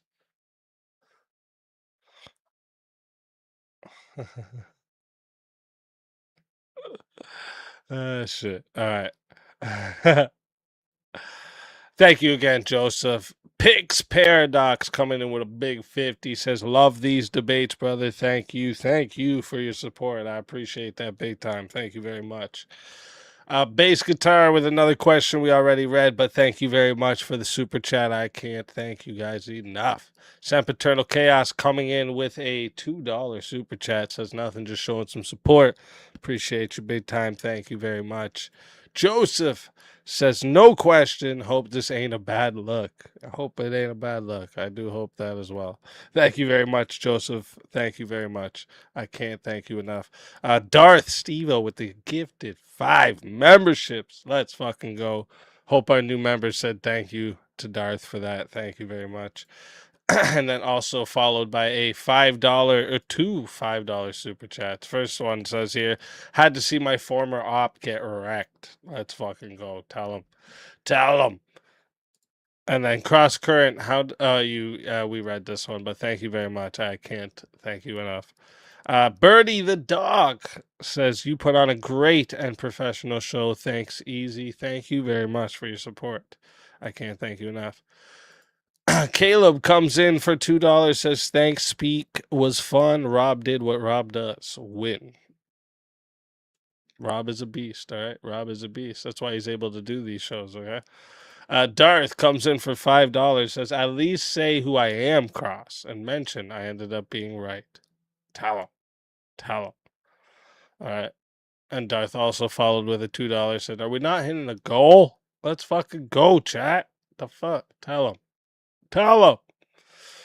Buddha Customs come in for $2. Oh, thank you for that too, Darth. Buddha Customs come in for $2. Says Larry for the Larry Bird fallacy. See, you were watching that night with the Steve Nash thing. That shit was hilarious.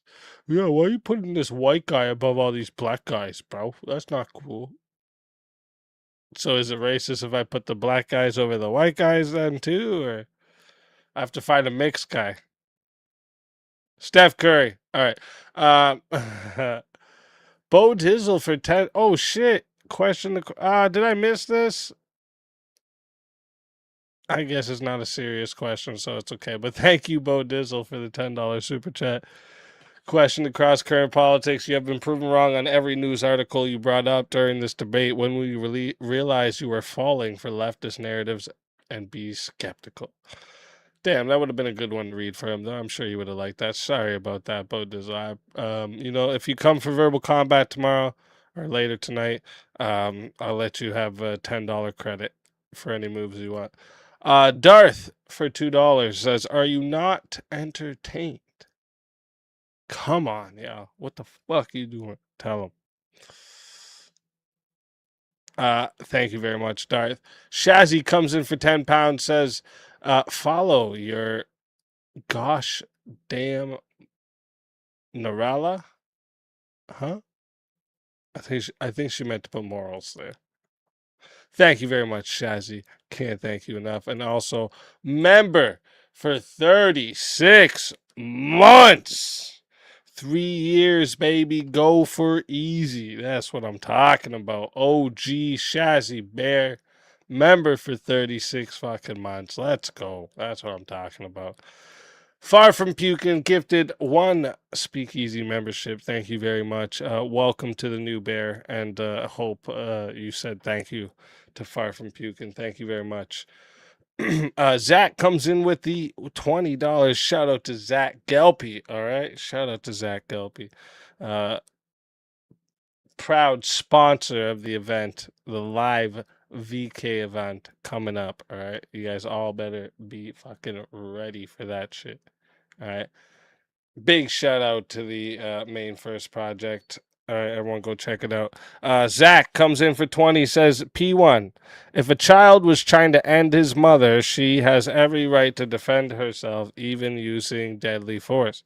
Even if it wasn't for sure, if it wasn't guaranteed she would be ended. And then Zach came in with a $10 following, says P2, all it takes is she had a reasonable fear. Same in the case for the life of the mother. Thank you very much for that, Zach. Yeah, and that's the thing with the abortion debate. The whole idea is like, that's literally the only time I'm willing to grant and say, okay, in this case, we probably should do it. Because if the mother's gonna die, the baby can't survive without the mother, anyways. Right? So like, it's either we do the abortion, the mother survives, or they both die. That would be dumb, right? It would be dumb not to save one. But most cases are elective, right? So these cases are usually brought up to like justify the nastiness, and that's what pisses me off. Darth gifted 1 membership. Thank you very much, Darth. Can't thank you enough. And welcome to our new member. I hope you said thank you. All right. Big shout out to everyone who came through tonight. Can't thank you guys enough. We didn't hit the dono bar. All right. Dono bar looked, pretty gray there still. All right. Pretty gray there still. But I still love you guys. All right. Can't thank you guys enough. Every little bit does actually matter. All right. Does count. So I can't thank you guys enough. All right. We got this trip coming up next week. It's gonna be a fucking blast. All right, it's gonna be a fucking blast. All right, we got complimentary beer, free food. You can bring your own beer, bring your own booze, because we don't got your gay drinks. All right, I'm not handing out no gay drinks. All right. Have a chance to compete in verbal combat and win some money, chill with some good fucking people, see some special guests. We got multiple verbal combat champions going to be there live. All right. Make sure you guys are ready to come fucking prepared for a good time. Yes, it will be streamed for the ones who keep asking. It will be streamed. All right. We'll announce the exact location next week on Monday. All right. But I got you some photos in the promo here for y'all to check it out, get an idea of what you'll be enjoying. All right. It's a fucking dope ass place. It's gonna be dope ass people. A lot of good shit. All right, a lot of good stuff, a lot of good times. All right, a lot of good times. Well, what was I gonna say? There was something else. Can't really remember it. But anyways, Oh yeah, verbal combat. I'm gonna be putting up a poll later today for you guys to vote on what theme you guys want for verbal combat tonight. So keep an eye out for the poll. Other than that, I'm gonna be sending you guys over to Teriak's. I'm not sure what he's doing tonight. Let me make sure. It is a Wheel of Madness. All right, he's doing a Wheel of Madness. So it's open panel, people debating different topics. You can pay to spin the wheel. Get a different topic on, make them stop doing that topic if it annoys you. It's chat interactive. It's fun. It's fun. All right, it's a good time. So I'm gonna send you guys over there. All right. Make sure you guys, even if you're not gonna stay, show them some love. Just stay, show some. Just hit the sub, hit the like, show some love. All right. we gotta raise all these ships. All right, with this tide that's rising. And like I always tell you guys, all right, it can be 30 in the chat. It can be 2,000 in the chat. Best chat on YouTube and Rumble. Hands fucking down. All right. Love you guys. God bless you all.